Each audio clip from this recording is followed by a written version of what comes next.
This is the commentary for the world record for Lord of the Rings: The Third Age. Game Boy Advance, not the GameCube version. 80% good. Using Aragorn as our commander. And yeah, so let's just get into it. So I'm doing this one as kind of like just a general kind of like, hey, go over the run and like maybe provide like more info on the details of it and why I do certain things in case anyone ever wants to run this game. And two, because the audio for the original run was completely fucked, and I kind of wanted, at least the microphone audio was, so I kind of wanted a version where the audio wasn't terrible. So yes, so you notice we stand them side to side towards the edge, the rangers there, because we don't want them too close to the orcs, or else they'll draw aggro. We get really lucky here with their enemy captain moving up, because for this tutorial, the objective is you just have to kill that enemy commander. I opt to shoot here. I think it's pretty much the same damage. And we get the kill, I think. I used this guy because I think I generally trust him to do more damage. That may have been a mistake, honestly. But we still ended up beating the previous time. So we just went with it.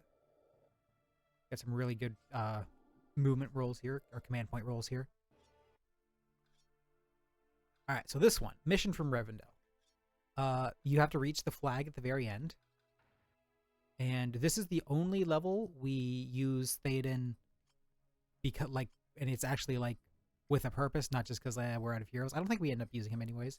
Essentially, Theoden has the largest movement points. Like, he moves farther than any other unit, and because he's a cavalry, he's a mounted unit, he gets 2 movements per turn.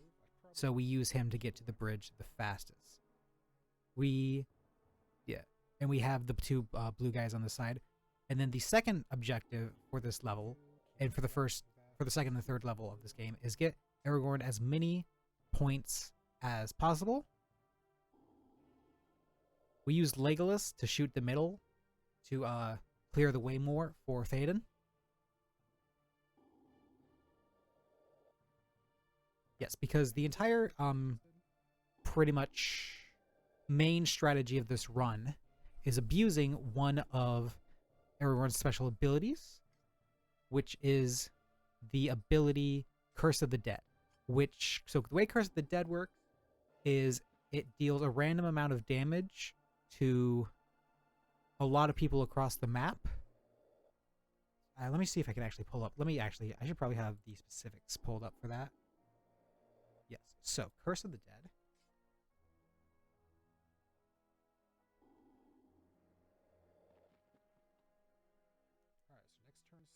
Okay, so Curse of the Dead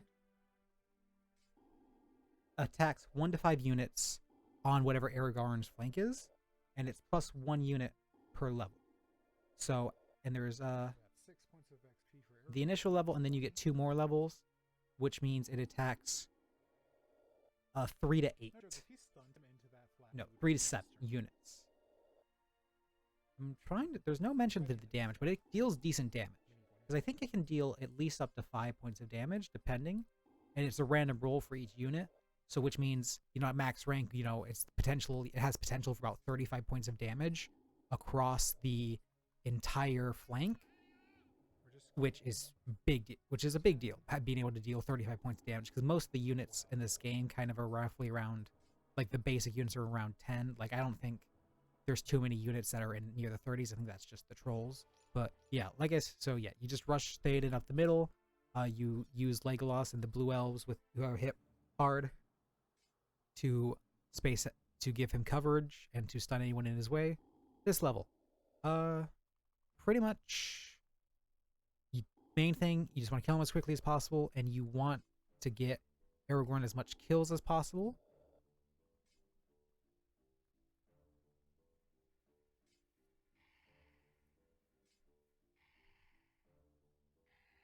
And then, yeah.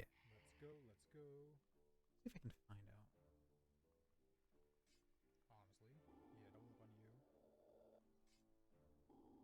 You definitely want to use the woodsman, and we keep Aragorn back just to keep him out of danger.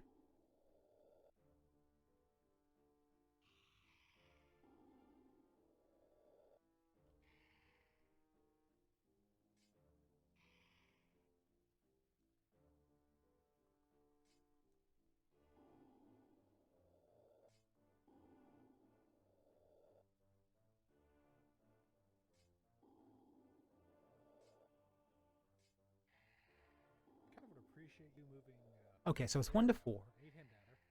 And so 4 damage at 7 is 7. Yeah, so good, but essentially like, it has the ability to deal 28 points of damage across the turn, which is nothing to fret about, especially in the later levels where you have levels where the objective is literally kill all the enemy units. Which, yeah, so that's essentially the core of the run, is pretty much just you abusing Curse of the Dead and using it as much as possible. Now, the main thing we want to do, we don't focus the Witch King at all here. So the Witch King has an ability called Invulnerability, which reduces how much damage he takes and also makes it so he is unkillable except by a hero. This makes killing him without risking Aragorn dying, very difficult, so we tend to try to just not even bother focusing him. Got a recovery right there. So yeah, well, since they just got to recover, we'll quickly cover that. Pretty much at the start of the turn, a random event will occur.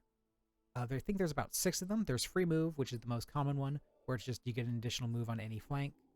There's recovery, where you get some healing on a specific flank. There's rally, where you get 1 movement point for every unit in your flank, up to 8 points. There's onslaught, which gives every unit in one flank a damage boost and a movement boost. And then there's disorder, which essentially just says your entire one of your flanks at random just gets zeroed out and gets no movement points. So this is invulnerability, what we were talking about. Yeah, so he takes reduced damage and is only killable by a hero.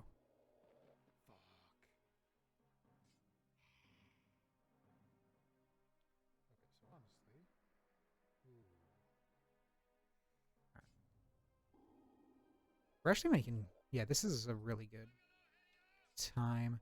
Yeah, we pull Aragorn back here, and then we use these guys just to shield. Your job is to block him. Your guys' job is to go. I think we end turn early here because we kind of realize that there's really no way we're doing anything. I think we bring Aragorn, I think, to the right to actually get that kill. How are we doing on time? We're doing alright. Or did we just kill him outright? No, we just kill him outright. Alright. Which gets us no XP. Do we not get Curse of the Dead? Ooh. It's been a while since I've actually done this run.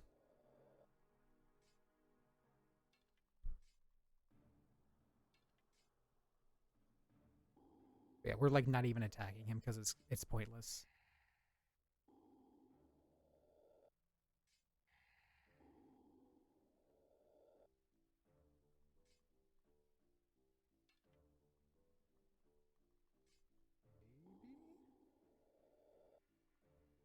And you see me here trying to move him around. I don't think I actually can get a shot on him. So this is just entirely wasted time. Yeah.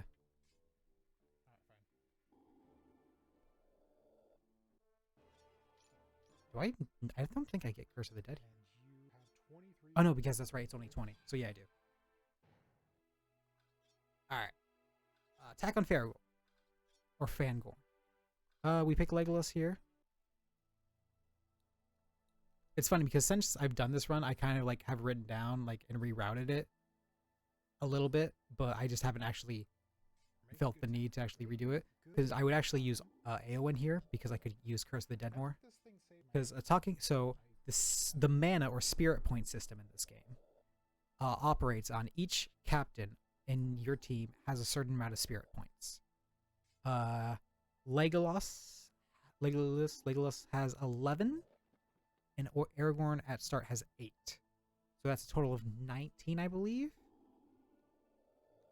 And then what happens is it rounds to the nearest number divisible by 5 going down, which would be 15.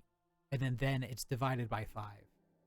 Well, it divides by 5 and then rounds down, but essentially comes down to you get, with this team set up, you get 3 SP per turn. And Curse of the Dead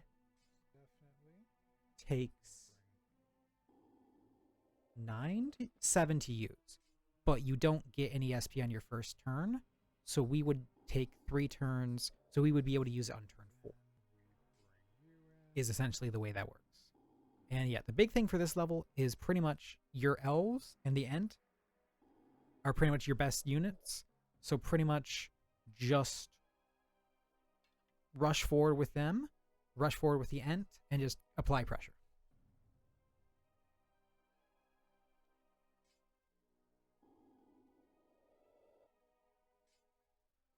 You get it because you get a point every time you kill an orc or Urukai, and then you get 2 points for killing either Wormtongue or Saruman.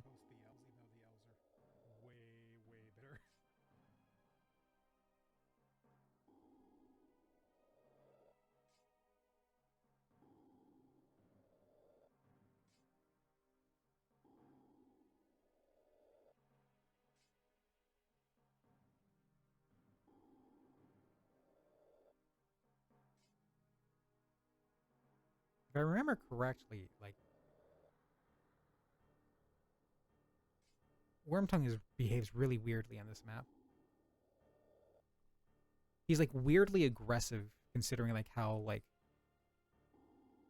easy it is to kill him. Yeah, just bring the elves up.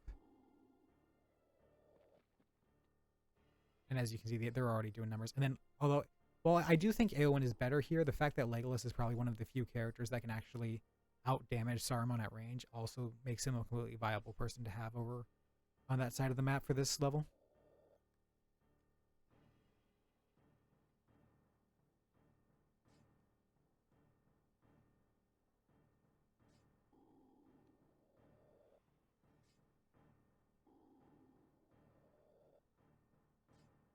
Yeah.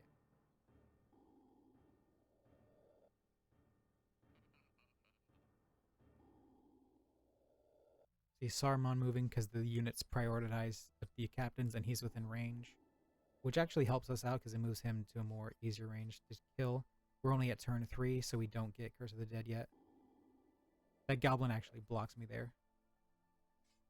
Then we don't kill Saruman this turn, but we do get the stun.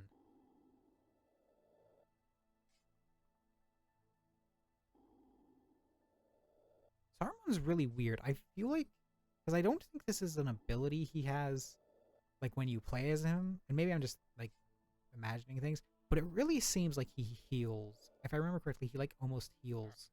Making good progress here, because I think Saruman's gonna die next Between levels.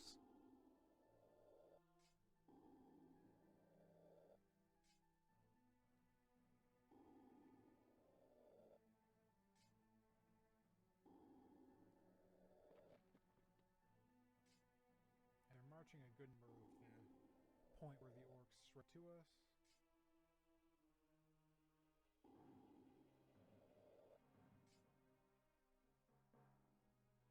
And we get Curse of the Dead. And this is our first Curse of the Dead turn. So then, first things first. Which, as we can see, actually did damage to him.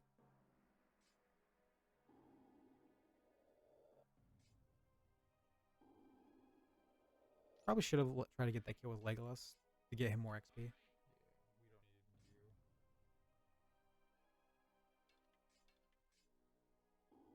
That was I can guarantee you that was a misclick, and I was not happy about that.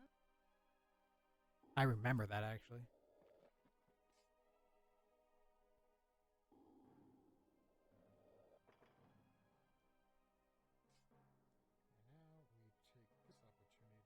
So now we move Legolas in.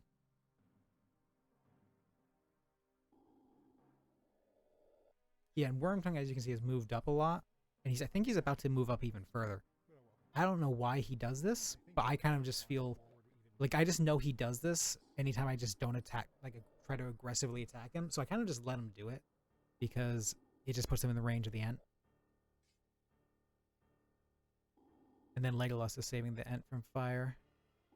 And I think we bring him back to the right, or do I just sack him? It wouldn't be the worst play to just sack him.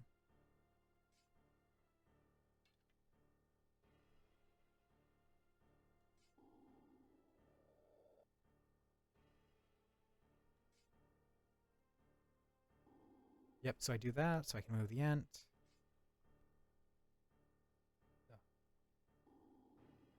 look at that damage.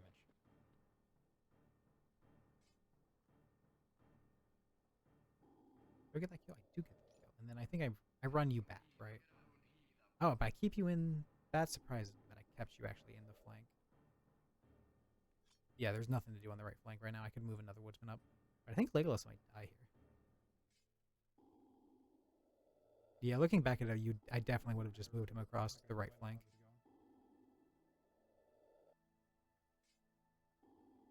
Because the Ent's like nearly full health.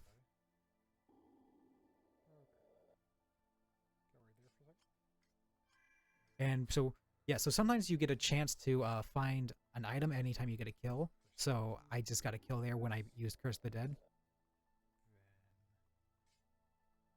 This is gonna happen. And, you know, you just start seeing right here just like the advantage of just being able to inflict damage across the flank.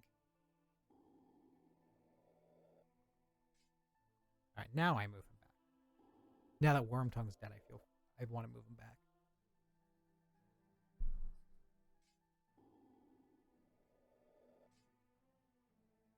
Oh yeah, so they're going for the flag. We don't really care because they need like all six, and they're scattered across the map, so there's really no threat.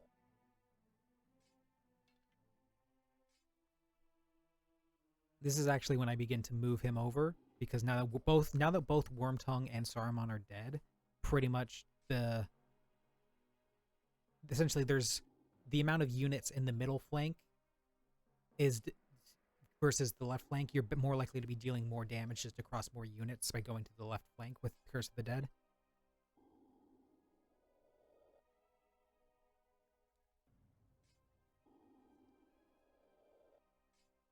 I think we get a very unlucky stun on the end that like actually costs us a whole turn.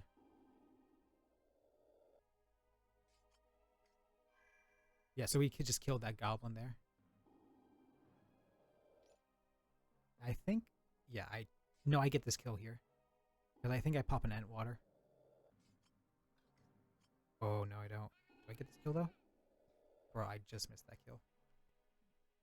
I probably... Is Legolas in the middle or the right? He's in the middle. If Legolas was in the right, which was another reason to bring him in the right, I could have had him run and potentially shot that guy and ended the round that turn. That's a shame. But, hey, win some, you lose some.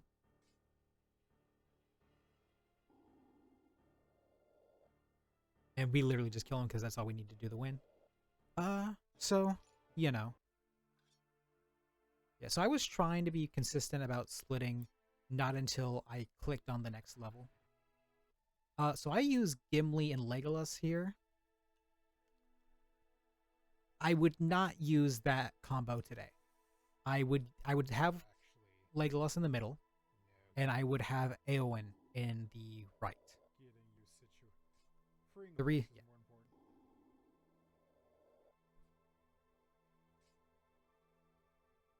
Gimli does work in this level. So, Conquest of Gilead. You get... So there's 12 points.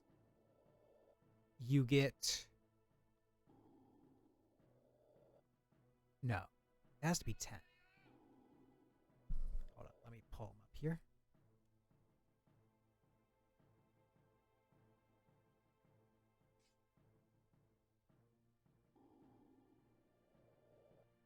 Okay, now it's making sense. 12 points. Capturing the enemy flags gives you 4 points. Killing an enemy hero gives you 2 points. Long story short, the easiest way to go about these level is to capture the 2 immediate forts on the left and right flank, and then kill 2 of the enemy heroes.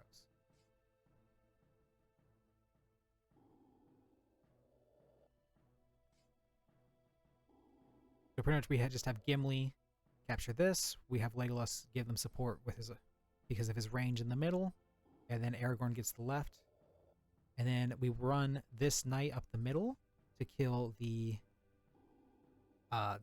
mid enemy hero, and then Curse of the Dead and Aragorn's Rangers will shoot out the Eye of Sauron. No, the Mouth of Sauron. Wait. The Mouth? Sauron. Him. So yeah, Aragorn's just going to kill him by spamming Curse of the Dead and using the Rangers, and he will eventually, because he's taking damage, will run up.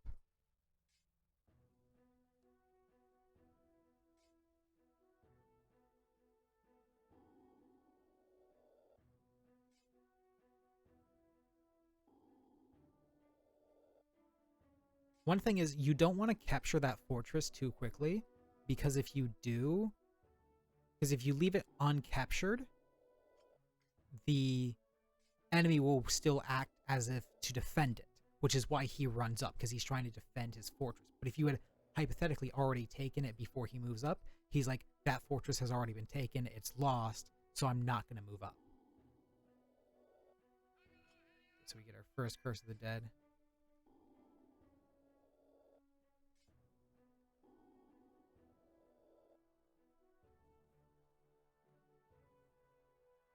That Curse of the Dead did not hit any of the important people.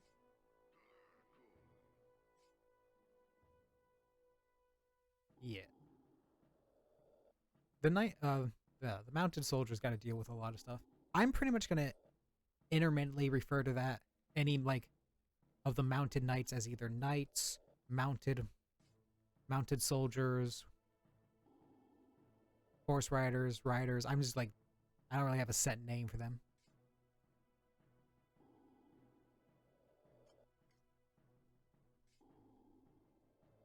But yeah, pretty much this level takes a while, and outside of like mildly like trying to skirt the enemies in the middle as this guy pushes forward to kill the enemy and trying to draw out the Mouth of Sauron, not the most complicated level. It just takes a while. Alright. Now you need to start coming down here, buddy.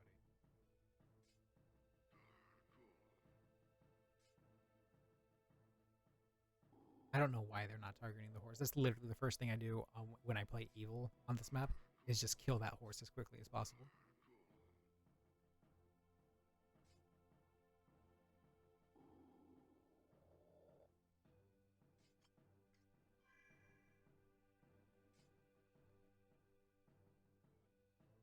You see me trying to kill this guy. We actually get the stun here. We get to move past them.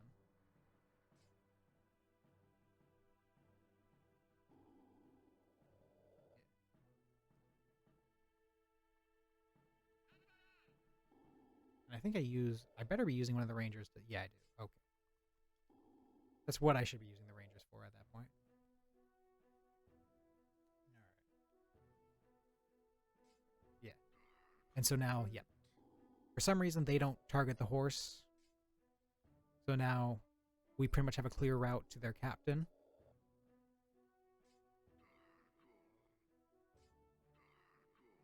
That's another thing. I will be intermittently using captain and hero when referring to the main characters, or like, yeah, the heroes that give command points on each flank throughout this, and there will be no consistency.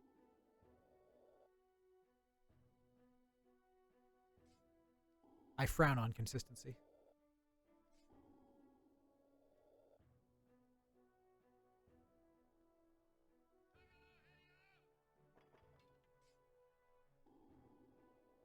It might take a while with this guy. But yeah, we're leaving him alive in the hopes that he will move up 4. Because we want him to move closer to us. And then we just use Legolas to support. So first do this to take aggro off Gimli. Then this.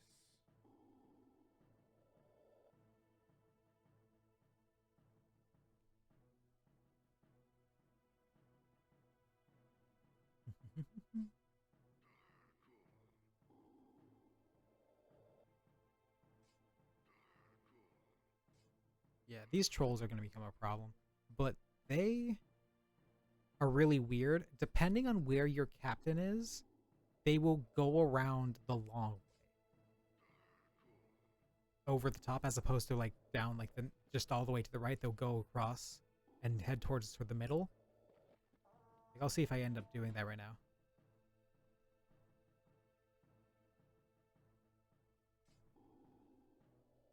Let me see what I do with Gimli here. Yeah, I think because Gimli is now there, they will actually wrap around and I can actually show you, and you can see more clearly what I'm talking about. Mid damage.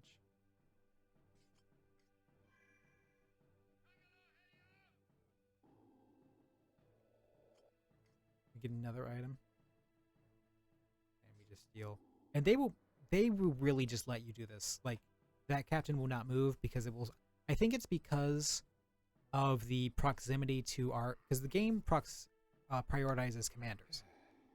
So you see how that guy just went, the first troll that moved on the right flank went across there.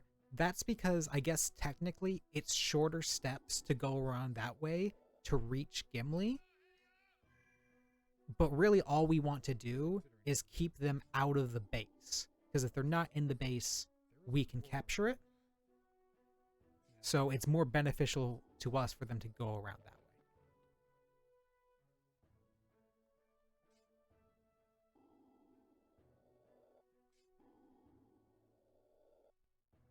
This is where...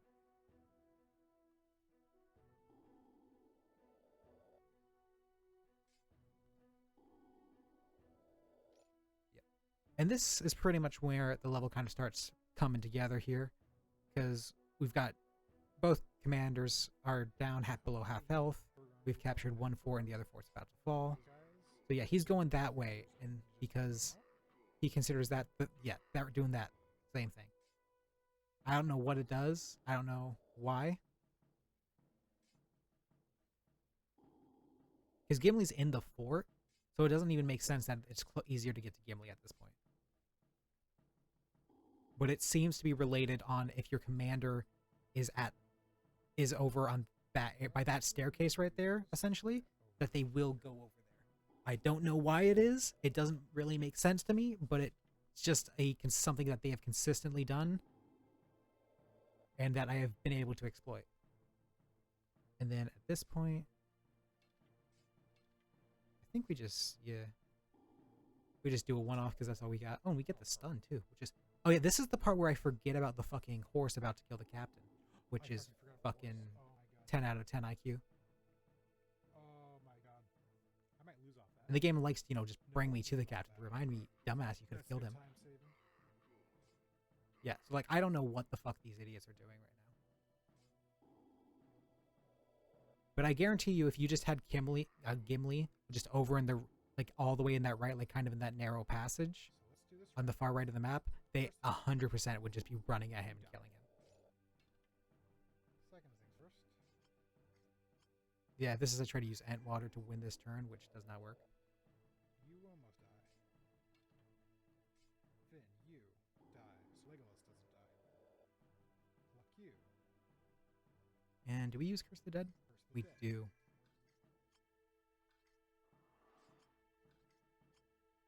We use some healing items there because they were actually starting to lay into us. Oh, they get a rally. That's no good. So yeah, I talked about them earlier, but yeah. So there's 3 units at that flank, and rally gives you 1 movement point for every unit in your flank up to 8. All we have to do next turn is full commit on you and attack once with Gimli.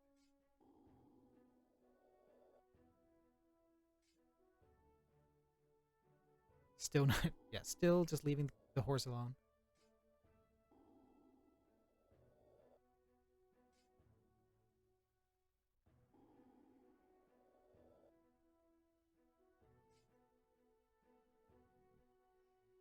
Excuse me.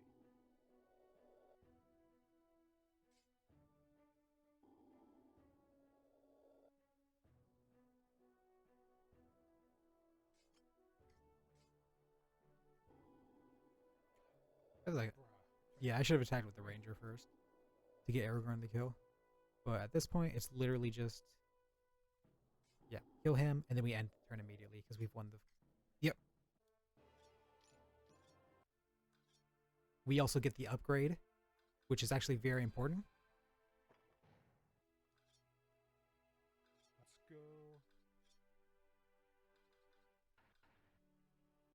go. I would probably use Gimli and Legolas. Okay. No, I would... Yesterday, and it actually mattered. would I still use these guys, this lineup?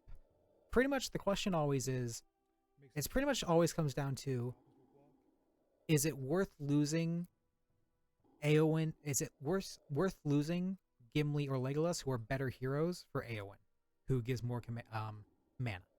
That's pretty much like what I'm constantly asking myself anytime I look back at these selections, and I think losing Legolas for the extra Curse of the Dead is worth it. Yeah, so we move Pippin out of there to give the elves more points, and then we just pretty much target the fuck out of the troll. I think we get a lucky stun here. Yeah, we do. Perfect.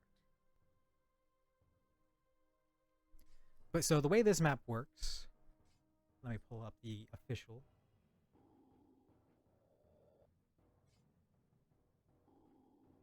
Okay, so you need 10 points to win. If you defeat a hero or cave troll, you get 2 points. Okay. And if the battle lasts 20 turns, you get 6 points. So immediately you're like, oh, so you kill 2 heroes, and then you spam end turn. Here's the thing, though. If you kill all the enemies on the map, you just win. Even if it's not technically within the point, what the victory point conditions. I feel like I haven't really explained that well, but essentially every map has specific victory point conditions, and a certain number of points you need to win, and certain tasks per level, which can change and vary. Like, kill a hero gets you 2 points, kind of is in most of them. But yeah, so this one for like evil has defeat all elves, 4 points, defeat all woodsmen, plus 4 points. So close. But essentially, it's faster to just kill everyone in 15 turns than it is to wait out 20 turns, because, and I said 15 because that's important, they get reinforcements at turn 15. Which I think includes a second cave troll. It's been a while since I've ever actually seen the reinforcements, but I do believe they get a second cave troll. So you do kind of have till turn 15 before, well, they get reinforcements.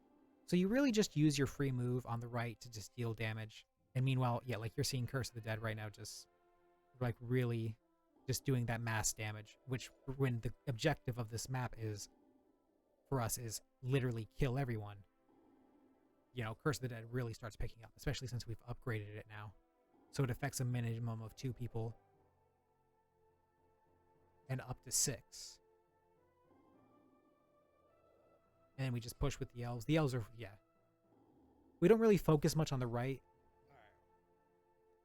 The woodmen, because just, you know, we just use our free move. The woodsmen deal damage. You're not really going to kill the captain over there with the woodsman. And then you just bring them all over to, and then once we're done clearing out the middle, we just bring them over to the right. Honestly, not the flank I wanted it on.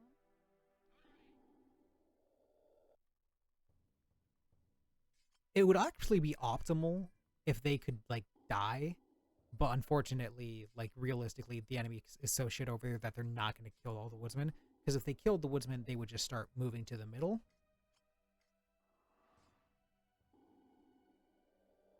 As you can see, we're just destroying them.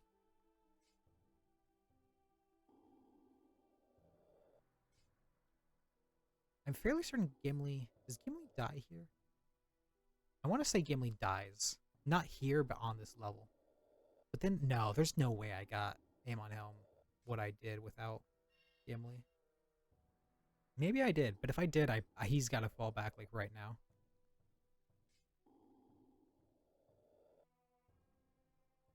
It's a pretty low roll, honestly.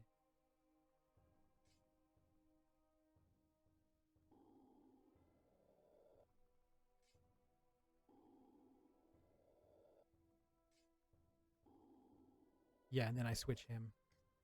Yeah, I mean, you see we get a kill. No, we don't pull back in the slightest with him. I'm just trusting him to tank. Gimli is a tanky boy, as we will see way later.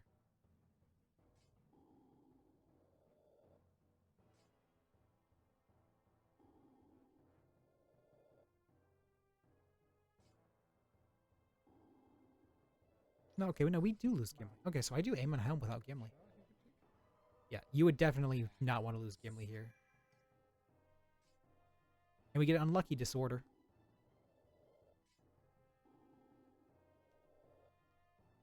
But we still have a decent turn as far as damage output. After a worse turn there.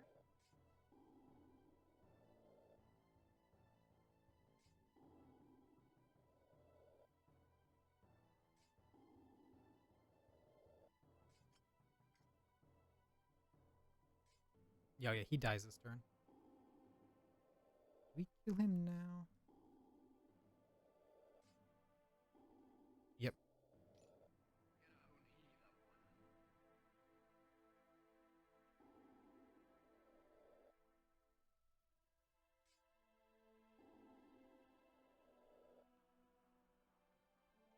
And yeah, this is really one of the levels, like in the early on, where you just start seeing the advantage of Curse of the Dead and just how much damage it does across the map. Like, no one has touched like that dude at like the very top dude, and you're about to see his health real quick. Like that, yeah. And he look at his health was already half. Just from like random Curse of the Dead's hitting him.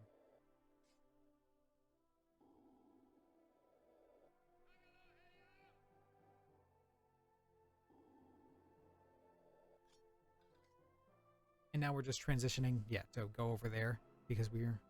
I actually know the time there's no one in there.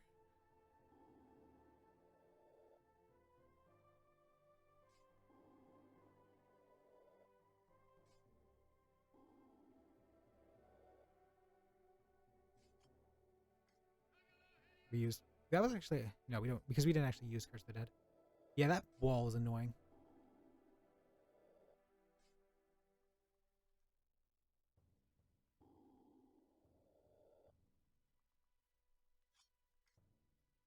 Could have done that better, but whatever. You actually got a recovery. That's annoying. But... I think if it's... So, turn 11, we definitely win. I'm not gonna lie. I think it was a mistake to use Curse of the Dead there and not wait till I was in... It definitely was.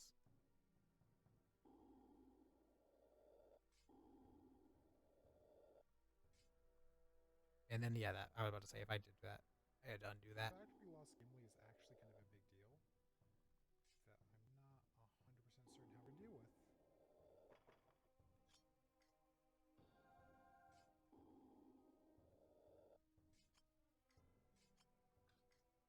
Now we're healing.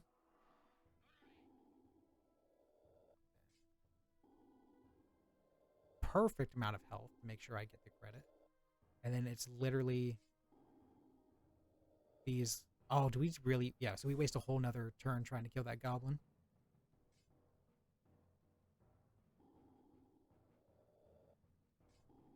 But now he's dead. Yeah, and like I said, this is where you really start to see just the advantage of this strategy.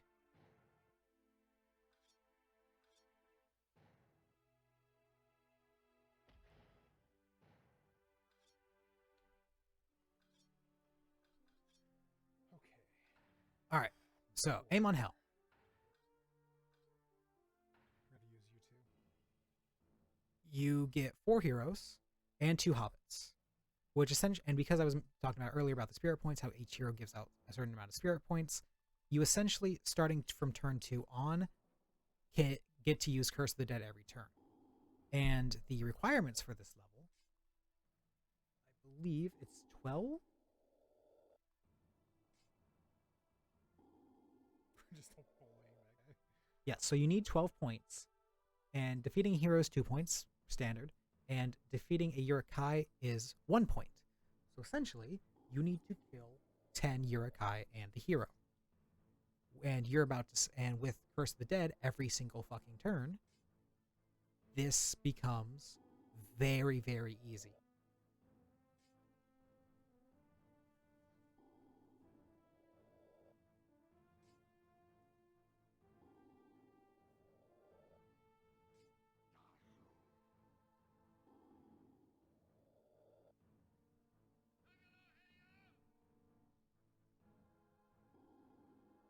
Yeah, the main thing we want to do is we want to have control of that middle there, because that's a... Oh yeah, we haven't really talked about roughness. So certain patches on the map have a certain amount of roughness, so to say, and you either get bonus protection or bonus defense based on if you're on them. Also, they when you encounter them, they kind of hinder movement.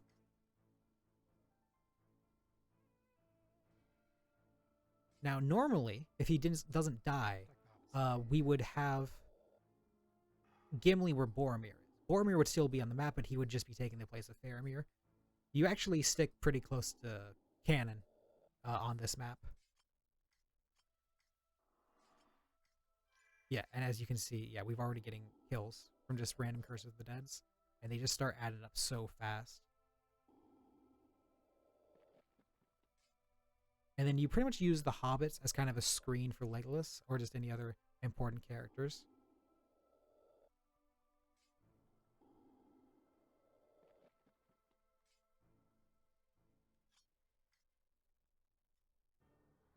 But yeah, as you can see, just between Curse of the Dead and Legolas's range, the damage just starts packing up. Where's that Mary?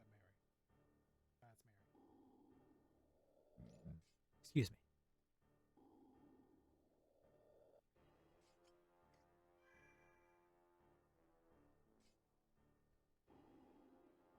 Yeah, we've already killed them, and he's also the only hero.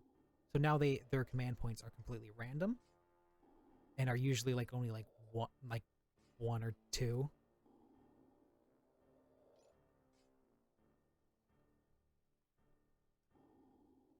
So yeah, we're just murdering them.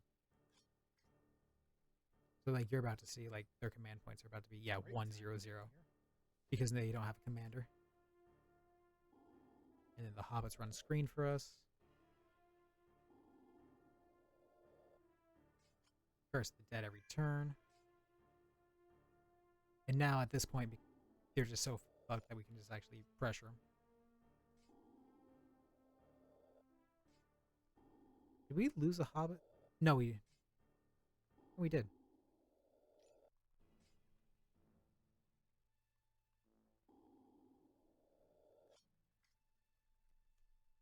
I completely blanked on us losing a hobbit. Ugh. I was probably looking at the screen when it happened. I just completely missed it. Have a second guy over there? All right. But yeah, we did. But yeah, at this point you can see just the amount of damage we output with Curse of the Dead and all the heroes, and them without a captain.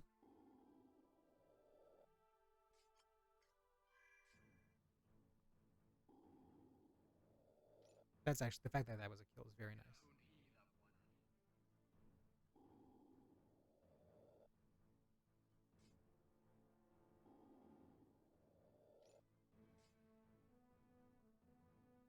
And that's me desperately trying to find out who's ideally to kill.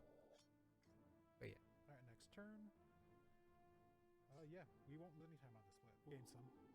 Which considering we're 5 minutes down, I'm happy with. We end Fellowship around 6 minutes down, if I recall correctly, because I think the new one is 44 something. So we do gain No, I think next is crossing, which we don't use anyone but. time on this, and then I think we just Curse the Dead to Nope. We don't get any upgrades though. But we're now in the 2 towers. We do Crossing the Ford first, because Crossing the Ford is you only have Aragorn. So yes, so as you may have noticed, if a hero dies on a level, you cannot use him the next level. This excludes the main hero who you have every level, like Aragorn. So what we do for this map is we bring everyone to the middle immediately, and we pull back all of our captains and our standard bearers. This is one of the more consistent levels. The standard bearers, there are good ones, there are bad ones. They each have the ones that carry a flag.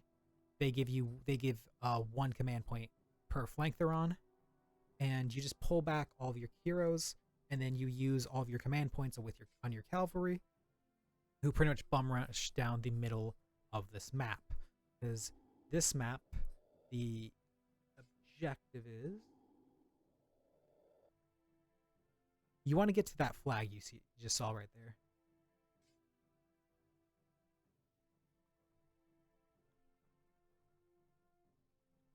So yeah, capturing that south flag is 8 points.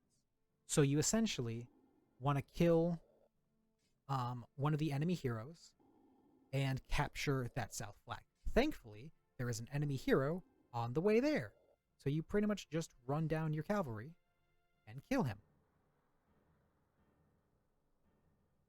Now, because there's only one other hero, well, Theoden's son gives you points too. Oh my god, I can't remember his fucking name. What is his name?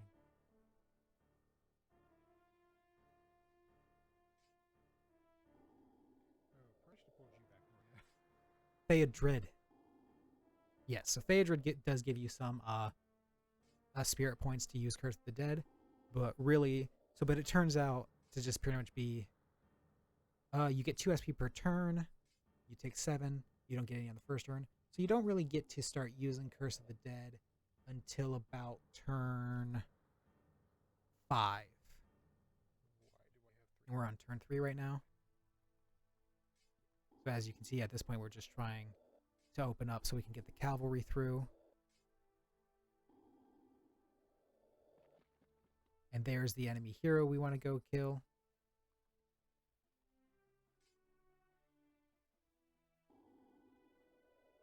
That's a good damage roll, actually, what we just got there. And now that the cavalry is all situated,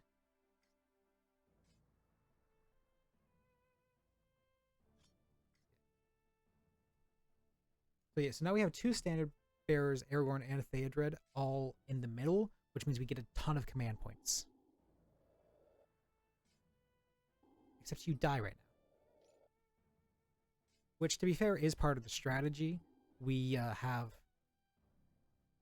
Because what we do is the enemy will prioritize commanders and standard bearers, and we use them, so we have them waste their command points just shooting those guys, as opposed to actually blocking our cavalry from winning us the level.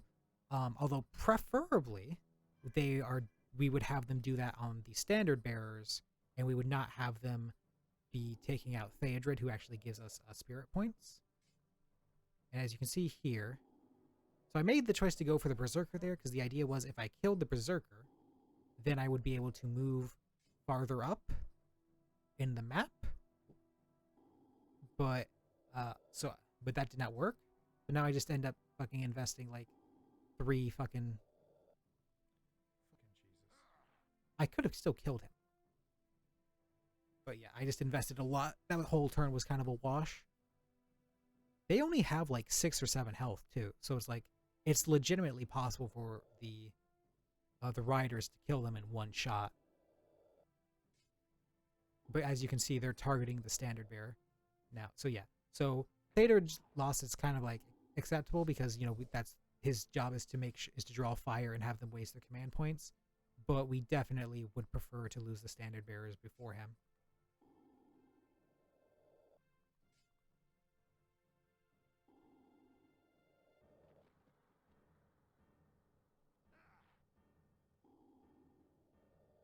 I think we actually get the flag here before we kill the enemy captain, which is really weird. Usually we do not get that. Actually going weirdly well. It won for a second there, But yeah, as you can see, like we've got one of their enemy captains dead. We've got a guy right next to the flag ready to kill him, and they're still shooting our standard bearer because they will prioritize that standard bearer over. They will prioritize. Generally, they will pretty much prioritize any unit that gives command points over any other unit in the game, regardless of proximity to objectives, proximity to heroes, anything. Which isn't a bad strategy. For some reason, I'm checking Curse of the Dead here. There's no way I could have used Curse of the Dead. You see here, then I do this. So that's 8 points. And then I think I go try just... I don't think this works. Oh, it does. Okay, yeah, and that's literally the level. So we just immediately end turn. Game takes a second, like, holy shit, you already beat that thing? We don't have the final upgrade yet for Curse of the Dead. And then we head to Fall of Asclepius. This is another level.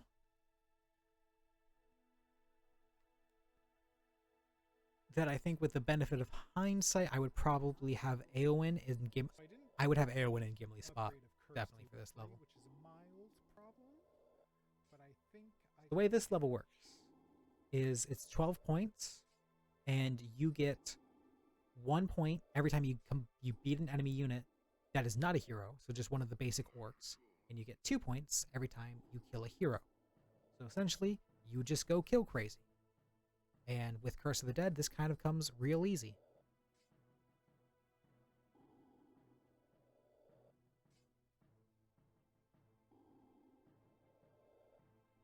God, that is a shit roll. I mean, if you're gonna do me like that, I'm not. Like, that is absolutely just a garbage roll as far as, like, command points.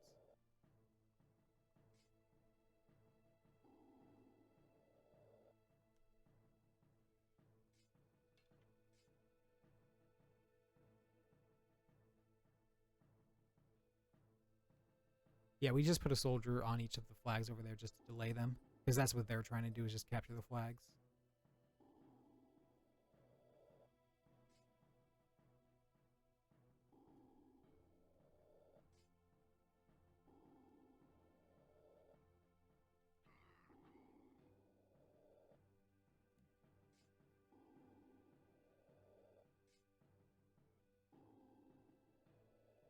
Don't really have much to say as far as them doing their thing.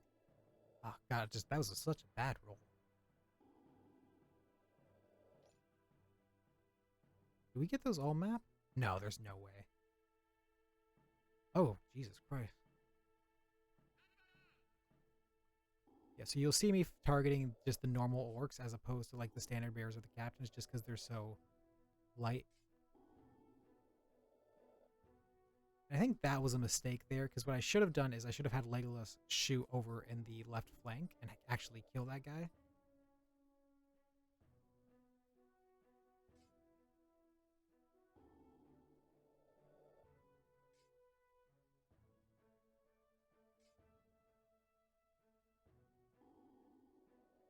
Yeah, they will try and target Legolas because he's a nearby captain, which is actually fine because it just means that they're pushing less men towards the actual flag.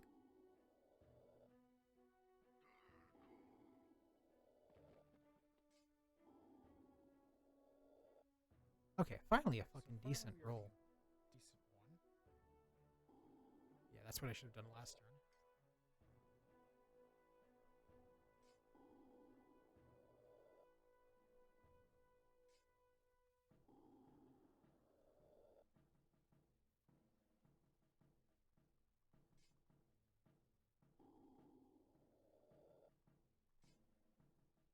And this time I bring Aragorn up and I use, yeah, from a distance to get the shot off.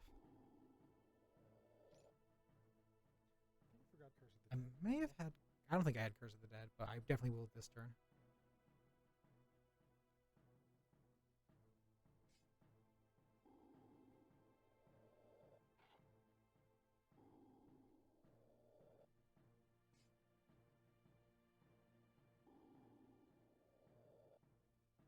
See, while Gimli is nice here, pretty much with the idea of focusing the not captains, just because it's easier to kill two normal orcs than it is to kill a single one captain. The only ones that are actually going to make it to the back room on the left flank are captains, and we would swap out Eowyn because she has just so many much more spirit points than Gimli, and Eowyn's whole gimmick is that she deals increased damage to captains. And then, yeah, and now you see the advantage. Like, we just did damage to 3 people. Do I don't think I need to fall back. Not yes. Do I really need to heal there? Yeah.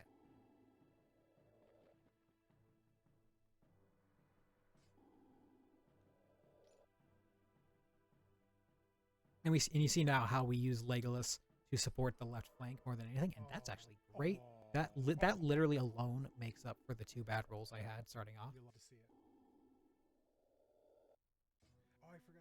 It doesn't matter now because there's now a captain sitting there. We're still gonna kill him just because it's easy.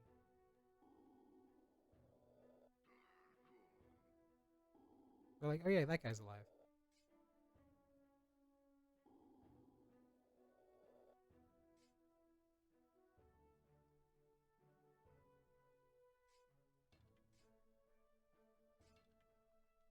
Yeah, we have me and the map have a little disagreement about where I can and can't attack someone. And then we just put Gimli on the flag.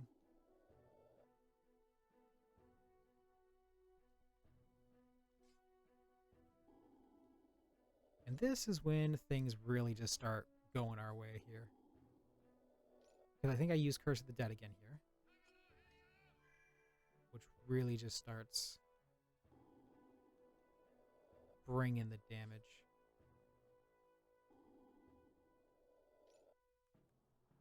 So we only need to kill 5 more people.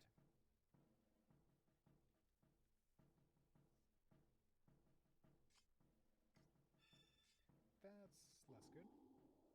Actually, if he And we essentially have we only need 5 more points, and they've essentially just hand delivered us 2 captains at this point did he intimidate on the left and right flanks. and use his free move?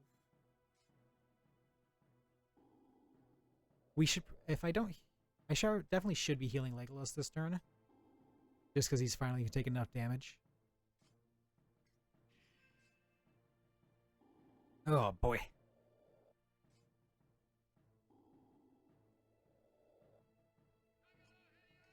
Alright. And then... Or do I... Okay, I try to ignore him, and I just go for the kill. That's not actually a terrible plan, especially with that damage I just did.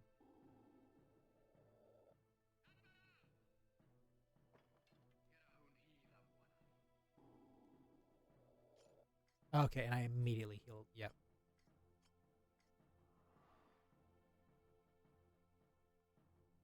There's no reason for me to be going back.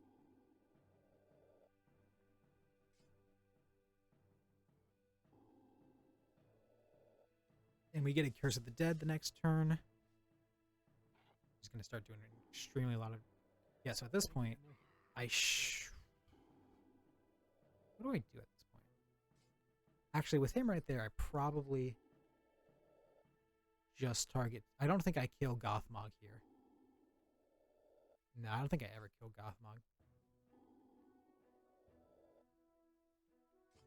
Gothmog is the dude on the left. He's the brainy guy. He's only in Return of the King, if you don't know the actual orcs' names. Some of them I do. The important ones I do.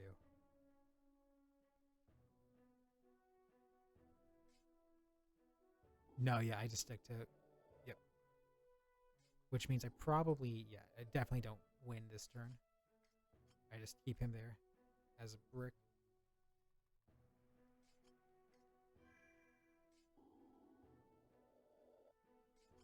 I think I use End Water here. Yeah, I don't think that kills though.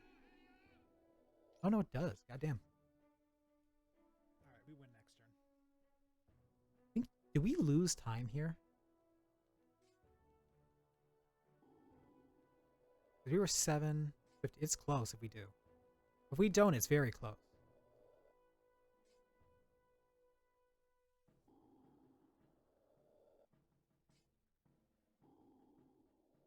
Yeah, they're just targeting Gimli.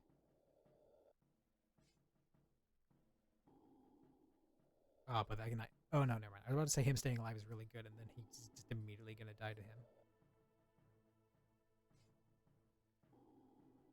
But yeah, he's dead. So we just need to kill one somewhere else.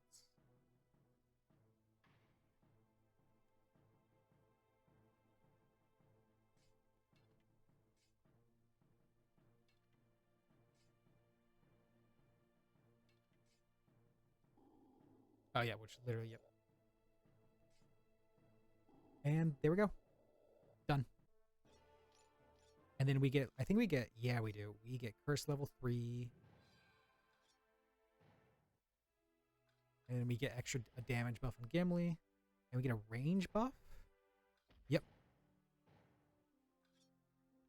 Edge of Aragorn. This level is stupid. Yeah, that was, so you would never actually pick him. You would always pick Eowyn here. This run was done before I realized how broken Eowyn is. And we cut down here. But yeah, you would definitely, yeah.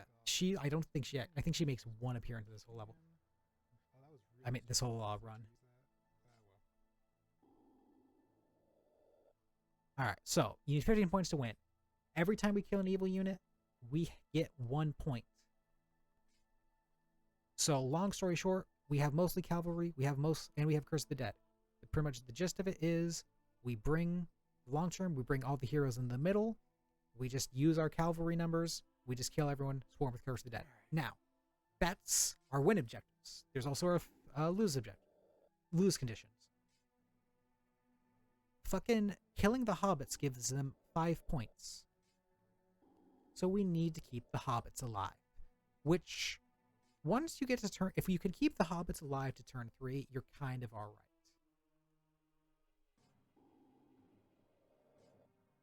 Step 1 is running the cavalry up and then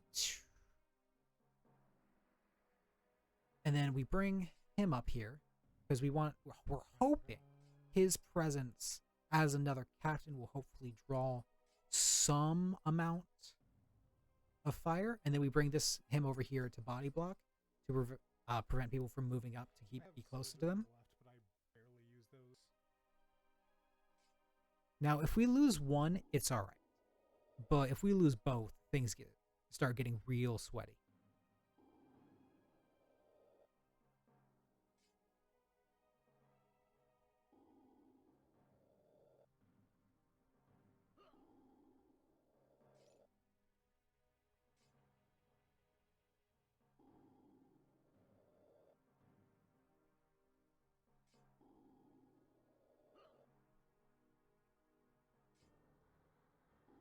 Yeah, we also just want to target him.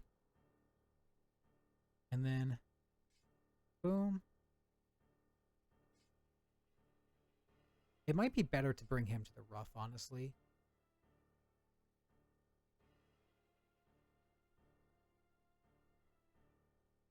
But yeah, next turn the hobbits will be safe, whichever one of them live.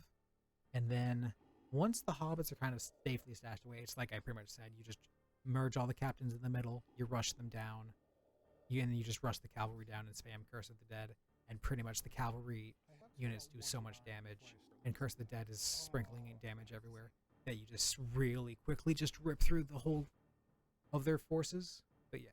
So yeah, we do lose one hobbit, but yeah, like you can see, like already paying off.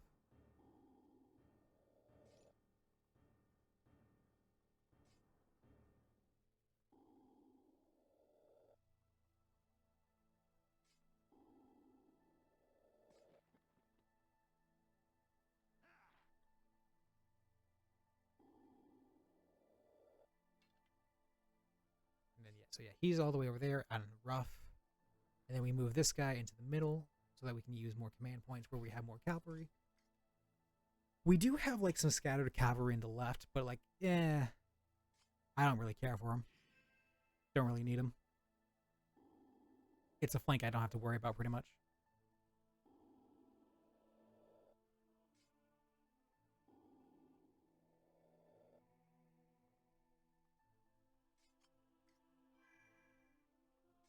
Yeah, we move him just to be even safer.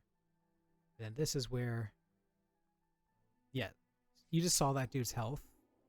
Like it's so low, and like we haven't, and no one's touched him. It's just been random Curse of the Dead shots.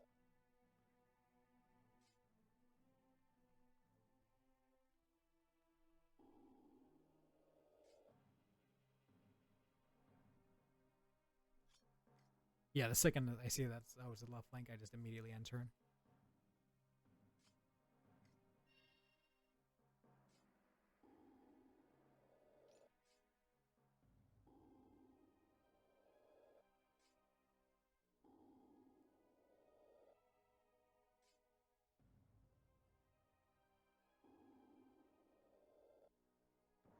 Oh, Onslaught's nice. My first Onslaught run. So yeah, as you can see, they just stack up.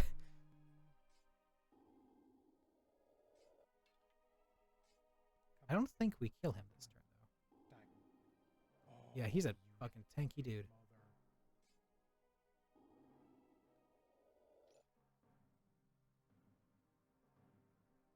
Unless I just run for, but I don't think... Do I actually get the range on that? Because that's actually awesome. No, I don't have the range. You hate to see it.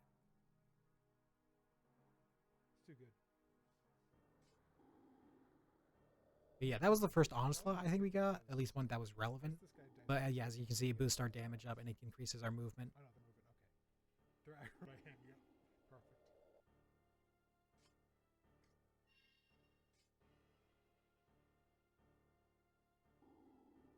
And now they're all rushing Aragorn because he gives command points, even though see that guy's health, that has only been random Curse of the Dead shots. I don't even know why I went to check Curse of the Dead there. But yeah, we move forward to try and get the kill on him, which we do.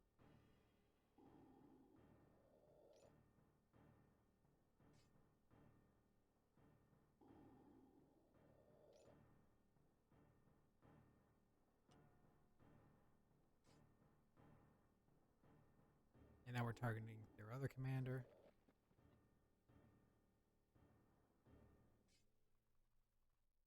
I think we just pretty much bring him up to screen for Aragorn.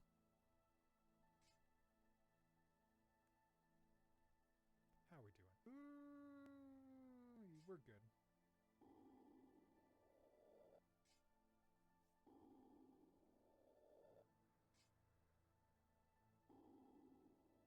Okay, maybe not good. Screen well, he does.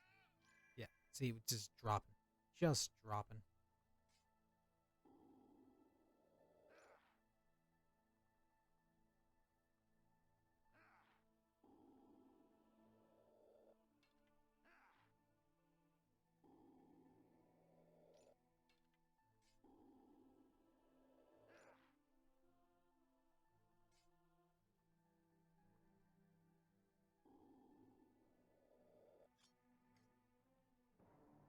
Ooh, okay. Yeah, we do. Might die.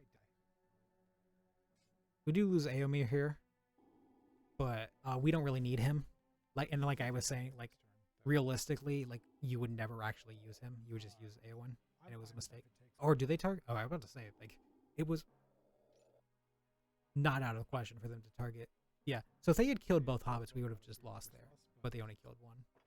No, okay. So this is me desperately trying to find one.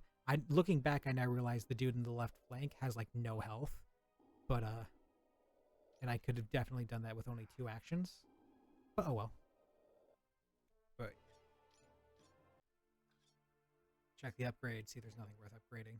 Oh, actually, no, we do this. So yeah. Also, we do not upgrade any of Aragorn's other abilities. The reason we do not do this is even if we conditionally could potentially use one of them, the second you get another ability, it populates the full 4, and Curse of the Dead is on the bottom, which means you have to scroll through 4 abilities, including the ones you haven't actually got, every time you want to use Curse of the Dead. So you just don't get any other abilities. So, ambush this level. So this level has an enemy elephant. Now you notice we are attacking him. We have no intention of actually killing him, but attacking him increases the odds that he will run backwards into his own team. Seeming. This is just based off my own experience. I don't actually know the fucking AI's code as written. But, so because we're not going to kill him, the way we win this level is each of the archers, the purple ones, are worth 1 point, and each captain is worth 2 points. I think there's about 9 archers on the map, but essentially there's not enough that you can win just by killing archers. So you essentially have to kill one of the captains, and that warg up there counts as one of the captains.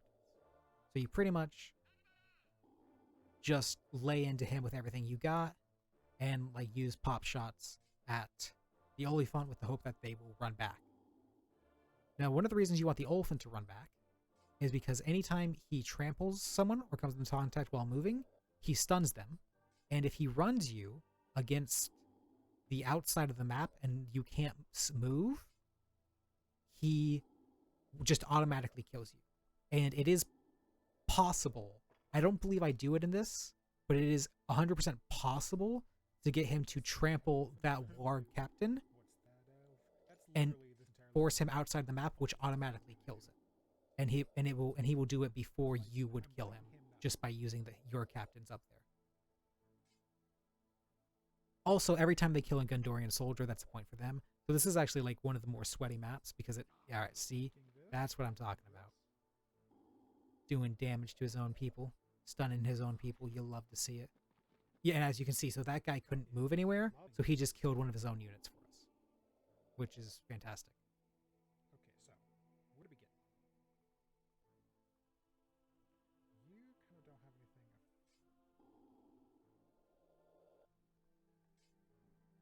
Making sure you die is super important. Now we've killed the warg, so literally all we need to do is kill 8 archers across the map.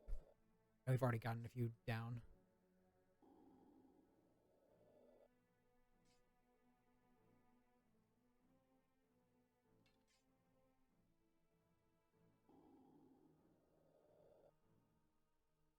Yeah, Aragorn doesn't do much. He's just kind of trapped up here. There's a couple archers up there, so it's kind of important that he kills them.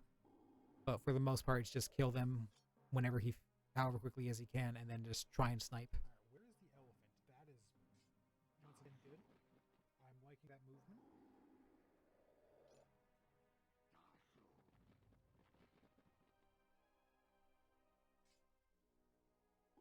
I believe that damage that they've taken is entirely from Curse of the Dead. They might have been a ranger shot in there.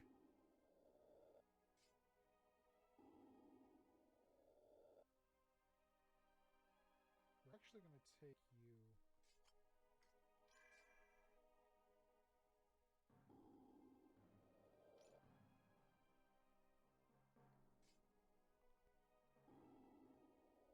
Yeah, now we start using the rangers.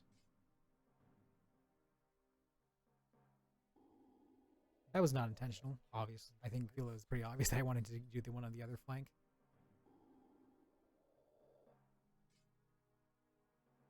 Then I angle that way to make myself closer to the middle. There's. Fuck. Nah, you can.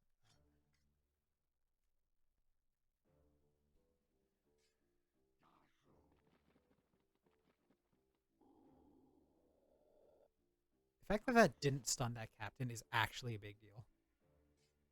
I don't remember if it like actually becomes important, but it's just amazingly surprising. But that does. Fair enough.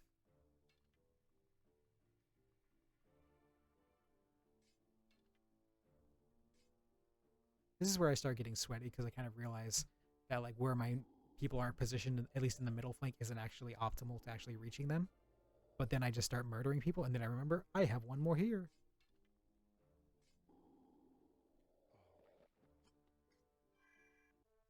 Yeah, so that was really good. Can't upgrade anything. Discovering the village is fun. Funny fact about this level: I once failed this level, but was ahead by enough time that I said, "Fuck it, I'll just retry it again," and then failed it again, despite it being a really easy level. Alright, this level. I fucked up on this level. This is one of those ones where you just kind of kill everyone. So I'm like, it's in my head now. I fucked up on this level. Like, I have enough time. Redid this level and failed again. So you need 10 points to win. Defeating heroes 2 points. Defeating all the Urukai is 4 points, and defeating all the Wildmen is 4 points. So yeah, it's pretty much just ends up being, for the most part, optimal. I think we usually end up killing all the Urukai, and then 3 captains. And the enemy is trying to burn down the village by getting the flags.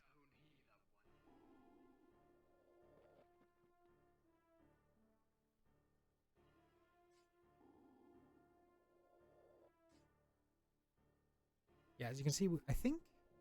Excuse me. Jesus.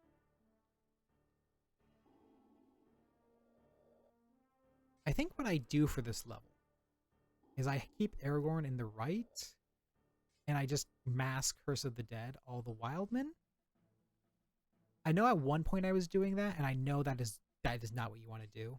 You want to move them both, Gimli and Aragorn, in the middle, and have him do it on the Urukai.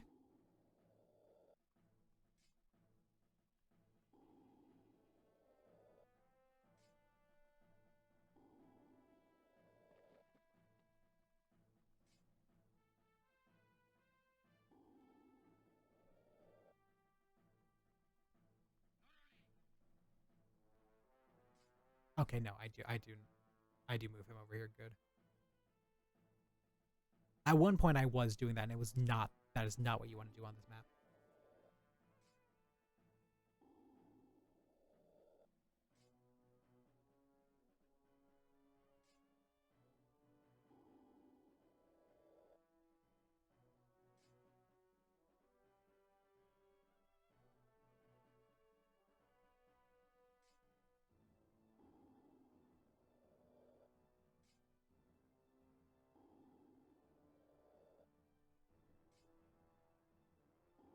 I think that was a mistake there because it took away the one rough from Airborne.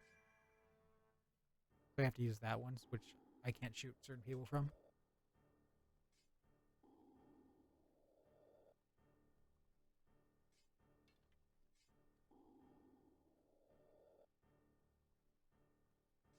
Yeah. You just see me constantly moving this guy up. That's one of the captains. So as you can see, there's two Urukai captains and one Wildman captain.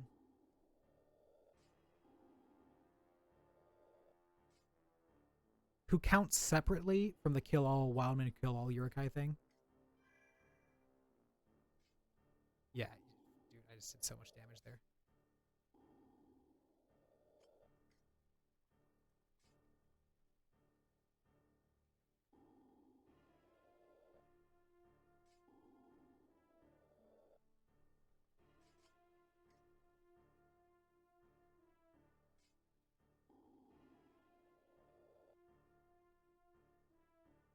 Oh.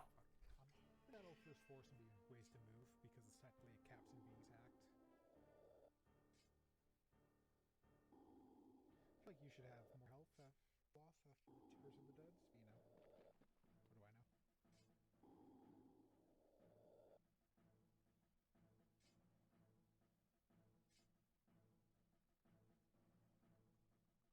Yeah, this is where we start. Yep, and now we get to come around the other side. With him, dealing damage. I think you're about to die. Next turn.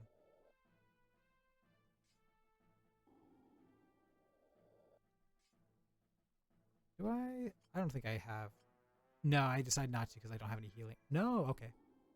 I just go ham. That was. I was about to say I don't push up with Gimli because I don't have any healing items, but then I did. I just used the steroid item.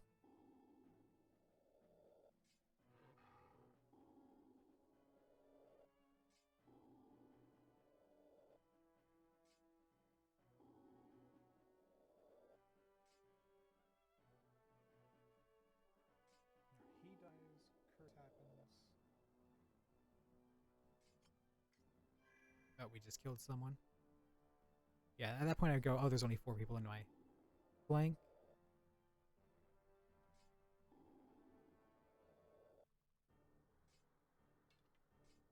So we move you up to be aggressive. Ooh, nice shot.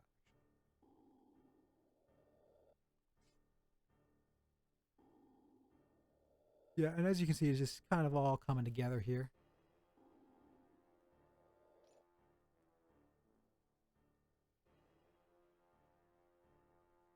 You know, it's just that Curse of the Dead, it's just its damage output.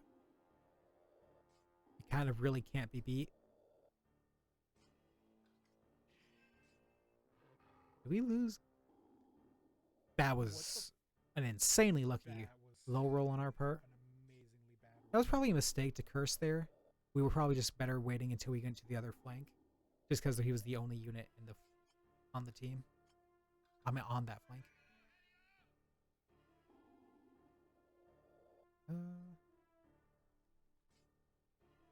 Yeah, then we bring you up to kill that Wildman. Okay. The back-to-back onslaughts. Oh, there's no way Gimli doesn't die here. Gimli's probably dead. Do I need Gimli for next? Unless he goes for Airwolf, No, which would be Gimli is insane. not for next one. Because I do the ride to Helm's Deep. At the River Eisen. We don't use Gimli for the next level, so yeah. Pretty much as long as you're not using that hero on the next level, you kind of can afford to lose them.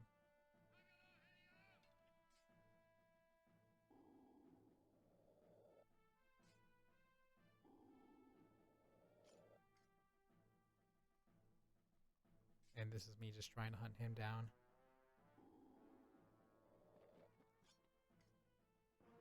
Oh, the fucking rally. Because they probably would have only gotten like a 2. They would have gotten like a 2 and a free move. But instead, they got a fucking rally. They don't do much with it, though. Yeah. No, that is the best. That is the best. Don't. Watching yourself speed running, you're going, stop. And then we curse. Dealing decent damage. Probably would have. Actually, no, that's fine.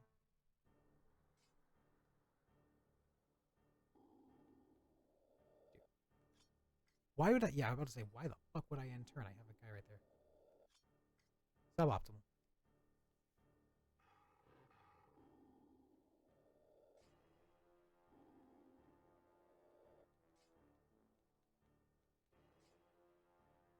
Now they're all coming to kill him, but fucking. Yeah.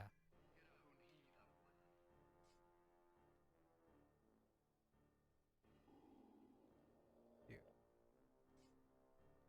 Did we kill the captain there? Okay, so yeah, the fact that we killed the captain there should have meant we should be investing everything into that captain, and we probably could have ended.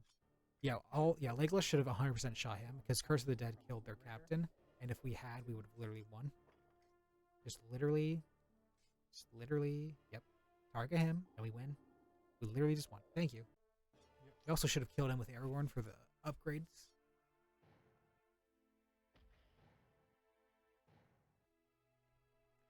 Yeah, so this is gonna get a little weird. Oh, I love this level. Oh yeah, so do note that we do these levels out of order. Yeah. So the time's a bit weird until we finish the ride to Helm's Deep on the splits, because it expects us to do the River Eisen first. But yeah. This level is so fun. So long story short about this level, you get 2 points. Yeah, so splits might be a bit weird, but they'll all clear up after the ride to Helm's Deep split. Yeah, you get 2 points every time you kill a Warg Rider. You need 12 points. So essentially, you need to kill 6 Warg Riders. And as you can see, there's like fucking 5 right there. So you literally just bum rush that flank because they're pretty squishy. And once you get Aragorn in that flank with Curse of the Dead just riddling off, they just start falling. Excuse me.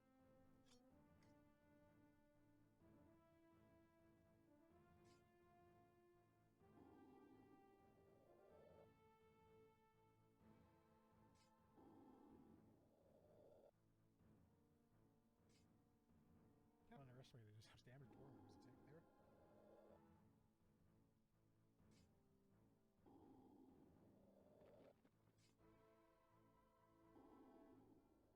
Yeah, 1, 2, 3, 4, 5.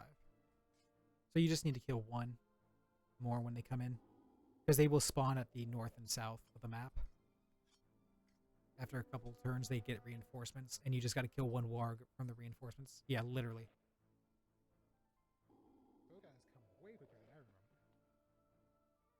And they're trying to kill the peasants because they get a point for every time they kill one of those guys, the pitchfork guys. So, and they're all in the middle, surrounded by all the other troops. So they literally just rush the wargs right in. So yeah, and I think this will be my first Curse of the Dead turn. Boromir's getting lit up though. Oh, yeah, actually.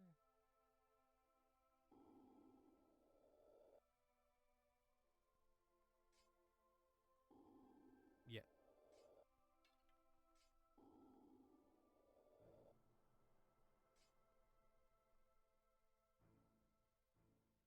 Oh, that was a mistake. Yeah, that was a mistake. I should have wanted to focus.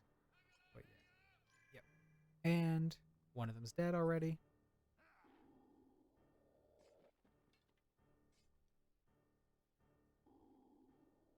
And because Aragorn's just right in the middle of all the combat, they're going to waste movement points trying to kill him. Let's go.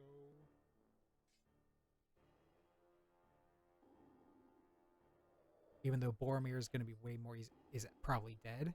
if they focused him. Although I think Boromir still dies. No, they target the peasants. So yeah, good to note that they will focus the peasants. Oh, conditionally? Okay, no, they won't. It's like 50-50, depending on the proximity. That's why I We prefer lose Gimli Boromir, which is not the best. Gimli's also like good for the other one. Although to be fair, if he hadn't died, we'd probably be using Gimli there, and Gimli is tanky enough that he would have tanked that. I'm not sure how much the right one did, but you saw the two closest to me both took 6 points of damage. So that one Curse of the Dead did 12 points of damage.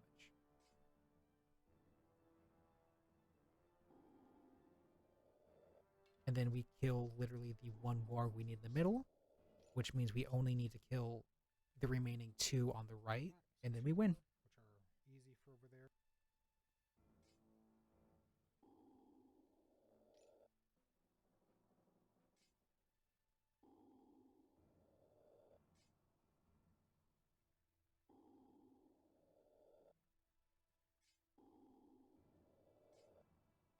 Oh, and we get willpower, which is nice. Yeah. Literally. We did, so that did wait, number so 6. I just Oh, that literally won us. Yep.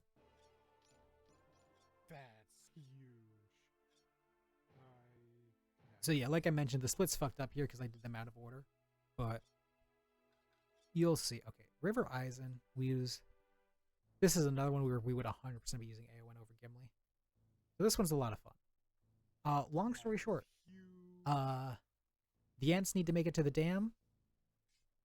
We have a bunch of Ents and Curse of the Dead.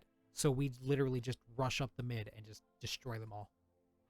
Because it's just our damage output is so much greater than theirs that they really can't do anything.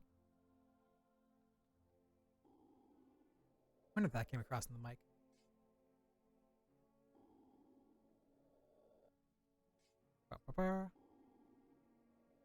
Alright. So yeah. So we get good rolls because we have Treebeard. And do we have hobbits? We immediately move Treebeard back because he's not particularly better stat-wise than any of the other Ents. But he gives command points and they will prioritize targeting him. And we target the standard bearer here just to give them one less. Yeah, it takes a second, but I get him.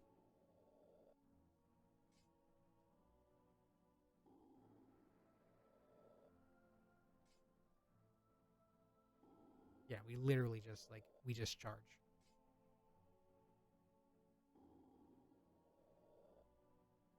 We don't even move Aragorn because just the Ents are so strong.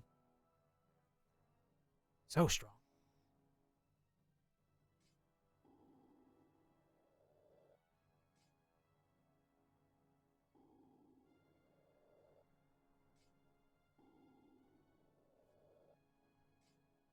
I think this is the first appearance of the orange guys with the spears. They're really strong, but I think they kind of dip out after 2 towers. It'll clear up a lot. Yeah, these guys.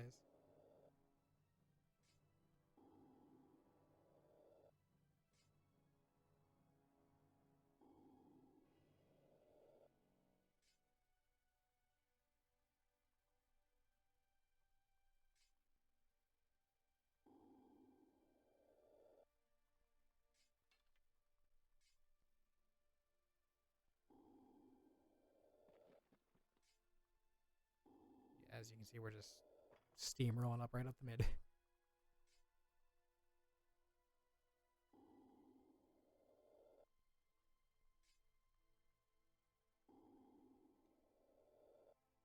We get a lot of points here for Aragorn too on the right flank.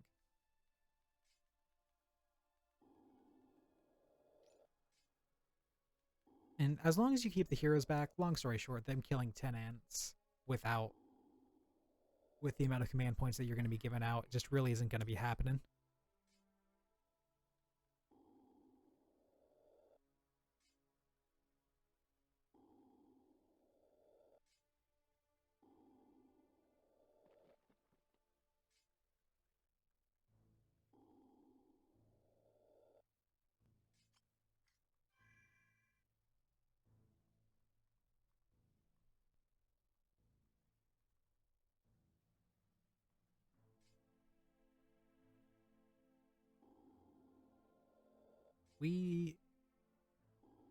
Yeah, so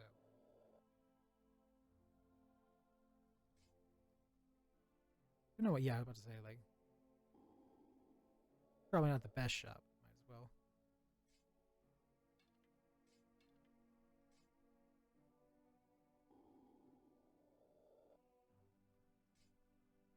Now I'm bringing the Treebeard up to draw aggro So tension away. because they will prioritize him because he is a command point giver. So yeah, they're yep, and they will leave those 2 ents alone. Or at least that guy will. And that guy. I'm not sure of his actual defensive stats off the top of my head, but I am fairly certain that Treebeard is not as tanky as a standard. As you can see, is working magnificently. Like I don't. It might be just because like they prioritize him because he's a command point giver, but like I honestly feel that he is not as tanky as the other ents, just in my personal experience. But like I said, I haven't look. I don't think I remember his stats. This is another one where absolutely Gimli would be replaced with Eowyn if I was doing it today.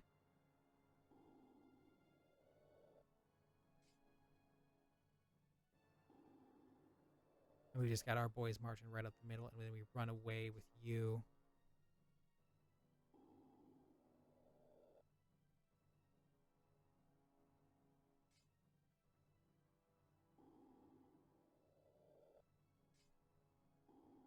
Just pushing up.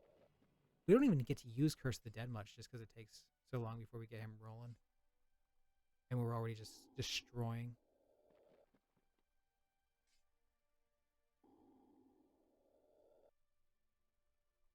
Probably should have just ended turn there because I don't think he ever does anything this.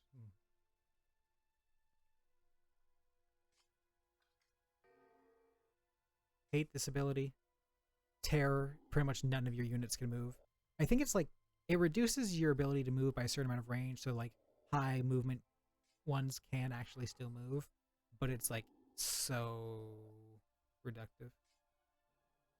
I don't think the Ents can move, and if they can, it's like 1. And yeah, we lose Treebeard here.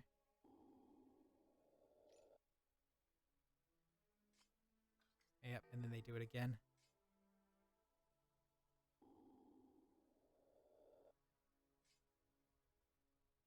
Although I do think we're about to drop Curse of the Dead, which is gonna, for the first time this map. Turn.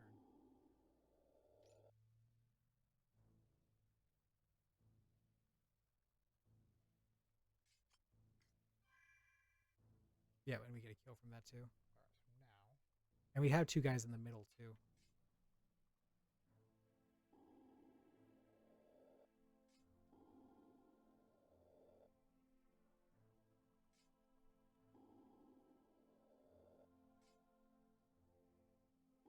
So you'll note those flags at the dam. Long story short, if we have 2 Ents stand at those flags for 2 turns, the dam, they essentially, in story, they break the dam. Yeah, we do lose time technically on this map but that's because we had them out of order. But we 100% gain time overall.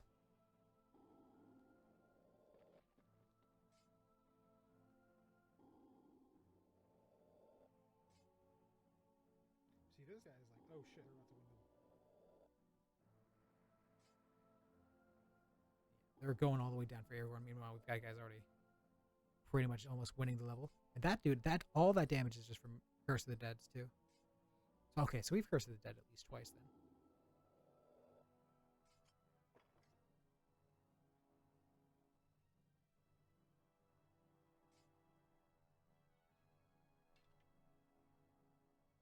Oh, this is all a mistake. Yeah, this is all wasted time. All wasted time.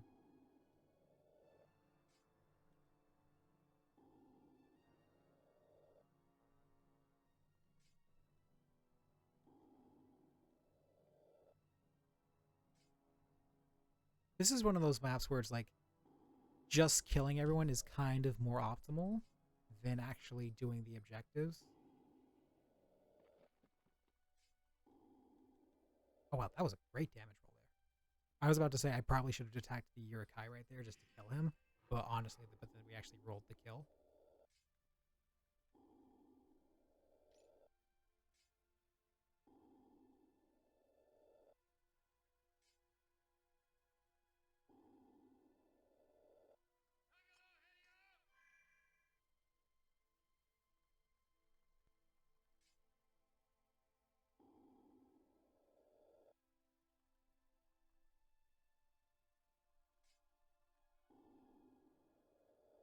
Yeah, I honestly should have just ended turn there. Because I don't think them killing him is going to push them anywhere close to actually winning the level. Was probably better off focusing on killing him.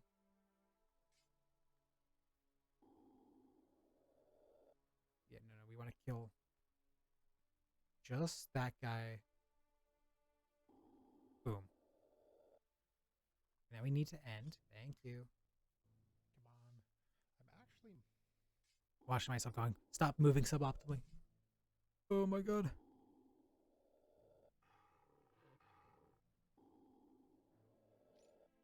You can just heal 2 more ants, and I only need 2 turns. Ants. I always do that. And then at this point, it's just optimal to just end turn as quickly as possible.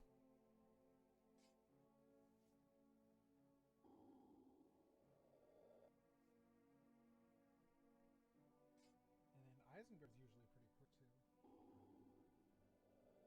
Gimli living is. I probably use Gimli in the next level, although don't know necessarily that I should be.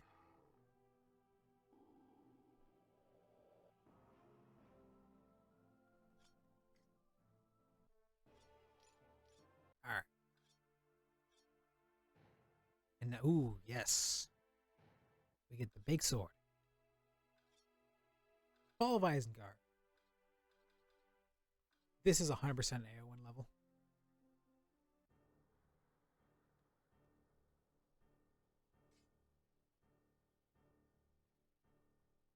So you'll see me moving Treebeard back immediately. Just to try and keep him alive. And we focus the Berserkers because they're really the only ones who have even like a slim chance at like out damaging the Ents. Even though they're like low in health, they hit like a fucking truck.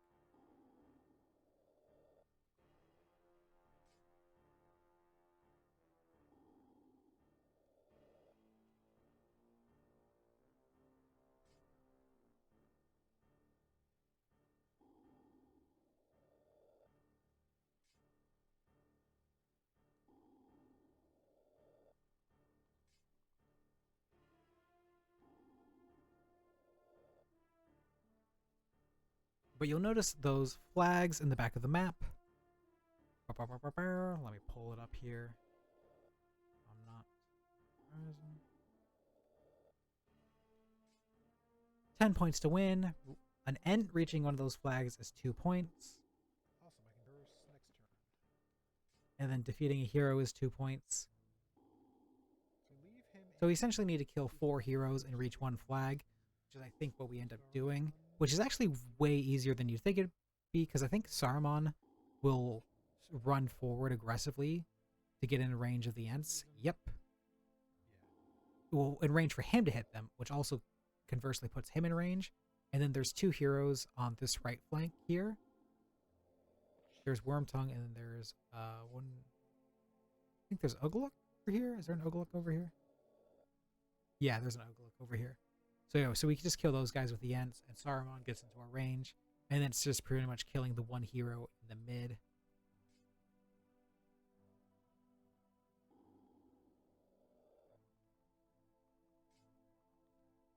While trying to keep Treebeard alive. I think generally we kind of just abandon the left flank. It's just not worth it. Like, there's, from a getting point standpoint, their hero is usually too far in the back and well defended. You know, we can spam Curse of the Dead and deal damage, but getting the Ents over there takes some time.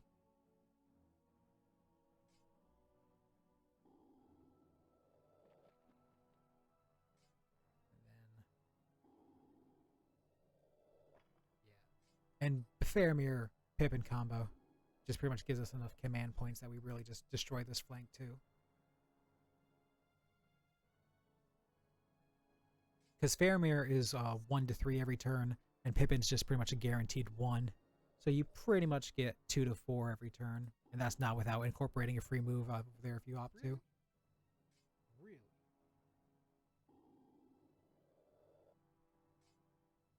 Yeah, I would definitely nowadays have already moved Aragorn over to the mid. At least before his first Curse of the Dead, definitely.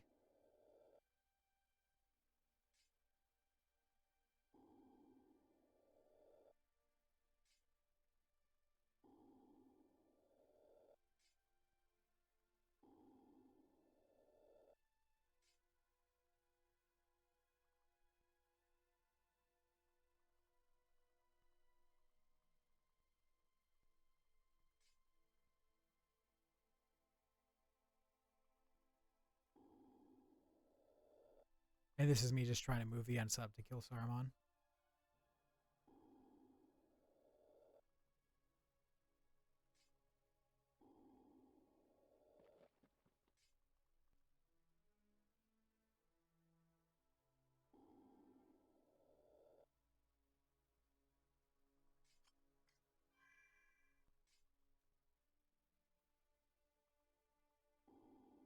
And all that damage they've already taken was just from Curse of the Dead. Once again, just showing just how good Curse of the Dead is.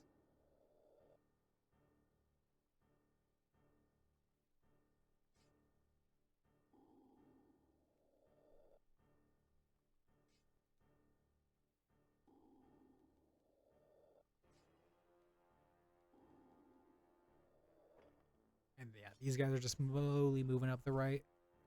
And so now you see there's only 3 units left in that thing. They've got 2 of them are heroes we can kill fairly easily. Saruman's pretty much exposing himself to us. Yeah, so it's really just all coming together really quickly here. And now we get to... Yeah, that's how much damage they do. Okay. Yeah. Man's just running forward to die, really. So he's dead now. Because there's... No, he... Oh, no. If he didn't get stunned, he could have meleeed Saruman.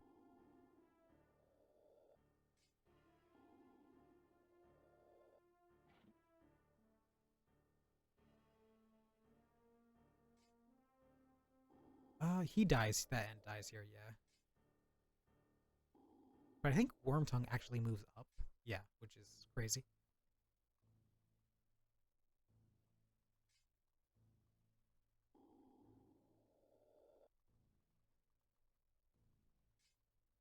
I'm gonna kill him with this guy just so we organize the points. Yep. Then And now... come over here. God, look at that damage.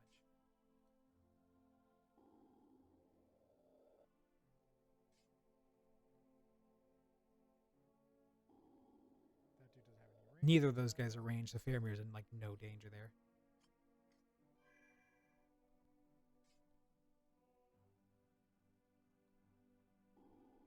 And, yep. That's 1 additional captain dead. That's 2 captains. There's 2 captains on the right flank and a flag, so we pretty much just move the right flank as much as possible. And also the fact that they're dropping terror is really annoying.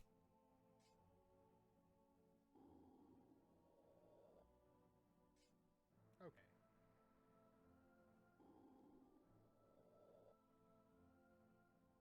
We don't gain time here, do we? No.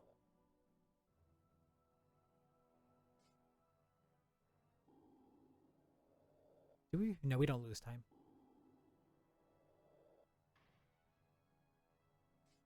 That's actually a surprisingly low roll there. That was actually suboptimal because I probably should have just moved him. And Faramir? And yeah, now we're just getting XP. Actually, no, we're just going to kill him because killing him wins us. Oh, no, because the flag is 4 points, right? No, it's only 2 points. So yeah, we just killed the enemy hero right there.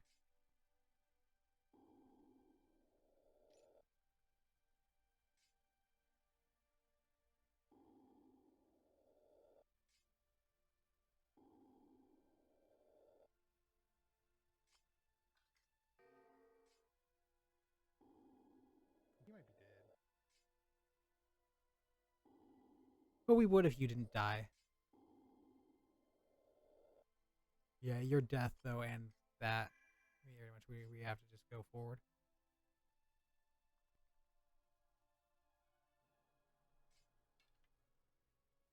And we're just running with Faramir.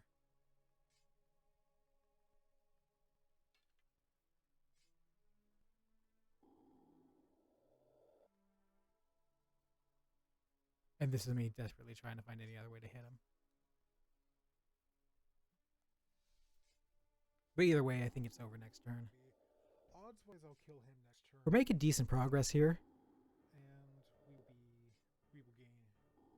Obviously, you know, we're fucking 15 minutes ahead. And then We end up before it all gets, we end up 24 minutes ahead.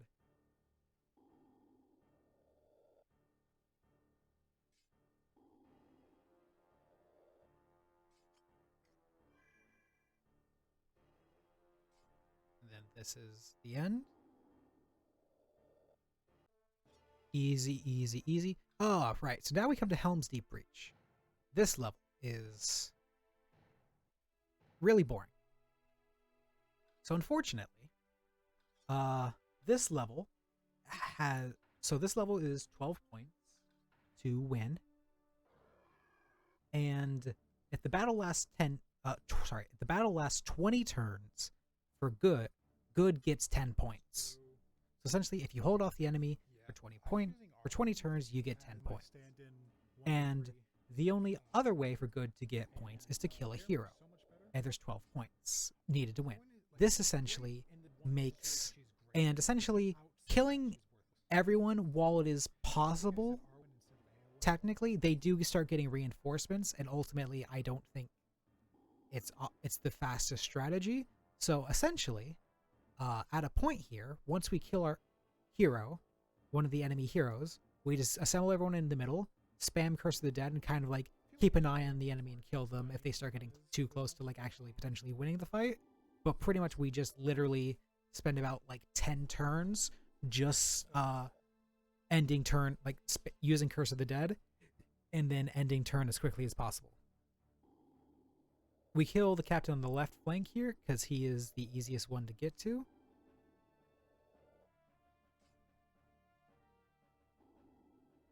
As you can see, he's on the ladder just right there. This is another one which we would definitely not be using Faramir for if we were running it. Actually, we would probably... what would we do?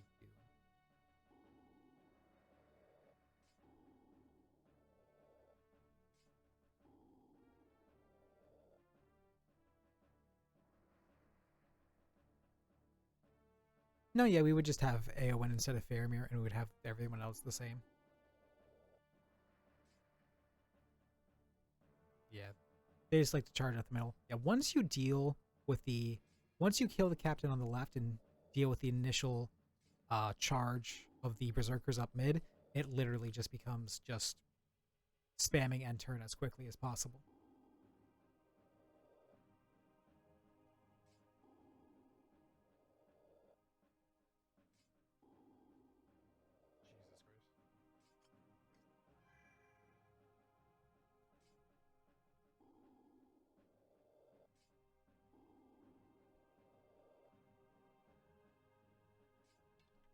Yeah, and damn, really, that berserker living there is actually not that good.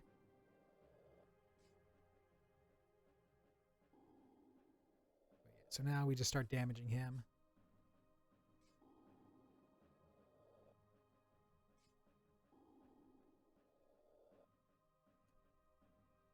And that damage all on that captain is from Curse of the Dead. It's not necessarily useful damage, but it is just like, it just goes to show just how strong that move is.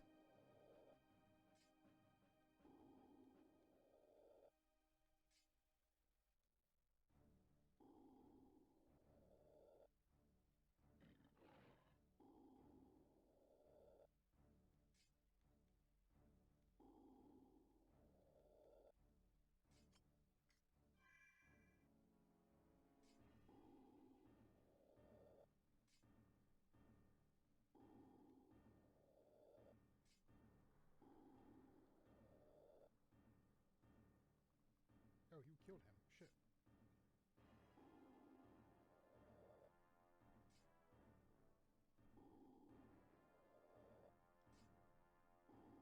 Yep. All right. Do we try to kill him with Legolas? I don't think. Yeah, but yeah, as you see, he's almost about to die. So this is the part where we just start moving all the captains to the middle. All right. So next turn, kill the captain on the ladder on the left flank. And the way this level works is you get 10 points for making it to turn 20. So you only need 2 points somewhere else to win. So once he's dead, pretty much group everyone in the middle, uh, and make sure and just do the minimum to make sure they don't march up and kill you, and turn as quickly as possible. Another one who all that damage that they have is from Curse of the Dead. We get a rally, which is nice, but really not useful. I'm not even gonna use this for honestly. And then Gimli kills this guy. And that's the 2 points we need. And at that point, it's really just, you know, we deal with the guys advancing.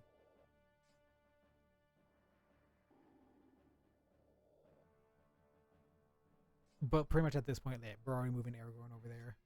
And ending turn, even though we have 4 movements over there. Just because it's just not optimal to actually play the game at this point. It's just optimal to end turn as quickly as possible, because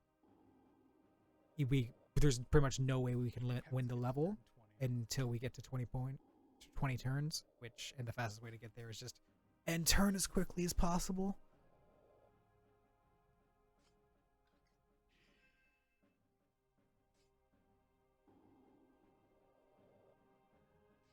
Yep.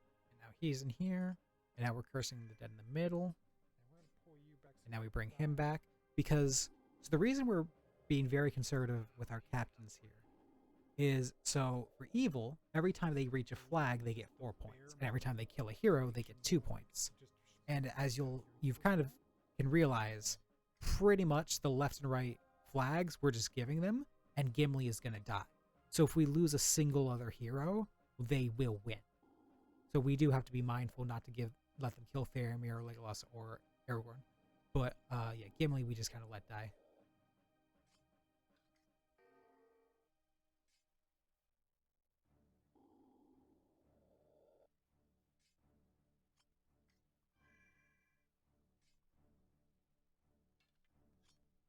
And yeah, like we just completely end turn there.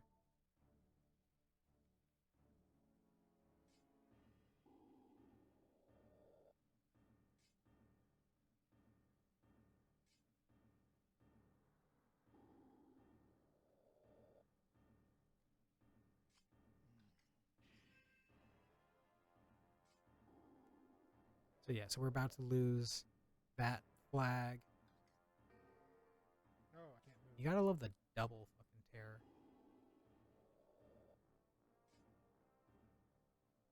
It's a good thing like Faramir was already pulled back, or else they would all be shooting him right now, and he pretty much couldn't be moved. Oh, then we get willpower, which boosts. Oh, that's the one, because I was talking about these earlier. Willpower. So willpower maxes out our mana bar, which has 24 SP, and Curse of the Dead costs 7 SP. Is it 7 or 9? Are you 7 or are you 9? Alright. Yeah, we actually gotta deal with these guys.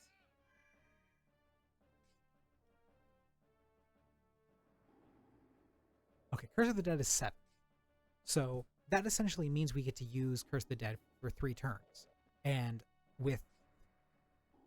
pretty much we're always, because we're going to be gaining XP for 2 of those, not the turn it's maxed out, we're pretty much always going to, and a willpower means we get to use Curse of the Dead 4 times in a row, essentially. And if we had used Curse of the Dead on the turn before that and then got rolled willpower, it means we get to use it 5 times in a row. So willpower, very nice. I know I was listing those off and I forgot about willpower, even though willpower is probably one of the best ones we can get for how we work this run.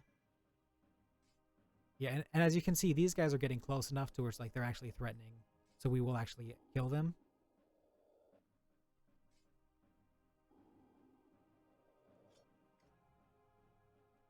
Alright, turn 10, halfway there. And Gimli is finally now dying.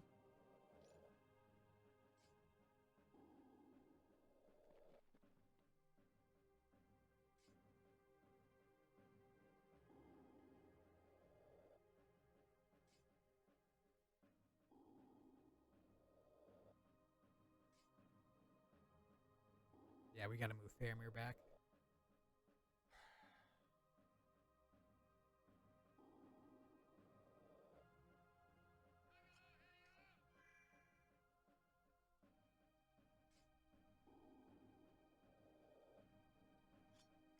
Oh no, we don't move Faramir back. Turn 11. We just keep him right on. Oh yeah, and there's their reinforcements, Technically, okay, so which they this get on is turn this 10, is right which it now. makes, which is why the just kill them all strategy kind of doesn't really work out well. So 203. So to finish this by like 203.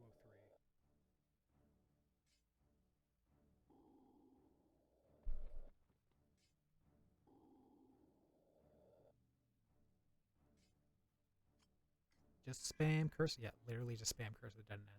Which is probably But not hey, going to that happen. damage, like it's like you're just seeing, we just did damage on the guys who just came in, and all that damage on that captain that's come from curse of the dead. No one's fucking like hit, come run up with the sword and hit that guy.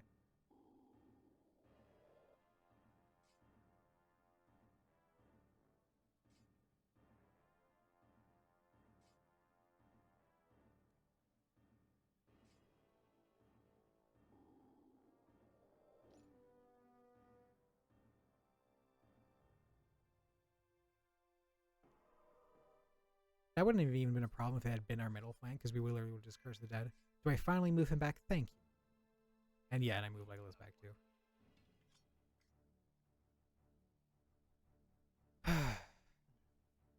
Yeah, there's a lot to this level.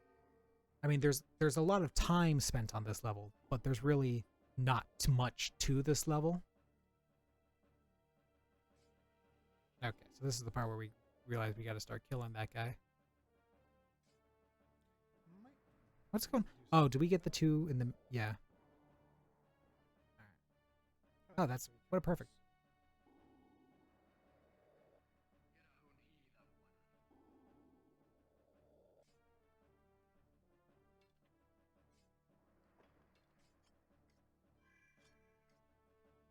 Yep, we just kill him next turn. And yep, and look at this.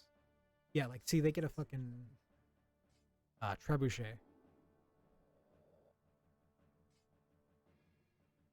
Actually, we really should be way more careful with Faramir right now. So the reason they haven't gotten the right tower is we get a reinforcements on that right tower, and two Gondorians just yeah, they're I think they're about to no, but they're on the very very far right, so you can't see them yet. And that's the sole reason. And because we have troops there, that's why. Okay, then Legolas I think gets the kill here on this guy. Yep. 15.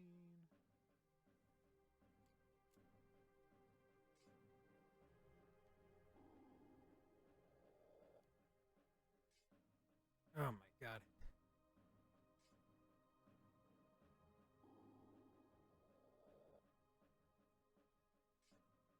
Yeah, this is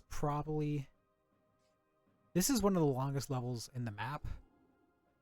I think Defense of the Beacon might be even longer.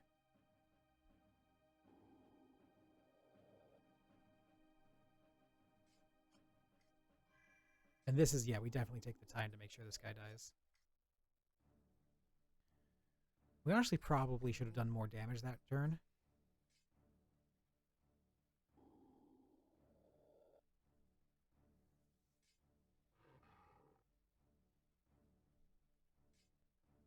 You kind of just saw the edge of them there, but yeah, there are two soldiers right there that they just aren't killing. Despite the fact that they're the only thing stopping them from, capturing that fort and getting 4 points.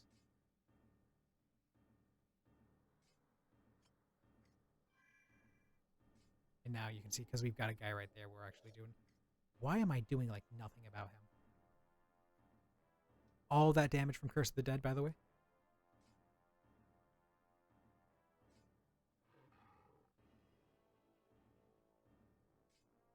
They're literally leaving instead of actually... Yeah, the AI in this game is not very smart.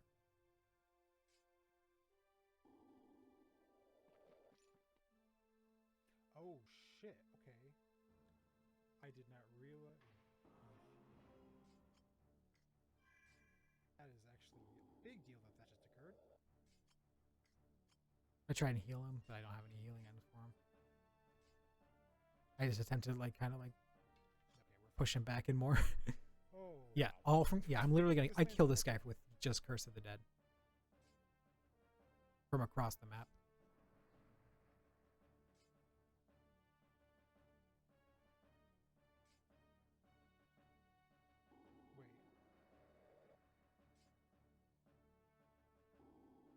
that just happen? Did I just lose?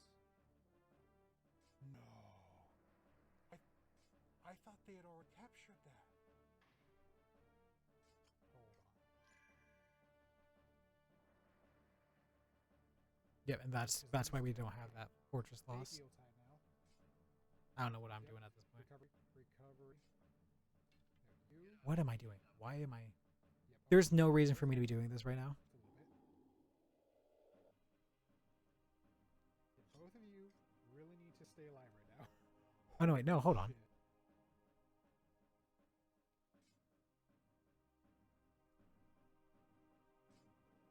Okay, they're done. Oh, thank God. Oh no, they're smart. They're just aggroing. Yes, that was intentional. I put a commander there to aggro. All right, I went after this. Just die, and I saved time too.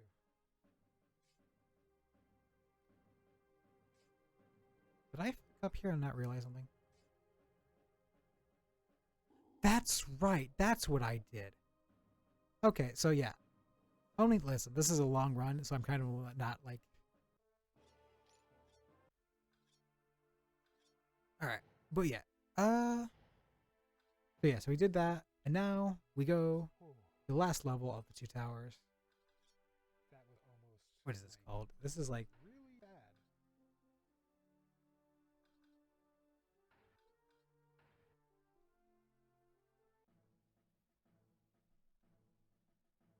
All right. What do we do here? This is another one we would never actually have Aomir here. Wait, Aomir. Yeah, that's Okay.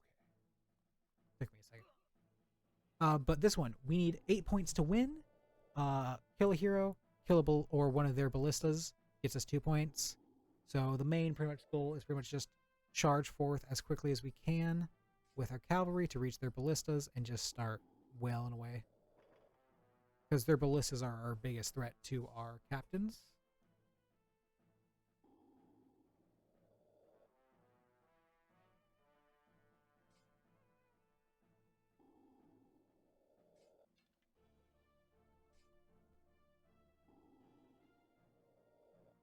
We get actually really good stun there, and then we body block all of them to try and protect Legolas.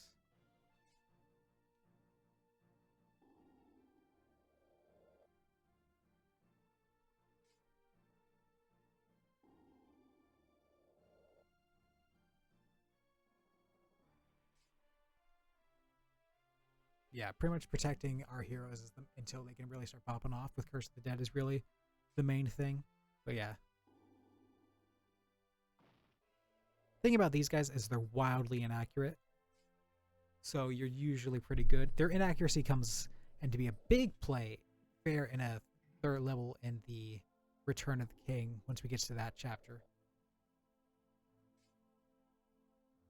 All good, all good.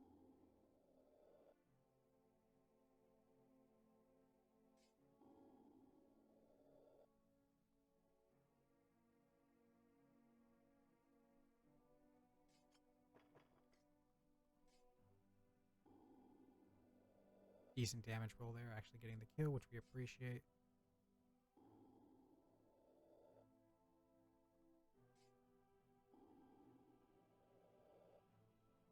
And next turn we can start hitting the turret.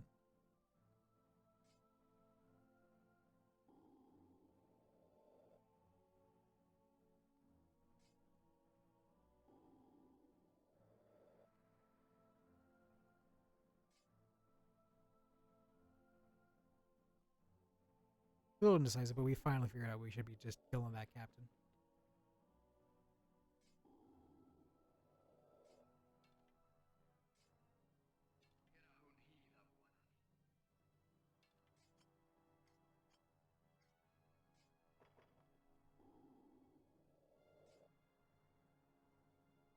Could be better. Yeah, I think Legolas just dies. It's a really bad position to be in. Oh, Boring's about to die.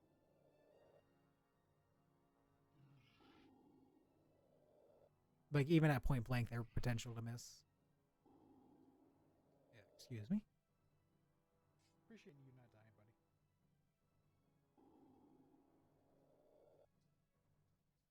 I think with all our captains still alive, if you survive this.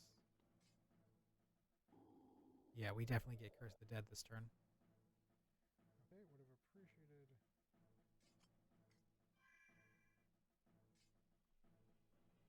that, we can start hitting you.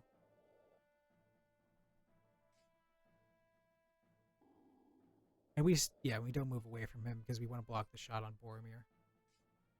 We just opt to like let Boromir die. Also, I think that just no, that did damage. Is Boromir still dead because of Berserker? Oh, Boromir has double healing items. Oh, he's I not. guarantee you, I did not know that when I made that choice, and that's just luck on Boromir's part. This is me being stupid and trying to save Legolas as opposed to just killing the captain.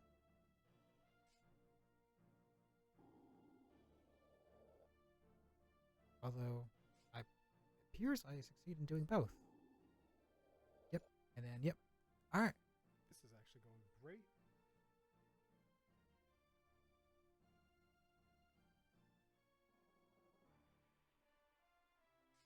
I think this hits. Yeah. Yeah, that damage.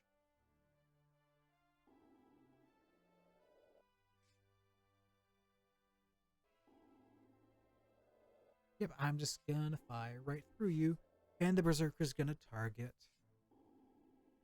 You missed. Nice.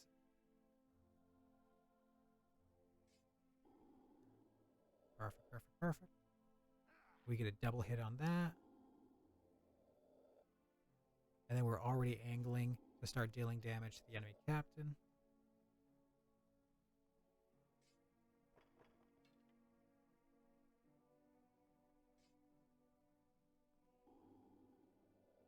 I'm about to say, does Legolas just one-shot that?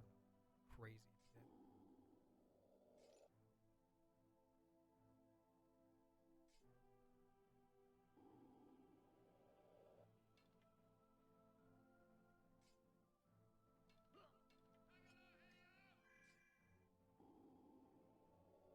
Being weird here. Alright.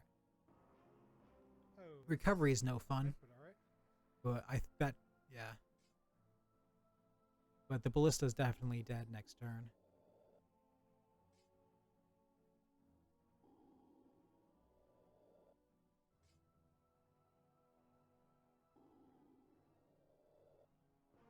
Rally is nice there.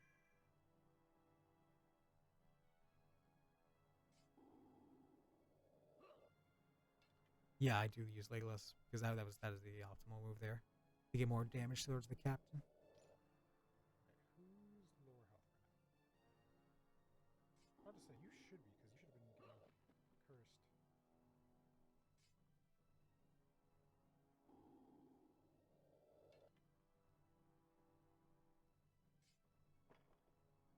What am I doing? That's actually no, that's fine because we've already killed one captain. So we're gonna.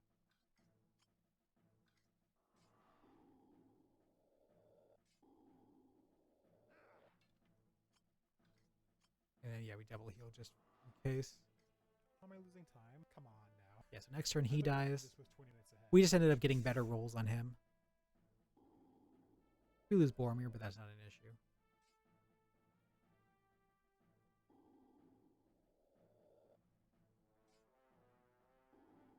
We do lose time on this map, as you can see. Not a whole hell of a lot.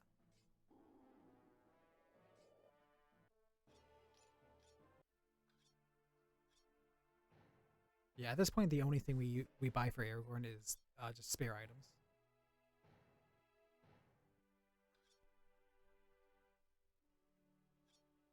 Okay, this is another one where we did them backwards. Yes, I remember this one. Okay. Why did I... Oh, yes. This, The okay. other big So one. this is the hardest level in this game. So if you look at XSplit, or wait, no, wait, not XSplit. Fucking, what's it called? After this, if I could get Live Split. If you look at the top of the Live Split, you'll notice the category mentions Gandalf. Really That is because usually this game was run with Gandalf. The reason is Gandalf has an ability called Stealth, which gives him reduced damage to ranged attacks. And for some reason, the way it works is it gives him, at max rank, it gives him 33% damage reduction on ranged attacks. And then it gives him another 33, and then another 30. As in, he has a 99% damage reduction at max rank. And this game, when it's rounding numbers, likes to round down. And essentially, due to the damage values that this game uses, any damaging attack reduced by 99% and then rounded down essentially becomes 0. So, Gandalf, using that ability, will also be focused because he's a commander who gives command points. Meaning that Gandalf will be prioritized by any ranged turrets which are in this level and will take 0 damage from them. Yeah, so the general idea is that Gimli here and they will continue to attack it. But we don't have Gandalf. So as you can see, right, these guys are attacking Gimli right now. If we had Gandalf, that would always do 0 damage. Essentially, what we do for this level is we just swap out our heroes at the bottom of the map, just outside of their range and in their range, to have them focus fire on them so that the cavalry can actually win us this level. Now, the issue with this is essentially, if they get lucky enough with their shots and don't miss enough, they just kill all of our heroes and then we lose. So this level is pretty much just line up your heroes and hope that they miss enough that the cavalry can win the level before the ballista kill everyone. Now, thankfully, we do have some healing items, which helps out a little bit.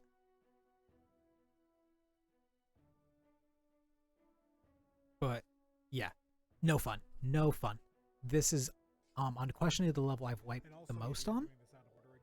It's unquestionably the most luck-oriented thing in this whole game, at least if you're running Aragorn. Excuse me. Yeah. And this is why we use Gimli here, because Gimli is generally fairly tanky.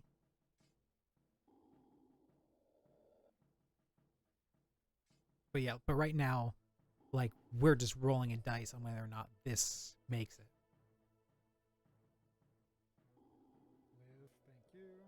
And now at this point, with no healing items left, I think...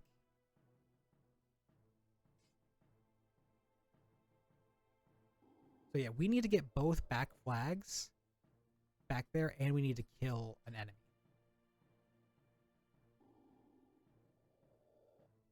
An enemy hero. We sadly don't get a lucky stun there. So yeah, we need 4 flags, because I think they're 2 points apiece. And then we need to kill an enemy hero is how it works.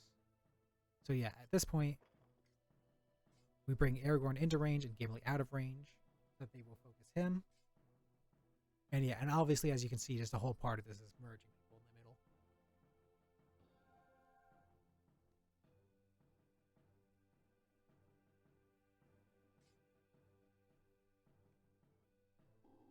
This is also why I made sure to buy the King's Foil and run the spread on him for that level. Yeah, so we need 10 points. Each flag captured is 2 points. Now, funny enough, so the evil guys gets 5 points if it lasts 10 turns, and then an additional 3 points. So if this battle goes 15 turns, and they kill a single one of our heroes, they win. Which is no good. Okay, no thank you. But we curse. I probably should have just healed right then and there. I don't know why I'm waiting around to do that.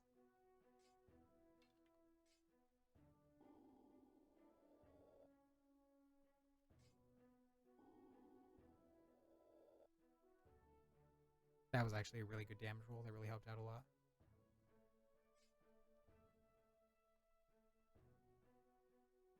And now this is finally when I'm like, oh yeah, I need to kill this guy.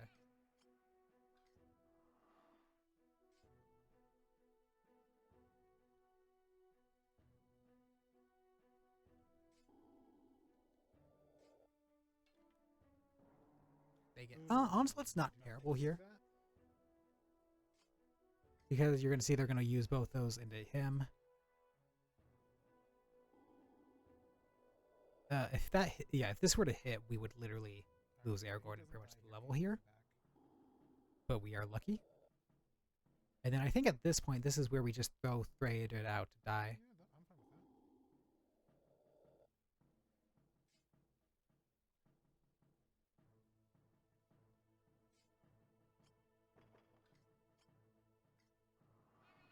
that. Yeah, we recognize we don't have the health.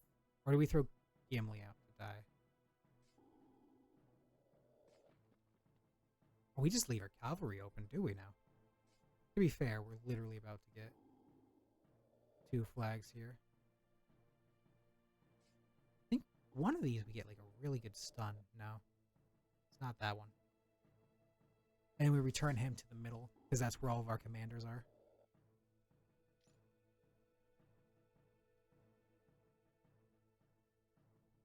Making really good progress. I think this is a turn where the ballistas are not going to target the heroes, which is... Yeah, we probably should have just thrown Gimli forward. Or have Theoden just move to the middle. Not Theoden. Oh my god. Eomer. Oh, the fact that they chose to target that specific one is really nice, though.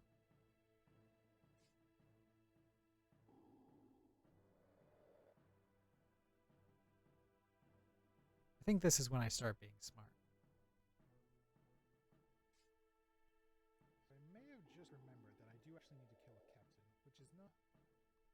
Yeah, because we're about to get this. Massive problem at the moment. No. Oh my god, what am I doing? Because I need to literally... If I'm doing that, then I'm sacking Gimli this turn.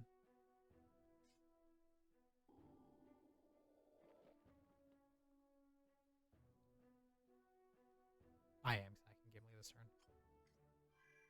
Yep.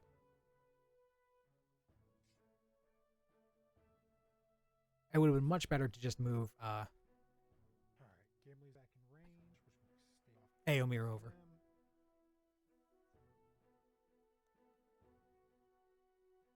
I'm just going to start calling him Karl Urban.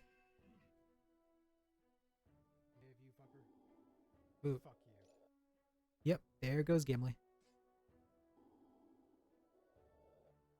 Gimli's dead. I don't think we need him for... No, because the next one is Defense of the Beacons. Oh, that's another whole thing that I did this out of order. Because, yeah, Defense of the Beacons and then Assault on the Skiliath. So, don't worry. Don't really take too much into the time until they're both done. Alright. I think I finally start sacking Karl Urban here. What I should be doing is dropping Curse of the Dead right now. Because there's a lot of people with low health. And it would help clear the way.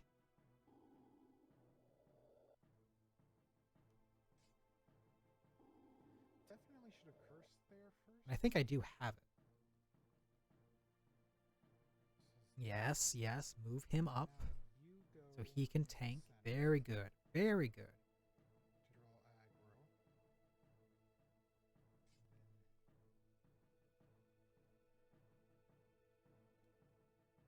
There's no reason not for me not to be ending turn. Okay, no, I didn't have Curse of the Dead. Okay. Alright. Now they'll target him. 7 minutes save time.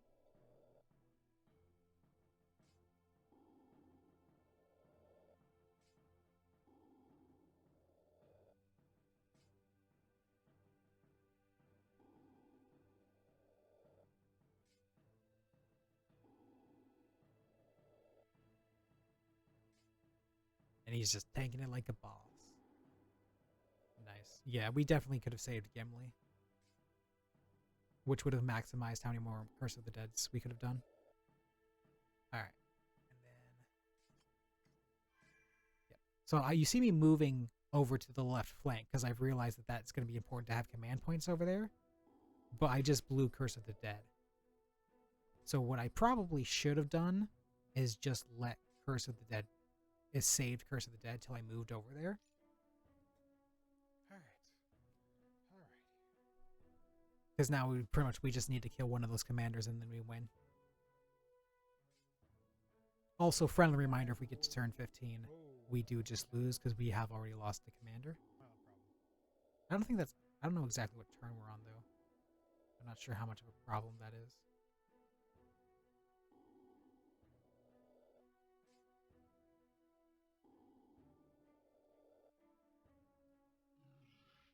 Stay alive, stay alive. You're staying alive. Not dead yet.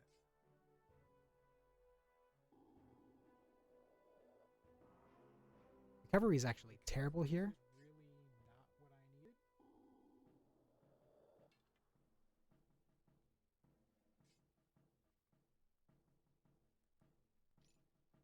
Yep. That's turn 10, so they win in 5 turns. Oh yeah, so Evil gets 3 points at turn. Which 10. really would only become a problem if he dies. And he's staying in there. You'll love to see it.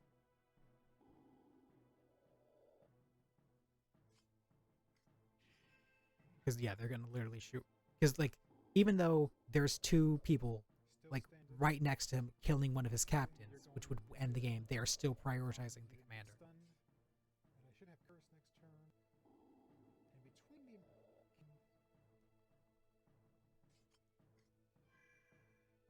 Alright. Considering the amount of fucking people. Yeah, I'm about to say. I'm not sure if that cursed the dead matter. I don't know how much damage that did, but yep. And that's beating the hardest level in the game. And Defense of the Beacon.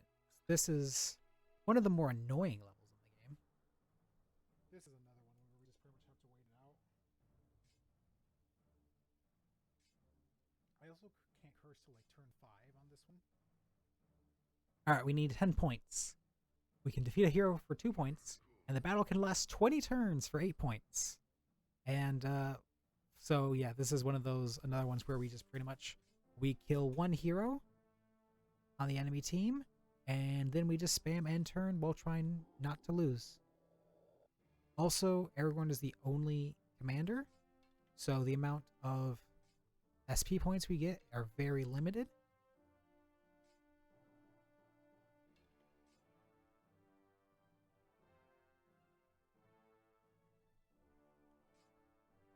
I'll just take you. We're just gonna take you out of here, so we don't have the random point to deal with.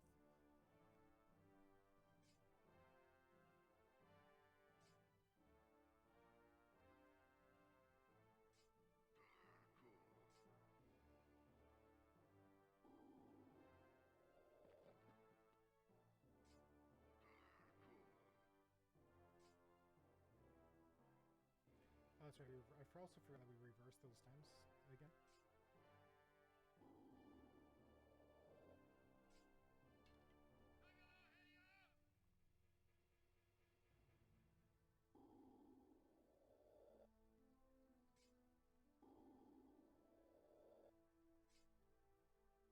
Yeah, so we just want to keep everyone in the middle so that they're still within the so that they can still get command points from Aragorn, and we move the knight in there.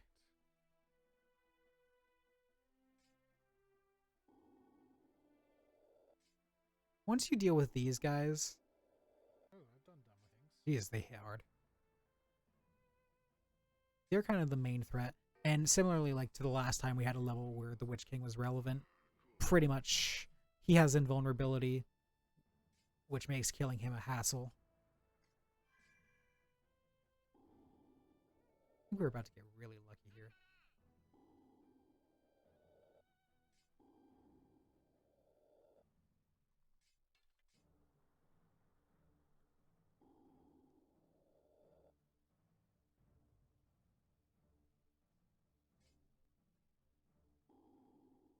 Okay. That was almost. Yeah, we almost lost Aragorn there, which if at that point we would have literally just had to restart this level, which would have been pretty much a 3-minute loss of time.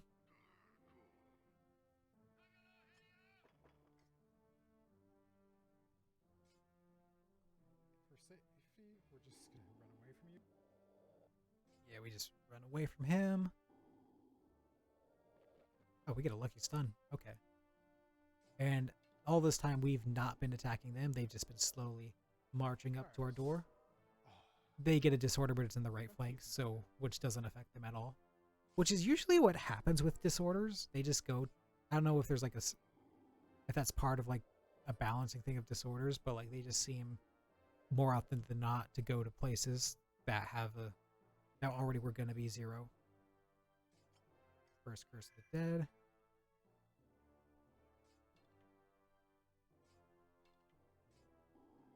Main priority is still killing him.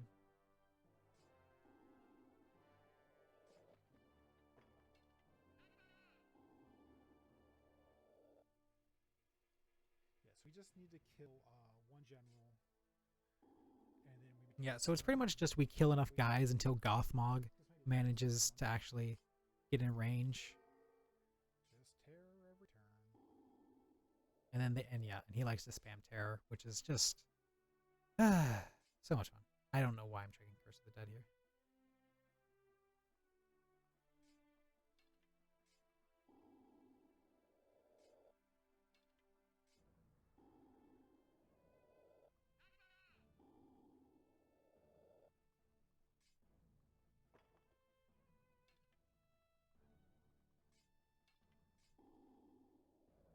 Alright, so we've dealt with them.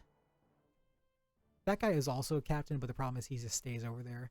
And sending the horse over there to kill him isn't really... He will run away.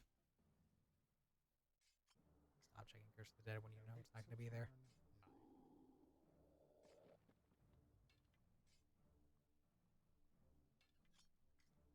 Yeah, we just end turn there just because we don't know how to... And if you leave him alone, he will eventually come to the middle, which means he can be hit with Curse of the Dead.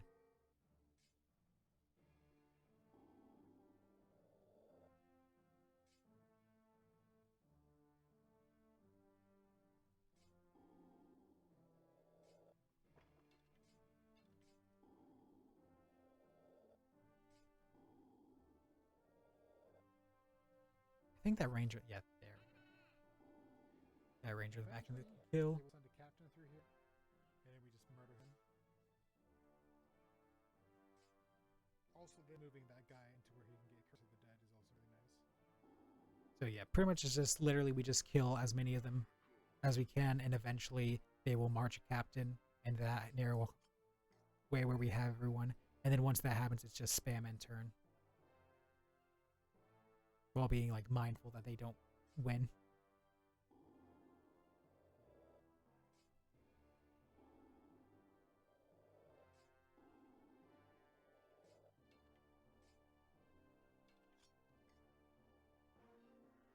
Next, Curse of the Dead.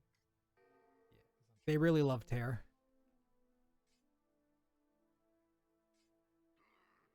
But the thing is, with Curse of the Dead and just like the kind of the bottleneck that is created, not to mention the fact that the Witch King does not have particularly good command points, it's fairly easy to just eventually kill enough of them to where they don't have anything.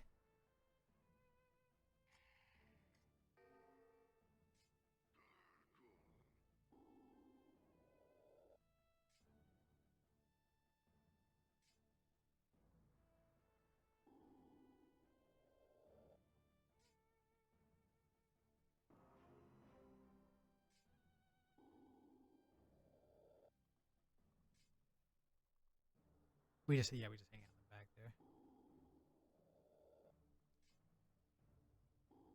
Probably was best not to move him there. Well, alright, turned out. Alright.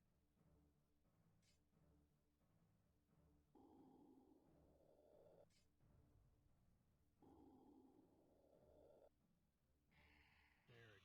See, we just run through enough of their troops. They send the captain in. We kill the captain. Make it to turn 20. GG. Yeah, we got a kill there. Nice.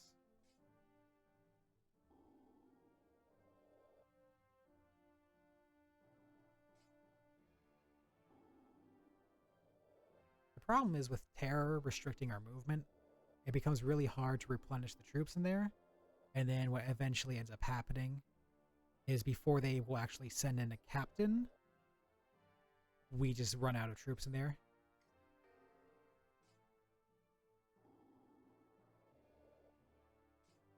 Also, we get really bad Curse of the Dead rolls as far as hitting the actual captains here.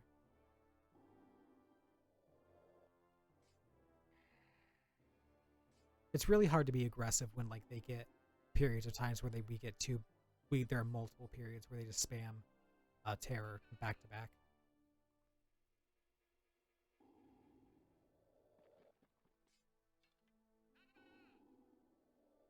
I think I moved this guy. I probably should have moved one of them on top of the flag, but I don't think they actually take it. Never mind, they do.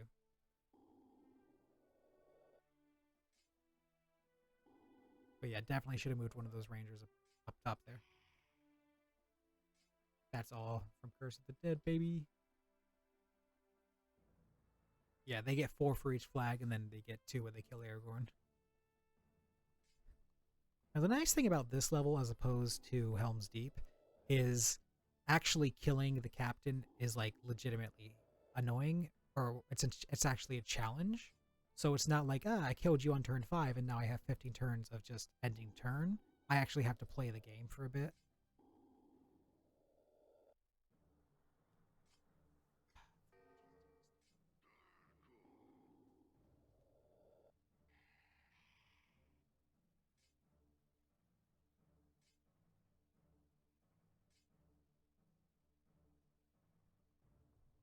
I think we get Curse here.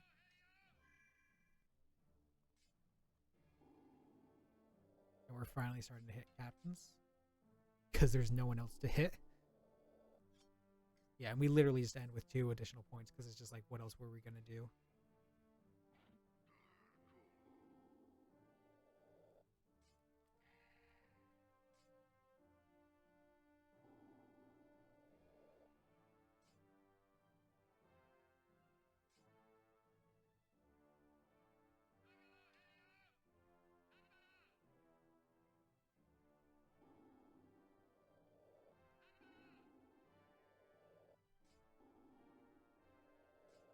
And I do, in fact, start moving. No. Yeah, no more.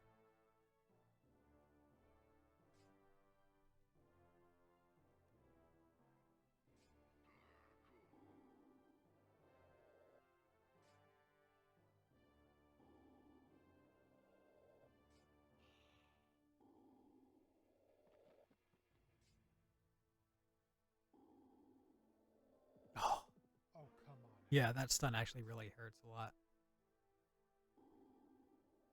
But now Gothmog's finally close enough that we can start playing into him.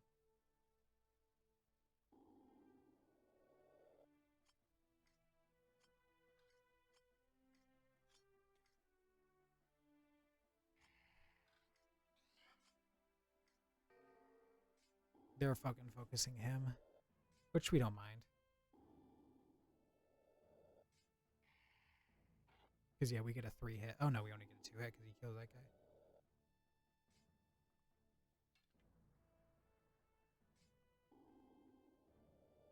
I really should have bought healing items before this. Yeah, we can't do anything. We can move him slightly closer. Yeah, we literally just run back. This level, actually, we came pretty close to losing this level.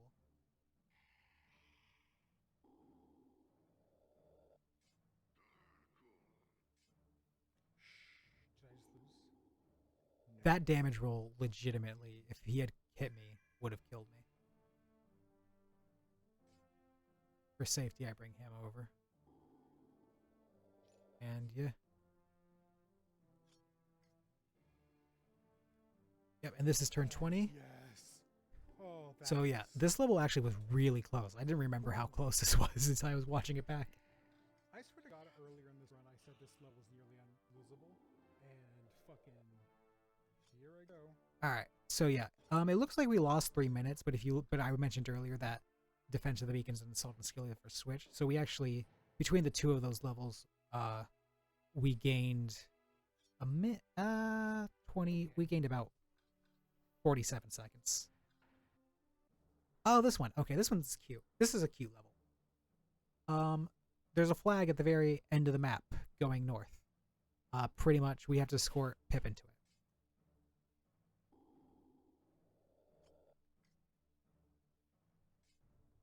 pretty much what we do is we have Gimli and Aragorn go to the right with Pippin to cover for him, and we throw Carl Urban to the wolves and to just delay all of them from coming for us. Yeah, because they'll focus him.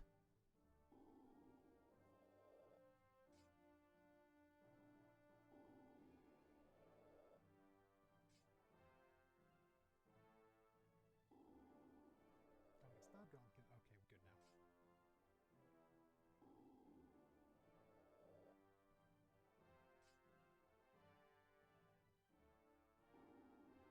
Yeah, Shagrat's really the only one we've got to worry about, and we're about to be dealing with him because he's got Gimli and Aragorn on him, which is a pretty decent combo. And we also use evasion here, which, as you can see, really boosts up how much he can move. That maybe was not the best use of it, considering we bring him into range of Shagrat being able to hit him, despite Gimli being there. Yeah.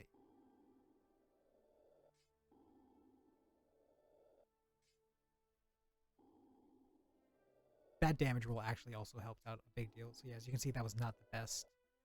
Okay, if he got stunned, that'd be bad, but he didn't.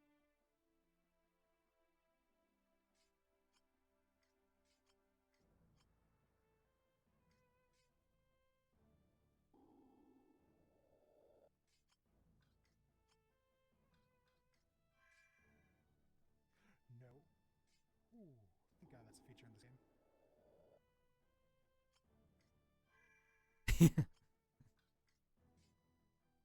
Oh, oh yeah. So Curse of the Dead there not only killed Shagrat, but it also randomly killed that goblin, which means it rolled a 6.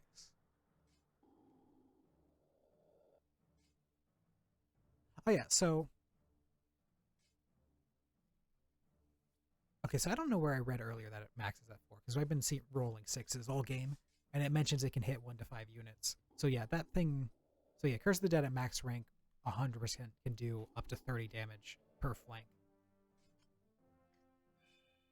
And then with evasion, giving him the movement, we go.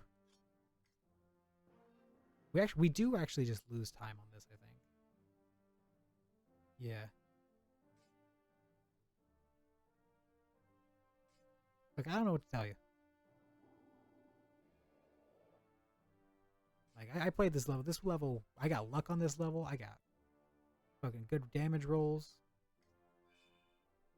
I think that's not close enough. We have to be on the flag, I think. So, yeah. And then I have to, then I make the choice to do this because he's too close.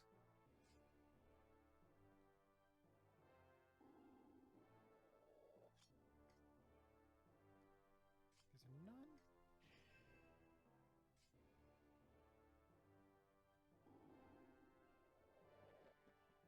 Shut up.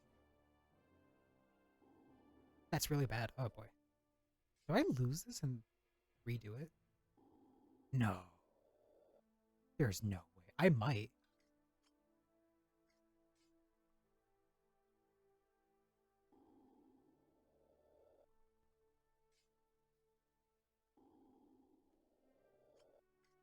I focus the goblin because the goblin's more likely to actually reach him. Wow, I lose so much time to this.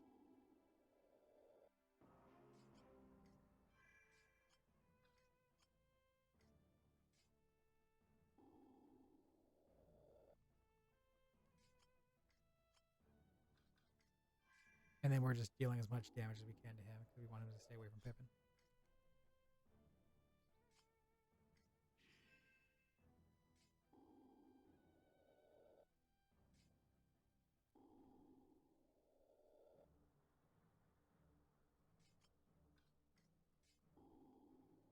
All right, and then we use, yep. Ooh, yeah, that was actually, I did not remember that being that close. It's been a while since we've just outright lost time on a level, but yeah, we lost time on that.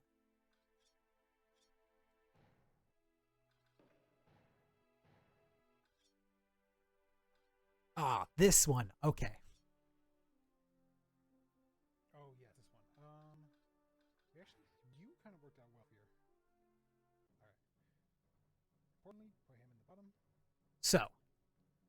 the requirements for this level are to kill all of the enemy units. That is how you win this level. This is one of the reasons why when I started running this game, I was like, nah, Aragorn's got to be better than Gandalf because in these later levels, because there's a couple of these levels where it's literally just kill every single unit on the enemy team, and I knew Curse of the Dead would start coming in handy. But so where was I? Yes. So pretty much for this level, we spam Curse of the Dead. We focus the enemy commanders because they have a lot of trolls, but once the commanders are dead, they don't have the command points. And so, it doesn't matter how strong the trolls are when they can only move one of them per turn, and I can move 4 cavalry.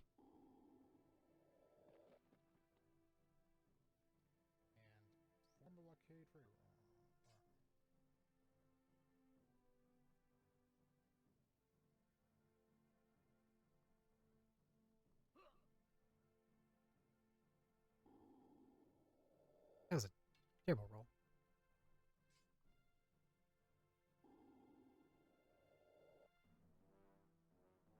This is probably like the only level where we actually make a concerted effort to kill the Witch King. Well, it's not the only one, but it's definitely the first one.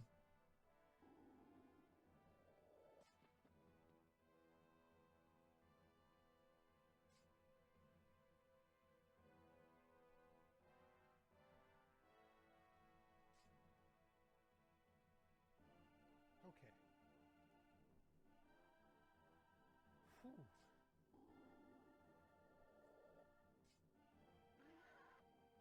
Keep in mind that the previous time for completion of this level is 20 minutes, because I'm fairly certain we beat that by quite a bit.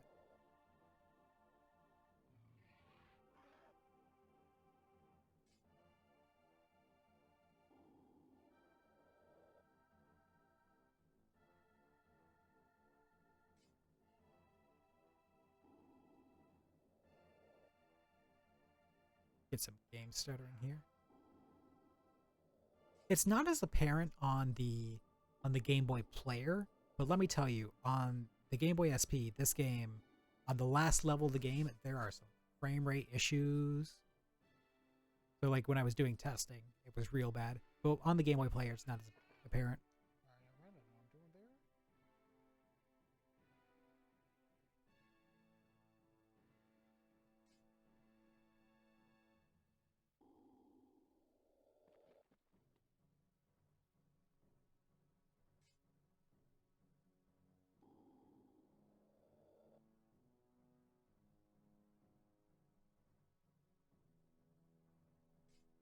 They really don't care about Gothmog in this level, and it really just allows us to kind of create like a chain reaction or a domino effect, because once he's dead, then also, as we just noticed, the 0 in the mid, the Witch King has, I mentioned this earlier, has a 0 to 3 for his command points, which is garbage.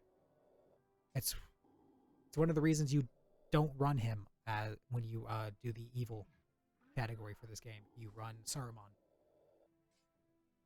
There's a bunch of other reasons why Saruman's better for speedrunning, but that's the main one that automatically disqualifies Witch King as a negative. Do we get lucky and kill Gothmog this turn? I don't think so. No. Yeah, but next turn we will. And this is when we really start laying into the Witch King too.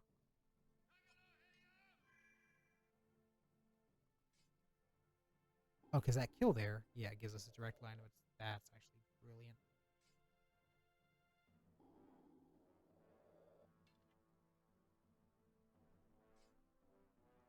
brilliant.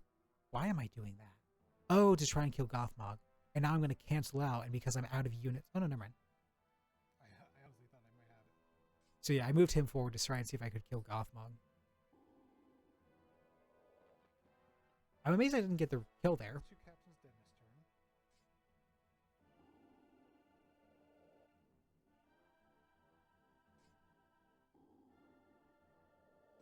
Nice stun. Get us access to the captain. All right. Now, I don't know if this is how what ends up happening, because I think he uses invulnerability. Curse of the Dead, because it is an attack from a hero, technically, hits through invulnerability. Because when he's in invulnerability, he can only be killed by a hero. So I think I kill him with Curse of the Dead here.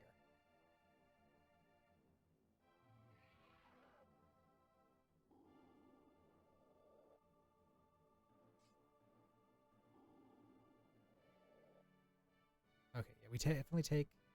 What am I doing? What am I doing? What am I doing?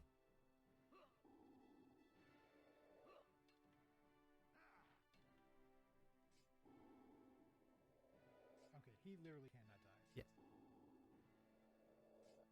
That's if Aragorn were to run up. Did I actually not kill him?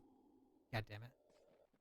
See, this is that thing of I found out so much of this about this game when I was running the evil category that I didn't know. Okay, I don't know what the fuck. And it's just like this map. when I got this record.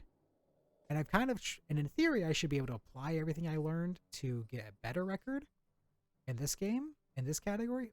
But I kind of have no motivation to rerun this game until someone beats this. So Okay, that actually. I'm just fine with it. Depending on who decides to him attacking. Yeah. Okay, I didn't get stunned there, but he's about to pop out on the no. Of course he gets that. Okay. Look, there's only so many turns you can have up. Yeah, so obviously if you were to run this game, just know literally Aragorn could have run up last turn and killed him. And yeah, we just killed him with Curse of the Dead there, and I haven't even realized yet. Did I get hit through invulnerability with that? Oh my god, I'm a legend. Yeah, so that's how I killed it. Yeah, so I did do that.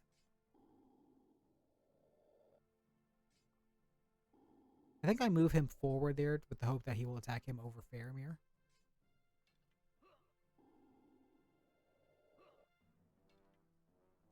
And now... Do we get that? Oh, I was about to say, if we got that kill, that'd be great. But yeah, as you can see, their command points are just whittling away.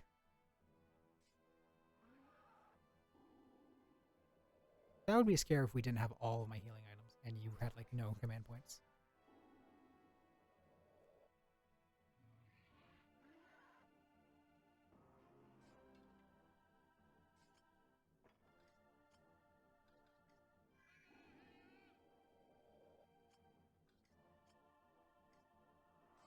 A little bit scary now, but not too bad.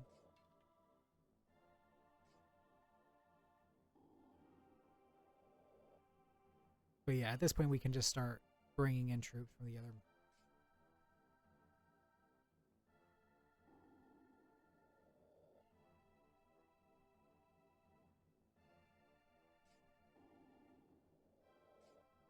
Pretty much at this point it's just fish in the barrel, just try and kill them as quickly as possible.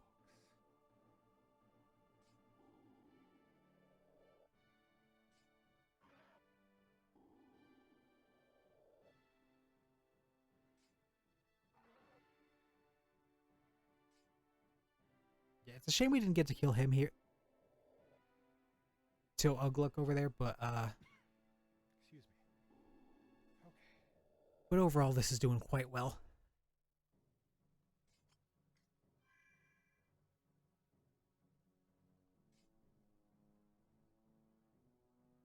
Now we're trying to bring Faramir over here to get that kill, and we do. Let's go, boys. Which is the big transition, because at this point they now have no captains. That's a good damage roll too.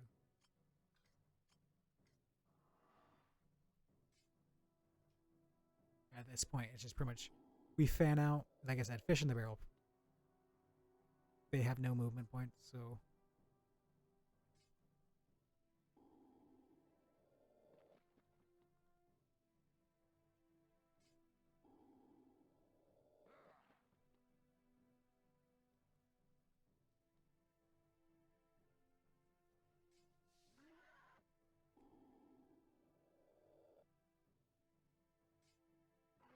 Do we lose Faramir here? Yeah. Fair. Acceptable. Look, acceptable losses, people.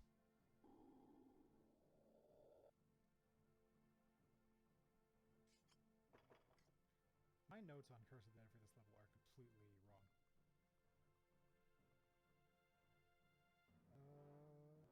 Wasting a lot of time doing nothing.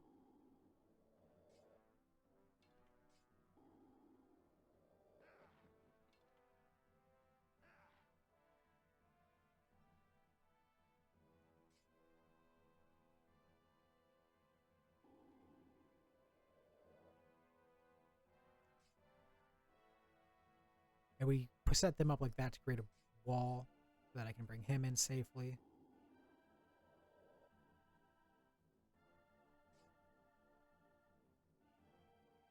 There's a couple of spare orcs in the middle, but they're not really doing much right now. To getting Curse of the Dead on either one of the flanks is more important than dealing with the stragglers.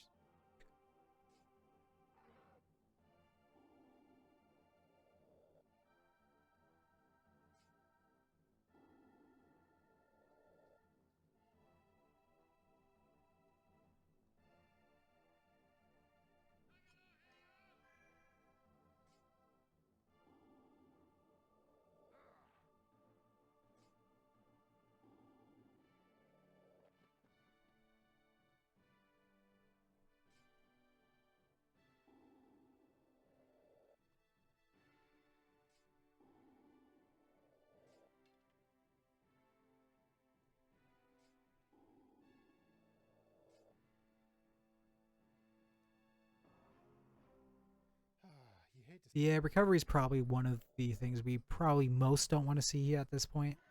Free moves, whatever. Probably, obviously, the thing we definitely don't want to see the most at this point is rally, but recovery is probably below second.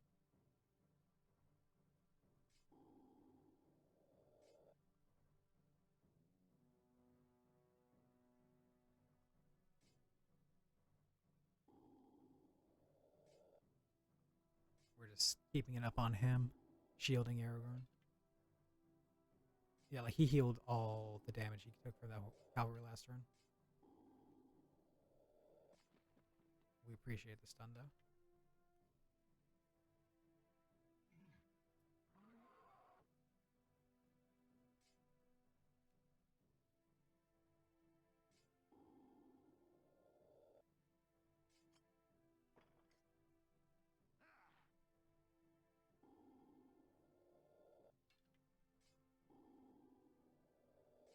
Not getting that roll was actually really annoying there. Probably should have just went forward with Aragorn and shot him. And just over here, we're just, we're picking him off.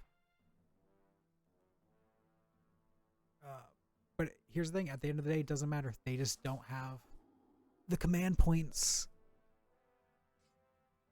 to just deal with our damage. We're always gonna out damage them. Okay, I'm getting really fucking tired.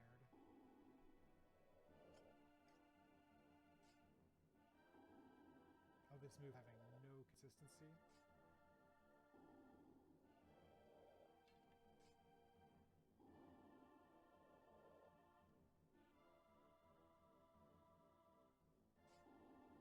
I think we push him to the middle to start dealing with it. Yeah.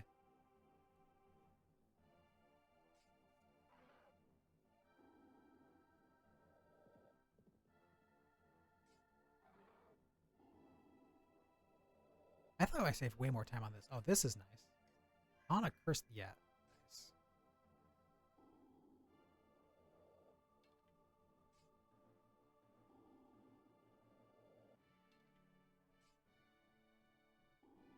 Some suboptimal movement there allows him to live.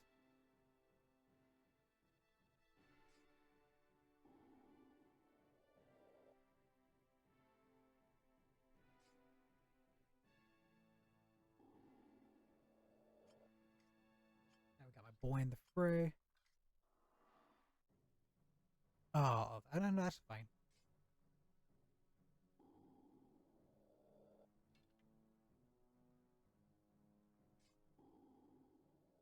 how few guys we have in that flank. Oh, the rally. I think we end up returning to above minus 21, 28 after this. But I definitely thought we saved way more time on this level than we clearly did. Damn, we getting rallies all over.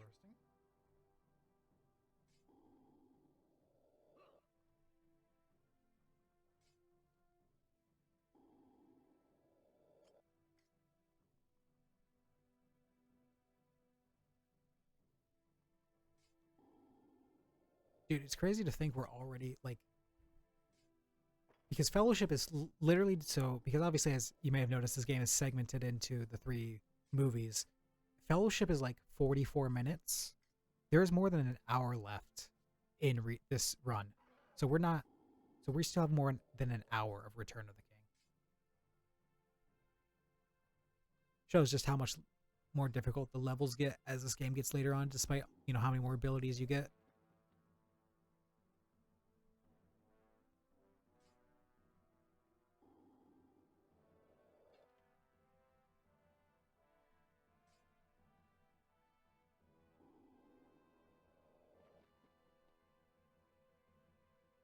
I think this is a curse turn. No, okay. Old me thought so too.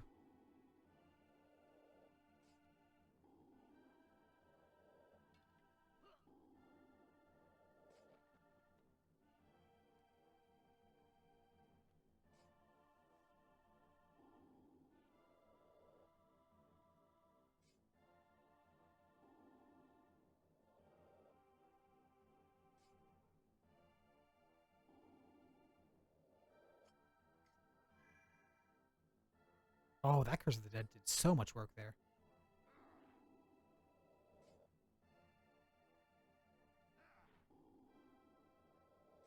We're literally just cleared out that entire flank.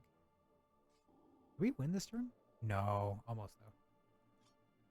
That may be the last guy. Close. No. So close.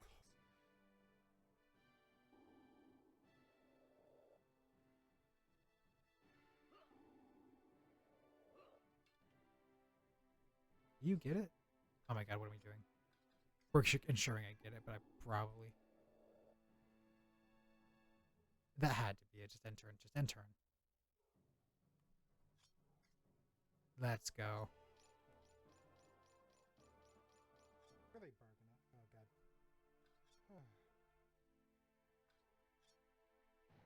Oh no, okay. We're not ahead of where we were after Assault. That's actually mildly important for litter.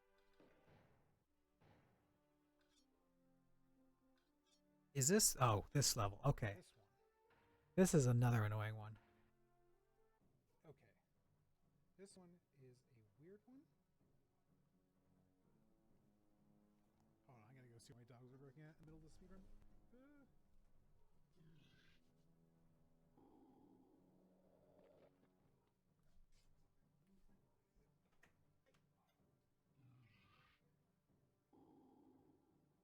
Oh yeah, so if you're wondering why I'm actually letting the attack animations play through as opposed to skipping through them, my dogs were barking at something at this point, so I had to go see what the fuck they were barking at. But, so Walls of Minas Tirith, you need 10 points to win. Defeat a hero, 2 points. There was another dog walking outside. Defeat a siege engine, 1 turn. Battle lasts 12 turns, 5 points good. So, essentially, we need to kill 2 heroes and a siege engine, or 3 heroes, and then make the battle last 12 turns to win. So this is one of those. You need 12 turns to win, 12 points to win, and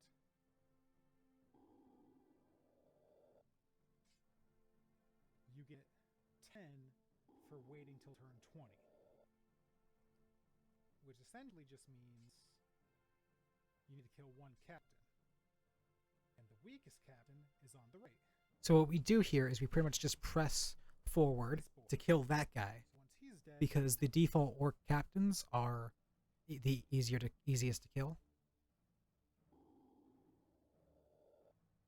and I can use curse starting at turn 3.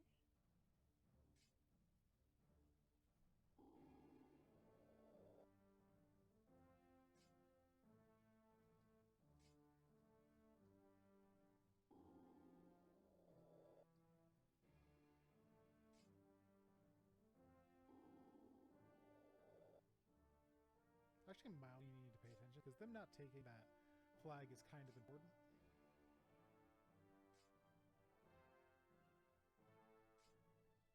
Yeah. This is another long one, just because they have so many movement points.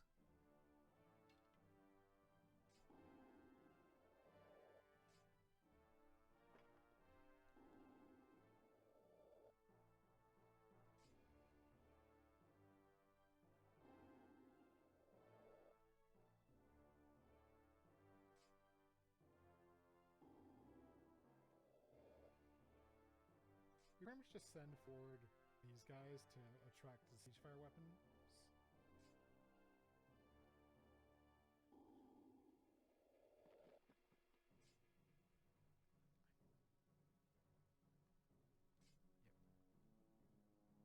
This is, throwback to the tutorial here. Just bringing the 2 rangers in to kill him. Just like the tutorial. And they say you should skip the tutorial.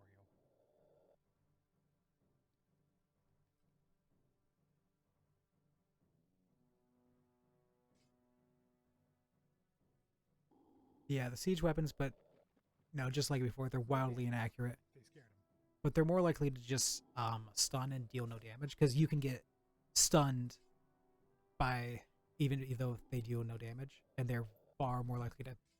They're apparently more likely to stun and deal no damage to the Gundarian soldiers than actually deal damage to them. I'm not exactly sure why that works out that way.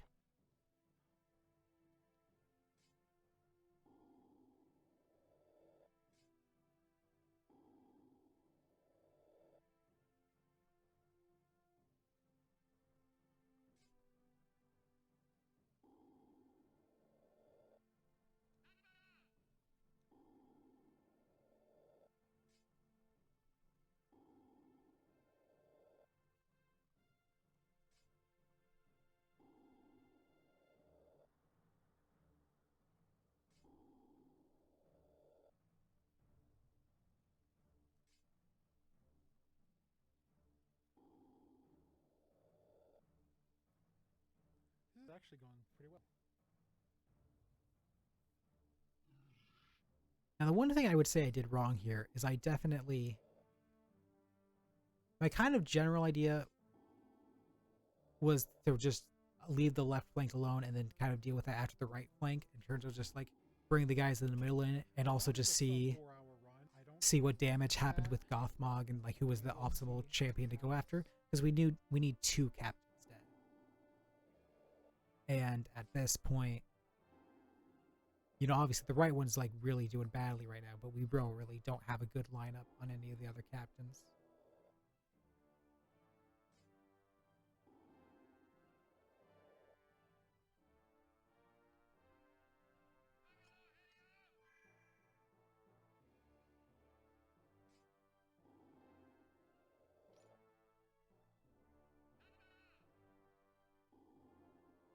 Should have been going for Gothmog there.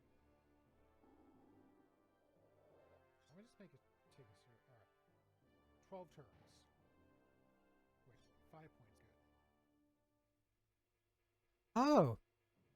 Yeah. So yeah, this is when I remembered the actual rules for this level. I've misremembered how this level goes. Okay.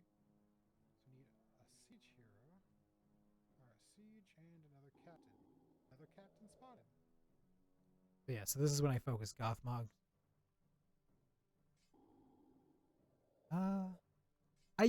The problem with these guys is they're so inaccurate. These guys are just shit. Yeah. And their range, and the good ones' range is garbage too. And so you just really kind of just ignore them. And I just often find it's just better to just use the actually reliable to hit guys.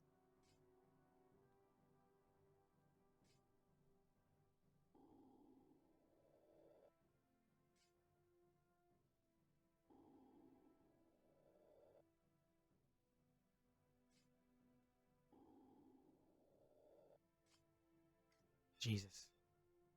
They're rolling 4s and dropping Intimidate.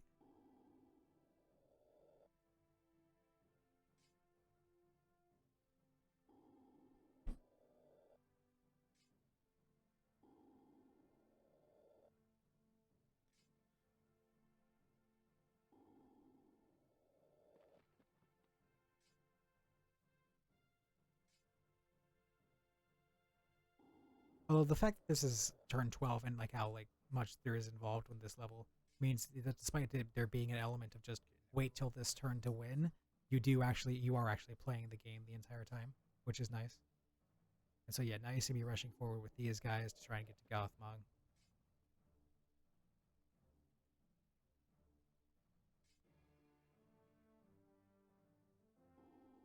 And yeah, now I'm actually attacking.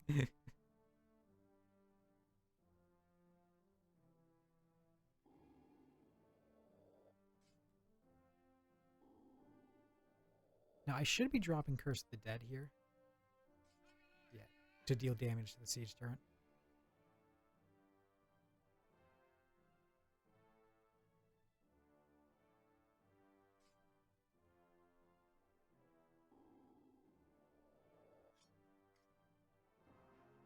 Ah, recovery, you hate to see it. Okay, I misremembered how this level goes, but I really had. I think it's just the last time I was here, I had trouble with one captain.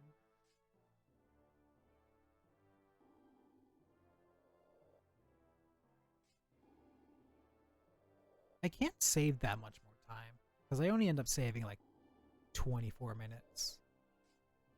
And I'm at 21 right now. Okay, the fact that I'm not being murdered by the siege. Yeah, surprisingly, the siege weapon there did not target the Gondorian soldier that's actively in the process of attacking him, which is huge for us. Okay, Because that doing great now.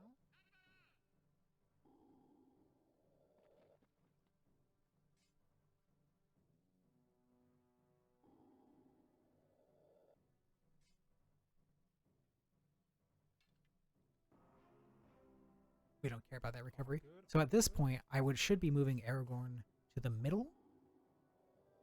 And the fact that this only goes to turn 12 is a huge. So that he can curse of the dead where the people we were actually trying to kill are.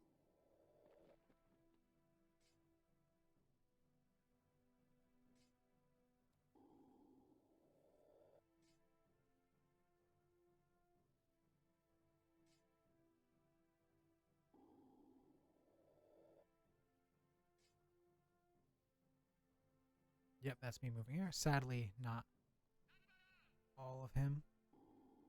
That stun actually hurt us more than it helped us. But the next turn we got him. Alright, so now... Alright, and turn until turn 12. What turn are we? Oh, we're on turn 8. So for turn 8, we need to get to 12 to win. What did I need to come under time? 3:15. Ooh. I think Legolas might be about to die, though.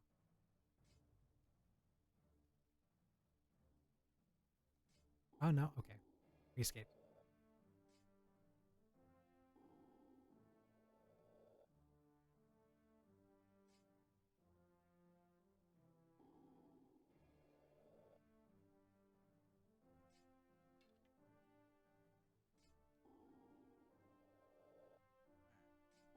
Just doing the little bit necessary to make sure Legolas doesn't die, because we might need him for the next level. Him over.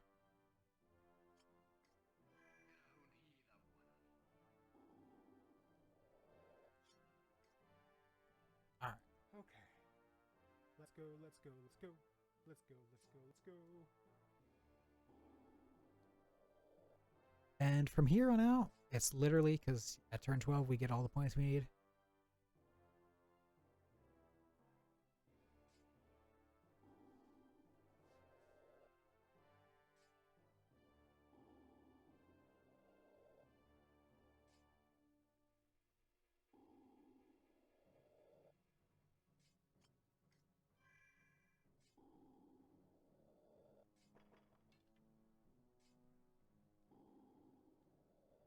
Do I need Boromir for this next level?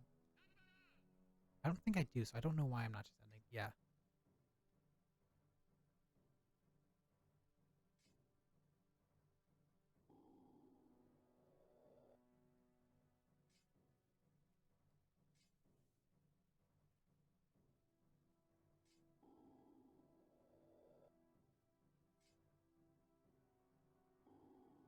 I would actually kind of like me to be alive for the next one, so I might do something to save him there.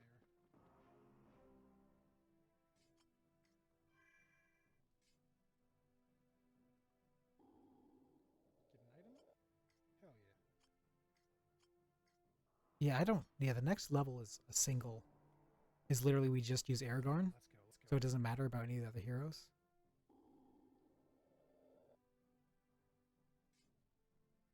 We like Onslaught here just because it gives them, because it's not a free move, so it gives them less movement points, which means their turn's over faster.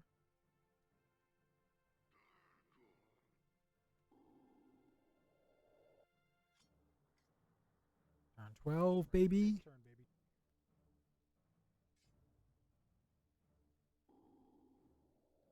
This run has almost more than 40 minutes left, by the way. This is a long run. The GameCube one is like 5 or 6 hours. Let me pull it up here. Because the GameCube version of this game is like really different.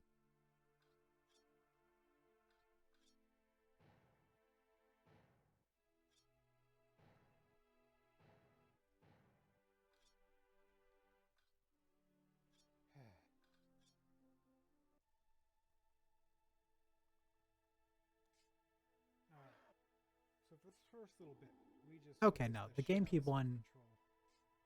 Well, the older runs are like 450 After that, we and focus on more 550, guys. but there's one from like 3 months ago that's 3 hours and 44 minutes. Oh, that's unrestricted. Glitchless, which I guess technically this would qualify as, is 450. And they're both records held by the same guy, so that's actually presuming that's actually representative of the best at the moment. So yeah, the GameCube one's time is way bigger.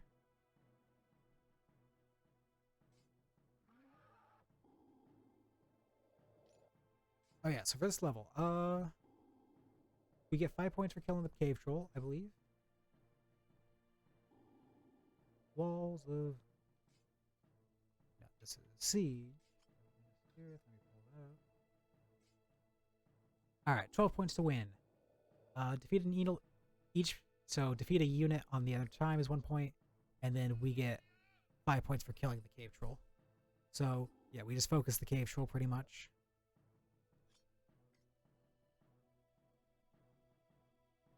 Like I said earlier, our siege weapons are so. And like we have siege weapons on the side of the map, but we really just don't use this because they're just so inaccurate that like at the end of the day, you're better off just using the accurate ones. The evil will start out really strong on this one, but once the cave troll is dead, they kind of like just go down.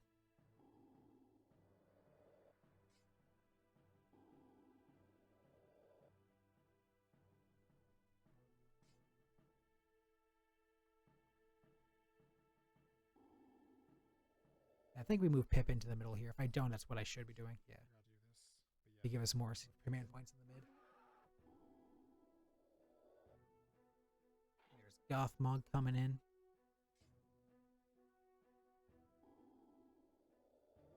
And there's their reinforcements.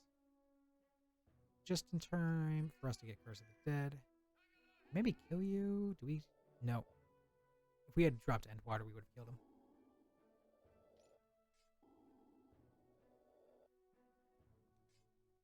That would be really stupid to do. Yep. We just use the Rangers at this point. Yeah, we don't need to go to Gothmog. It's just easier to kill 5 units as opposed to killing another captain. Especially since we've got like 4 lined up right there. I forgot how fast the troll comes in. Their second troll, at least.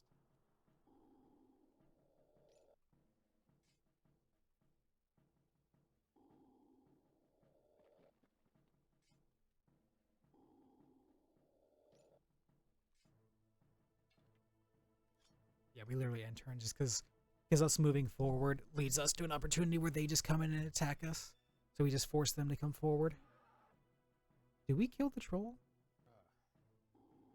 Usually, like, cause when I think about this level, I always try and kill the first troll and try and avoid dealing with the second one and just killing the units around him.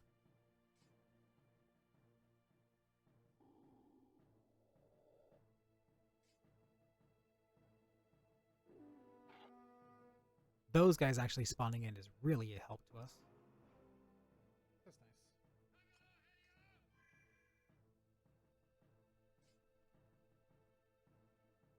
Yep, ignore the troll.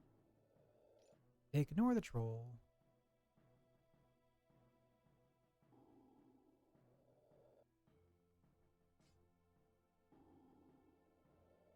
And then we'll probably use the ranger.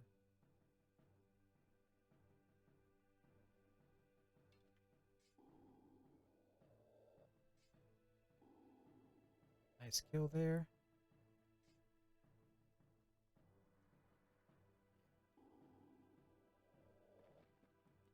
Good damage all around from us here. Did we lose time on this level? I think we have to.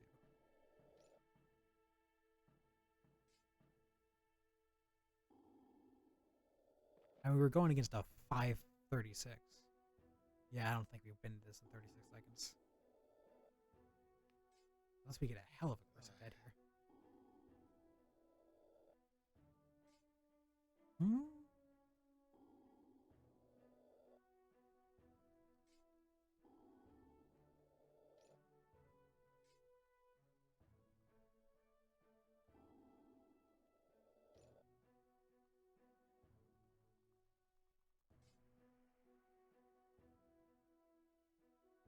I was better off just going for one of the big guys and just, yeah.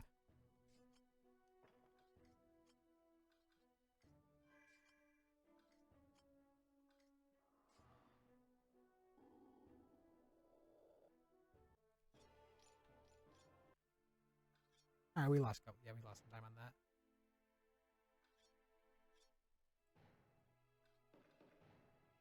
Pelennor Fields. The heavy hitters, boys. So this is another one where we have to literally kill the entire team. Also, they have an elephant. An olifant, if we want to be lore accurate. Yeah. So the reason we put Gimli in the middle there is because Gimli's pretty much going to have to go... Because the elephant just goes straight for the middle here. After he, you know... I just want to point out that I would have to be... take 42 minutes to beat this level to be below time. Yeah.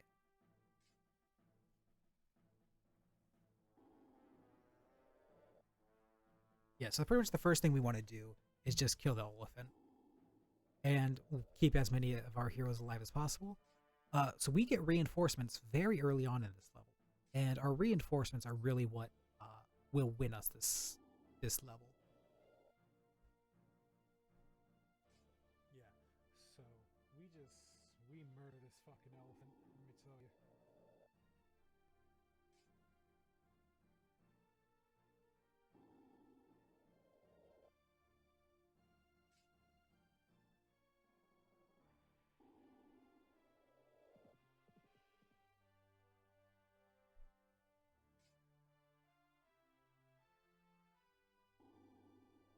But we are doing really good right now. And...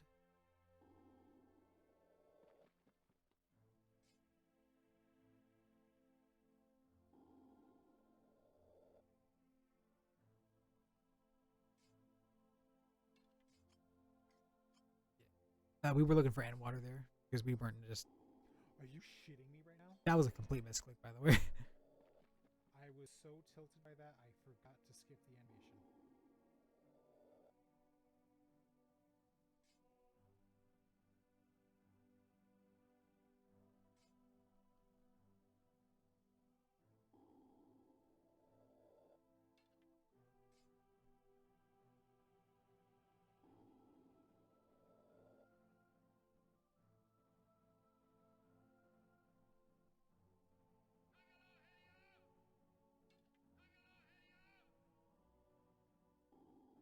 Just everything on the elephant.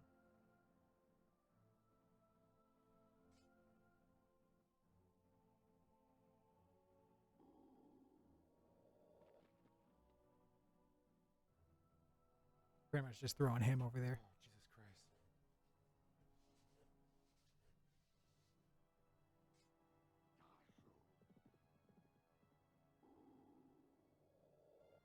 No, I was like, Gimli not getting sent there is nice. Pussy.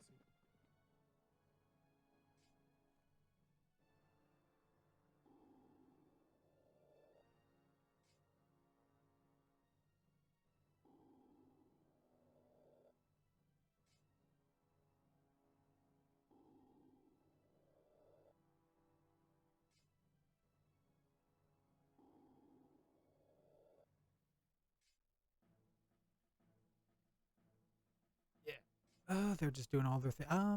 Really not much to take in outside of, the fact that that guy's near Legolas is important. The fact Gimli is stunned and is in a bad area. And that's our reinforcements. I don't think I utilize our reinforcements yet. Because we're still trying to kill him.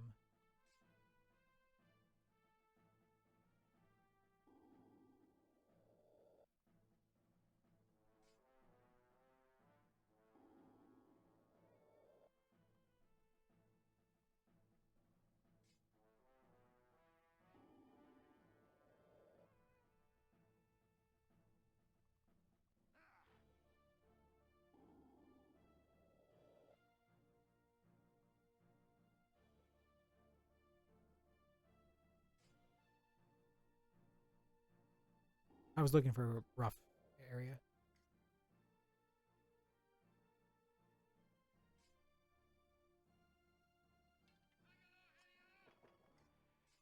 That's the second time I checked Curse of the Dead this turn. But yeah, the elephant's below a third. My notes, they don't work. And yeah, so that's our reinforcements. We get a whole line at the bottom of the field of ghosts. They are essentially like berserkers for us. They have only like about 10 HP, but they hit like a truck.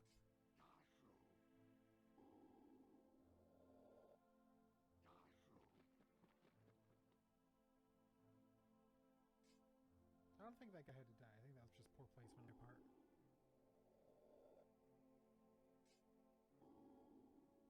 Yeah, you'll see in a second. Like they start hitting Oh, hard. fair enough, too. Oh, fair enough.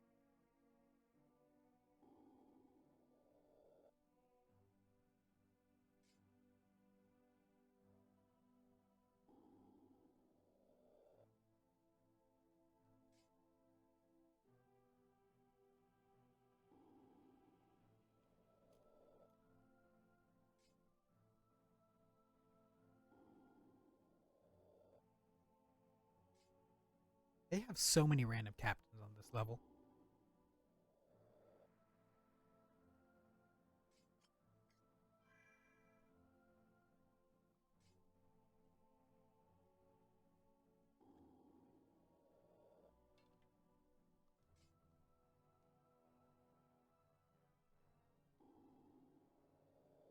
If Gimli had got that hit off and not accidentally hit the other guy, he might be dead there. For the extra range. Still not dead. I think we kill him with... Oh, did we actually kill him with him? That's actually great. He didn't need the XP at that point, Go, boys and girls. but he is now dead. And without him to really just rip through our forces, it's pretty much just focus the captains. It's pretty much just charge of the Rohirrim over again, where it's just focus the captains. Once they're gone, their numbers don't mean anything when they don't have the command points to utilize them.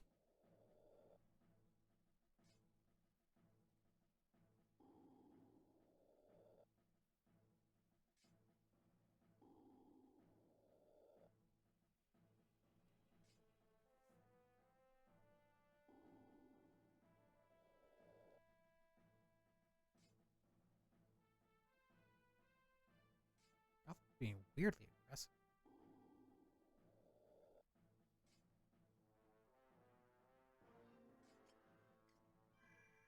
Probably should have gone to middle before Honestly, using that. not what I wanted right now. Unless, ooh, you can. And yes, now we start focusing the Witch King. I legitimately think I'm starting to wear out my A button because I'm having trouble skipping the cutscenes now.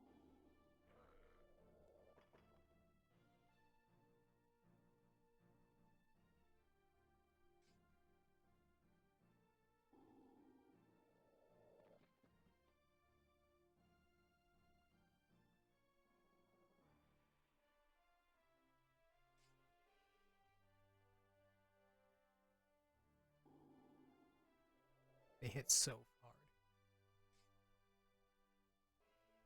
Oh no, I can. Cool. That'll kill you.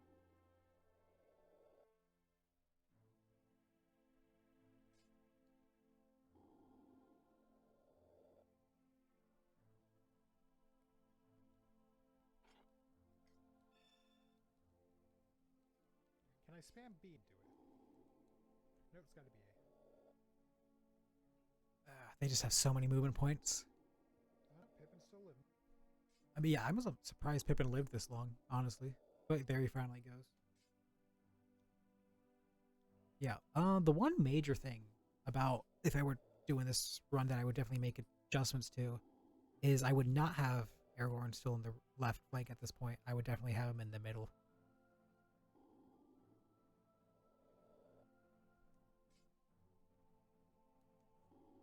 Just so many more targets for Curse of the Dead.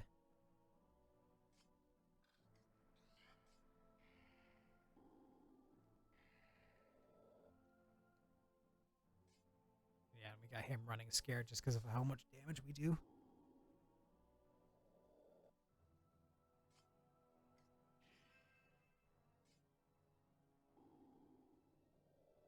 I mean, we do have him in the middle good.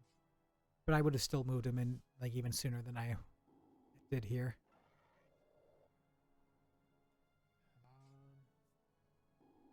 If I moved him in earlier, they'd be probably already in the middle and thusly already in the range of Curse of the Dead.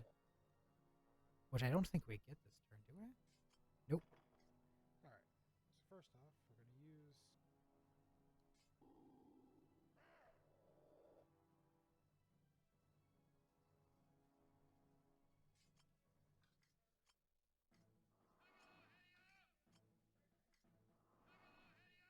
No, why would we do that and not kill the captain who's right there? Yeah. A lot of my prior, to be fair, I was like 3.5 hours into like actually doing the run as opposed to just sitting and like kind of watching over it. But like, yeah, definitely should have been focusing the commander there to ensure he died.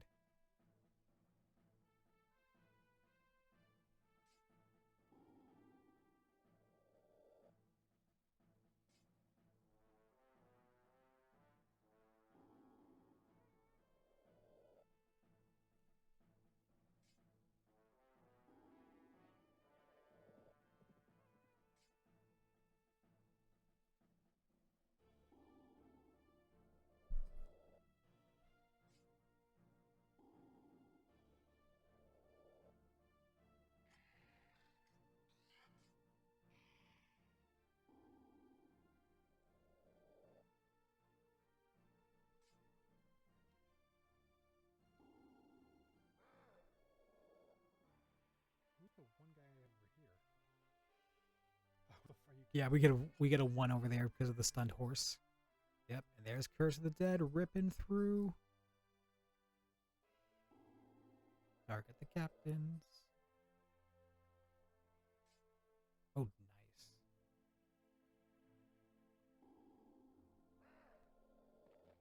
nice. Legolas has. Oh no, but I think Aragorn's got the range for him.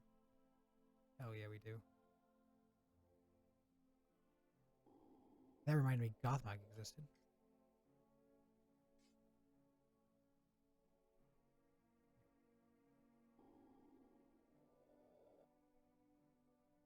No, I necessarily agree with that. No, it's fine. Because we're just doing a hit and run on him. Yeah, that's fine.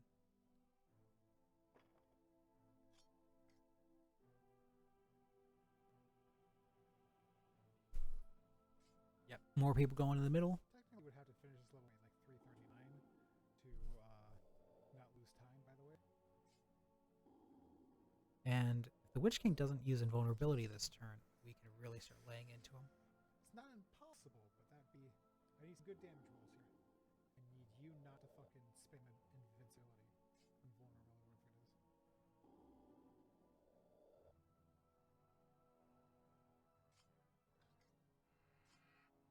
Of course it is.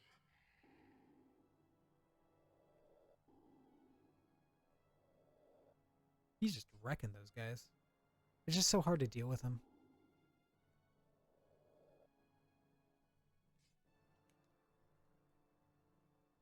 And vulnerability spam is real.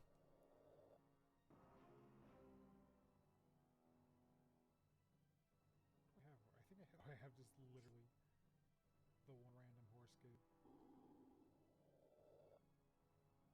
Yep, just steal damage. Just steal damage. We love having Curse of the Dead. Isn't rocket science, just yep, hit Gothmog. Hit the captain. Try event order on you.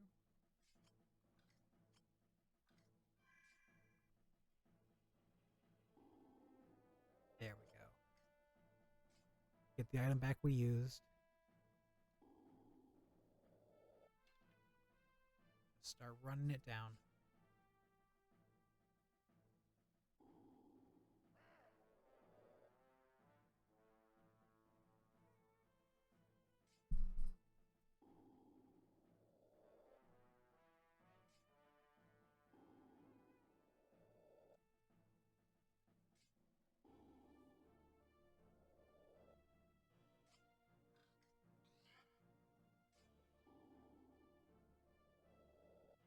Oh my god.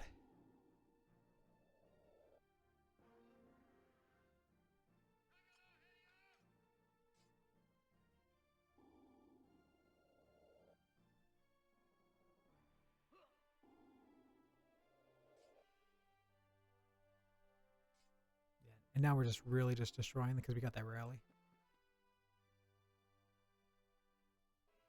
I don't think we really use that to do much because most of them are out of range of anyone. I think we just do more chip damage on him. Why did I just do that? I could have gone up and killed some people. Yeah, that was a stupid mistake on my part.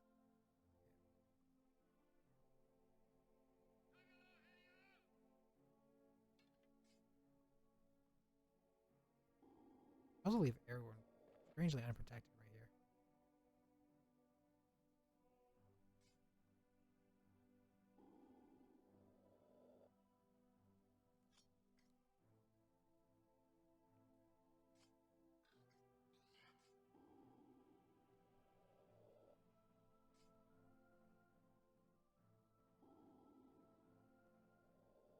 You know, considering everything, it wouldn't have been a bad idea to continue moving Aragorn to the right to confront the Witch King directly, because the Aragorn could actually kill him through invulnerability.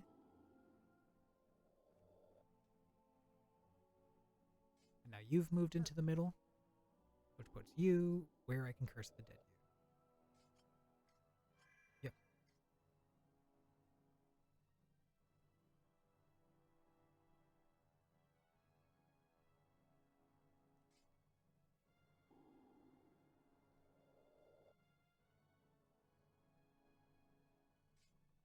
I think I'm starting to do that now.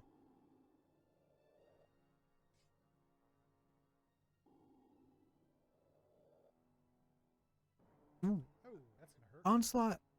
Onslaught's fine here because like we just want to restrict their movements. Also, if you notice, their SP bar is so low, so they can't do invulnerability. So we do actually get to kill the Witch King here. If he doesn't use invulnerability this turn, I kill him. Die, you fucker. Which is a huge win for us.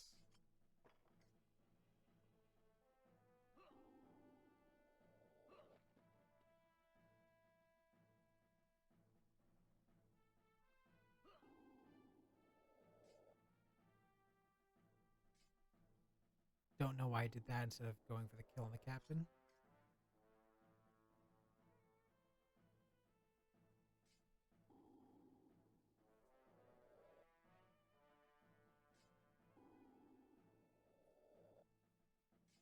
Oh, but this is where we really just start wrapping up because we get a Curse of the Dead this turn.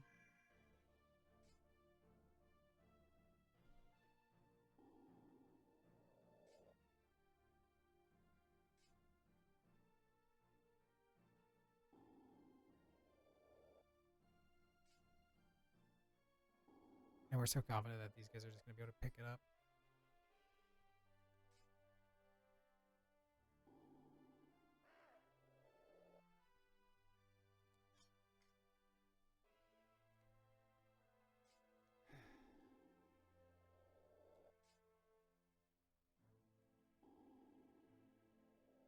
We don't actually save that much time on this level. Might actually lose. No, there's no way. Because I refuse to believe that I lost, that I didn't lose time on the last level.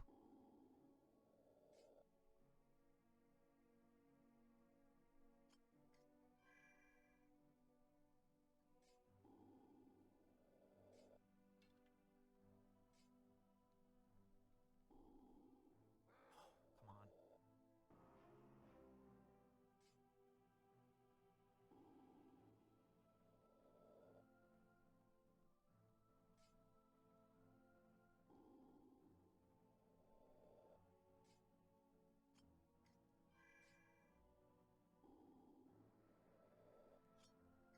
I think I could have killed that guy with Legolas. No, but I mean I could have, but Okay, now I know exactly how many are left. it wouldn't have mattered.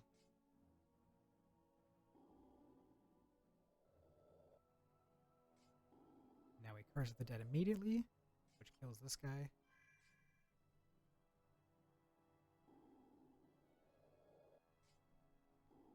Jesus.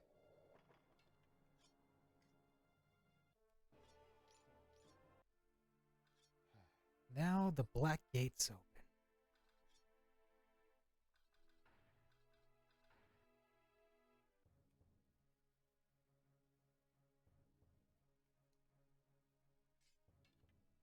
So here's this level's gimmick. Frodo, you know, that little hobbity bastard, destroys the ring randomly Literally, it's just at some point. target Essentially, rolls. Frodo has a chance to destroy the ring starting at turn 15. So essentially, the gimmick of this is pretty much They're dead. just survive until Frodo destroys the ring. So essentially, survive past turn 15. I don't remember exactly what it was, but it's like he destroys it at turn 22, which It's just spam end turn. I would consider beyond 20 to be unlucky.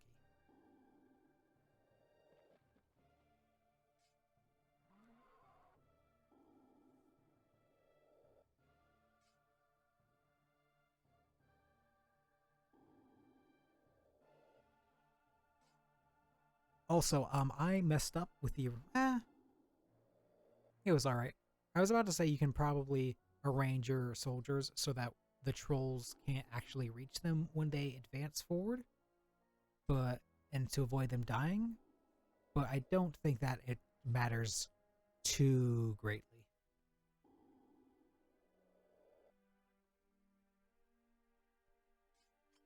So pretty much, yeah. We have Legolas, we have Faramir. We just pretty much create a wall of cannon fodder, and then move these guys back to where they can start shooting at captains to limit the movement.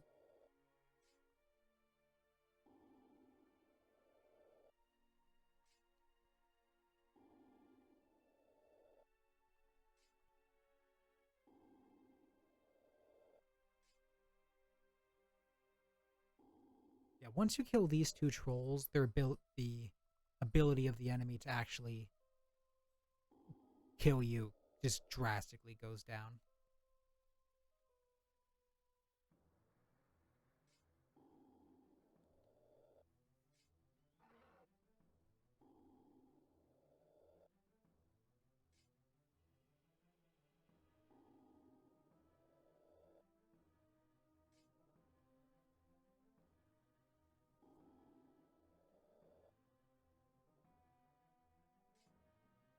You can see those frame rate issues.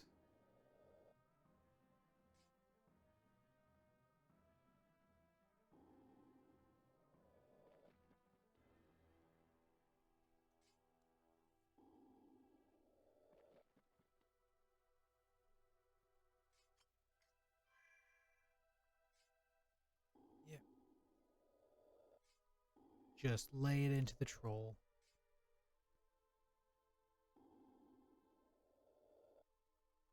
And this is, yeah, when we start falling back with these guys.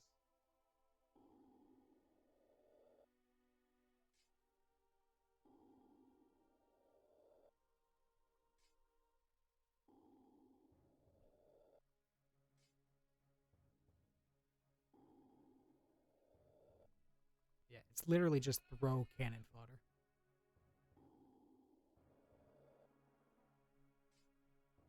Now Shagrat over here, it can actually be really annoying because he can actually hit Legolas at equal range. So, and he has more health than Legolas. It hits like a brick too. So you kind of want to throw cannon fodder at him to weaken him up.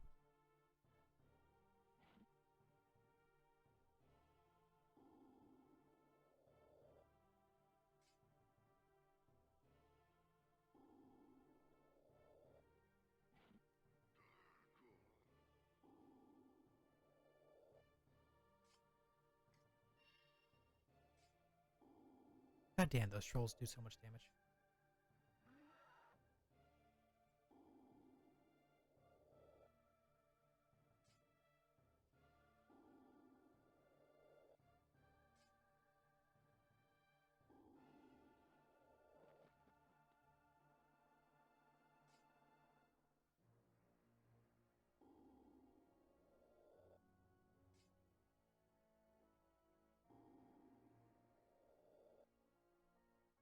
This should be a Curse of the Dead turn. Yeah, it is.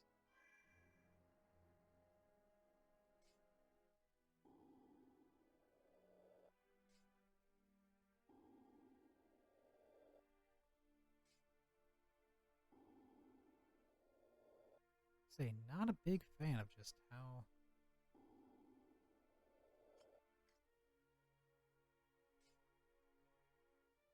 Cannon fodder, cannon fodder.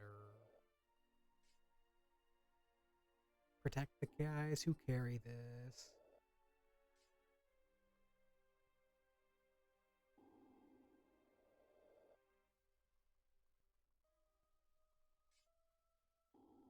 Would have been better off just bringing him all the way to the middle there.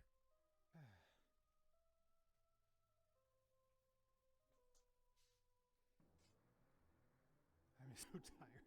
It's a 3. Oh, look, we're 3 hours. We're almost 4 hours in, boys. I'm tired.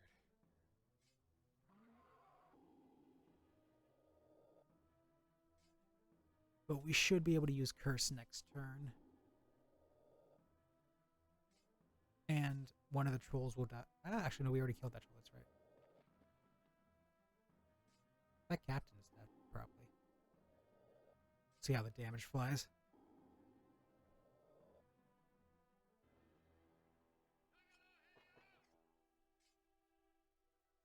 He might be dead. I'm debating my options here.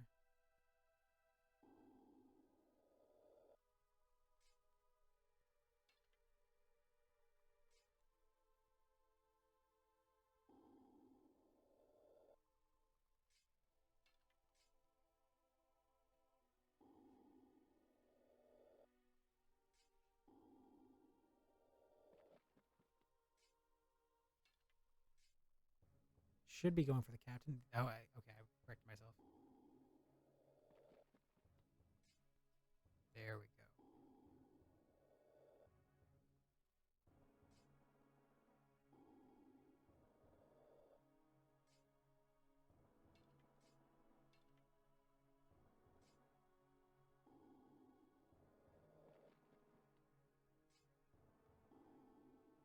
go. That was a really good turn. Break, actually. And that's how much damage he's taken just from spare Curse of the Deads.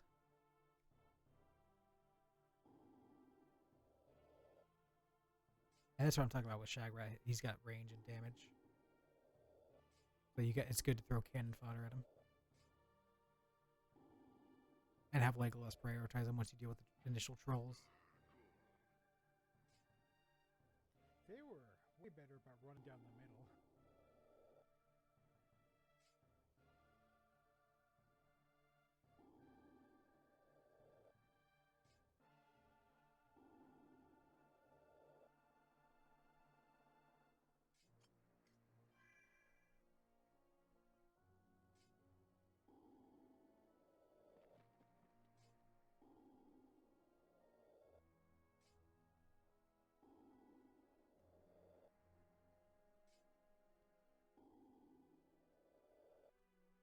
We use Legolas to kill him. And then we throw cannon fodder at Shagrat if we're smart. We are smart.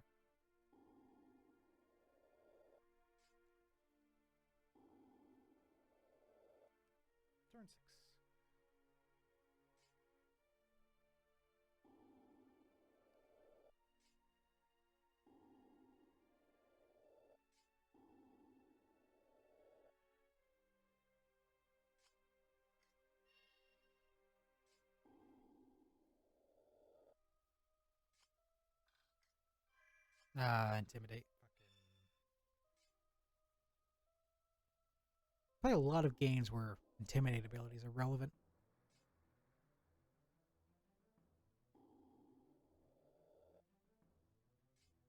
Look at all these guys already pre-damaged from Curse of the Dead. You gotta love it. Look how much. Yeah. One of my favorite things about this speedrun is just seeing like enemies in the back who you know have no one's touched and they're just like half health. Yep, and we're just running down Shagrat as we should be. We should have just kept running down Shagrat with that guy.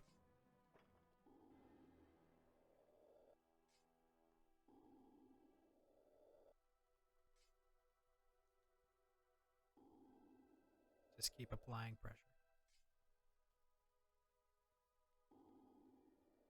Yeah, once we deal with the first wave, it's pretty much just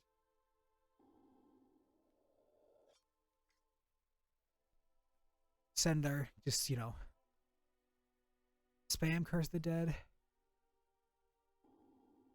Now the funny thing is, with knowing what I know now, if both these guys had Broach, we could actually use Curse of the Dead every turn because they would together have 35 SP. Actually, is that right? Because they 13, 13, 11, 26. Yeah, 37. I mean 35. Wait, hold on. Let me do math. What's 7 times 5? 35. Yes. And yeah, we just see it now. Just how much damage we're doing. Like, we've almost killed him.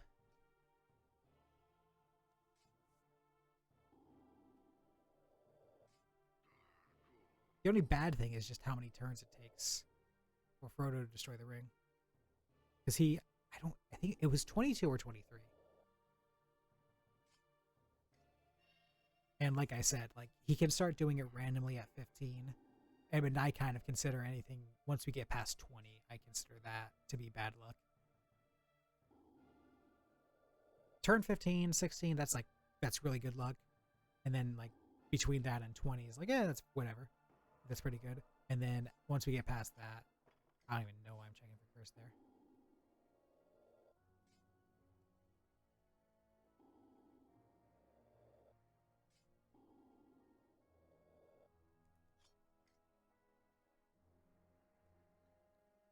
Come on. Sub 4 hour. Sub 4 hour. Let's go. At this point, I was just really wanting to get a sub 4 hour. And I was just like, it's so close. It's so close.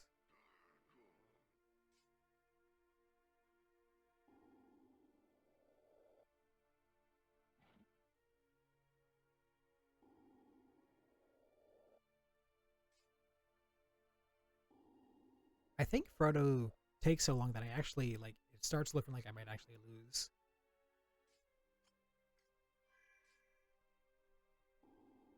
Ooh. Oh, that's actually a bad stun, because if he didn't stun, I would have actually been able to chase him down. That was also a bad time to end the turn, because considering how many guys we have so close by, I probably should have been more proactive about attacking them.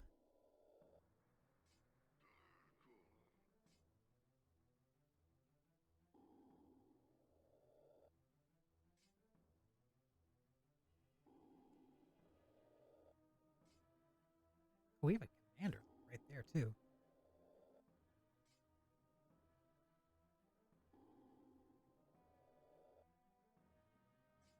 Yeah, this is definitely when things start getting hairy, because we don't have enough cannon fodder left and they're coming in.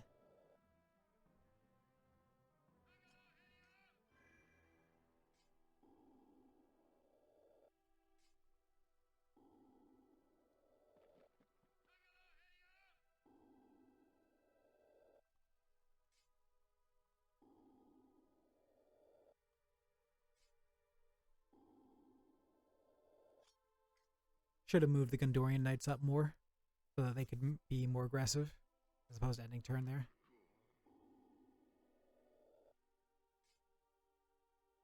Alright, good. You get to die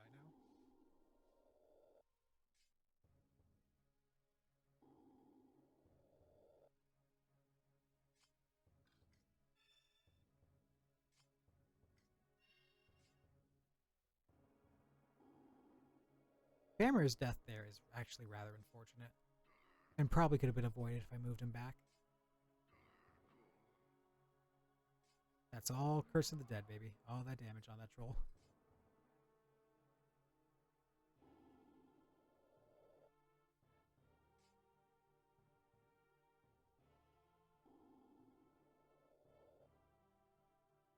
Yeah, this is definitely when it starts getting a little hairy. This rally does work for me. Because we kill Shag right here. Huge.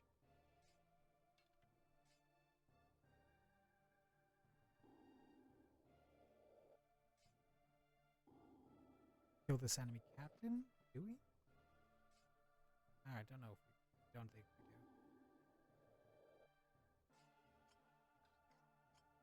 Ooh, and water, yeah, we do.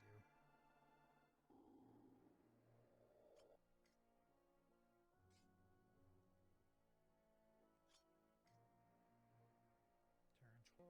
Okay.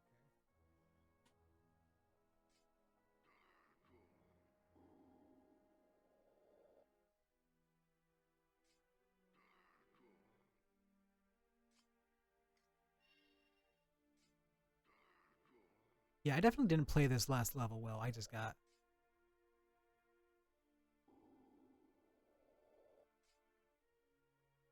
There were definitely a lot of changes I could have made about placement and stuff.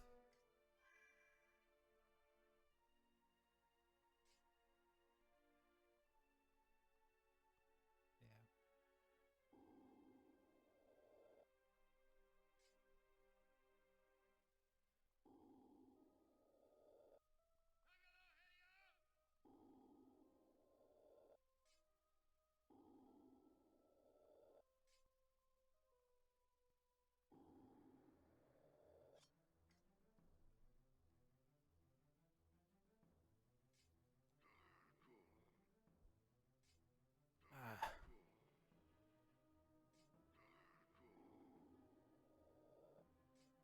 It amazes me that they target the standard barriers over captains, but they do, and it comes in handy from time to time.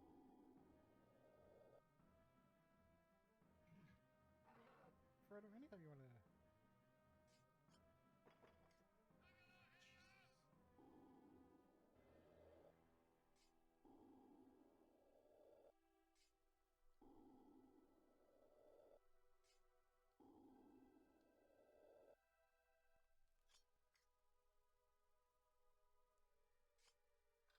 Actually, a considerable gap between us and the next.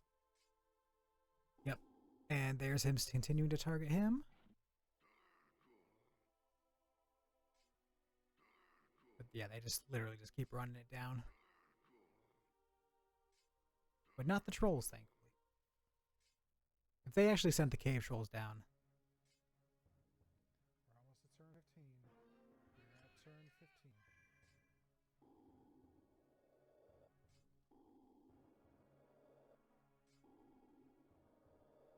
Kill another captain.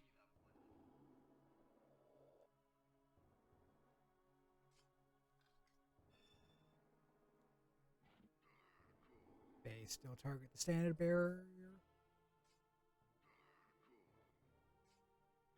At one point, I think I just start running Legolas into the left or right flank. Because... Anytime now, Frodo. Anytime you want.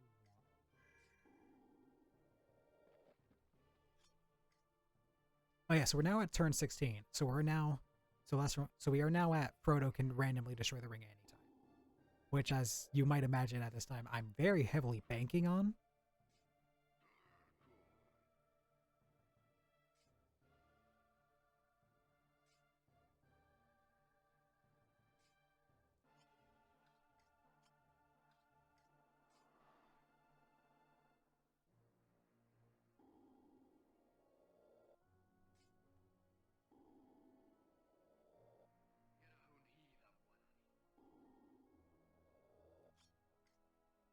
Turn 17. Yeah, I'm literally just going, can we please, both for the sake of winning, of getting the world record, and also because at this point I was like really focusing in on I'm about to get sub 4 hours.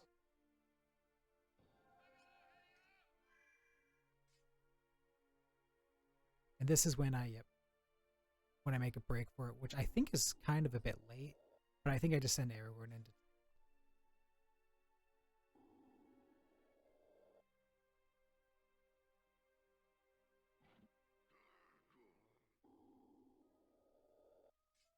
As long as I don't, it's because getting stunned here would have been really bad.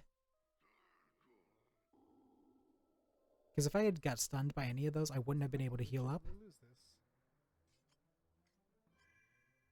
But thankfully, we find fucking Lumbus bread.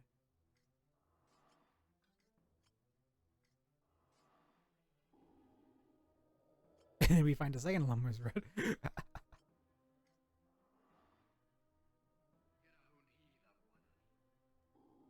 And we have him over there ready to dart out to the other side. To not get it by turn 20 is unlucky.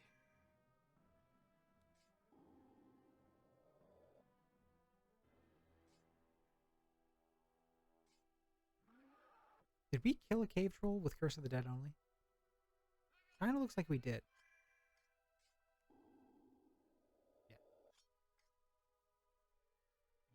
Yeah, I'm only seeing one cave troll. Goddamn. And that's just like the power of that move. Finally.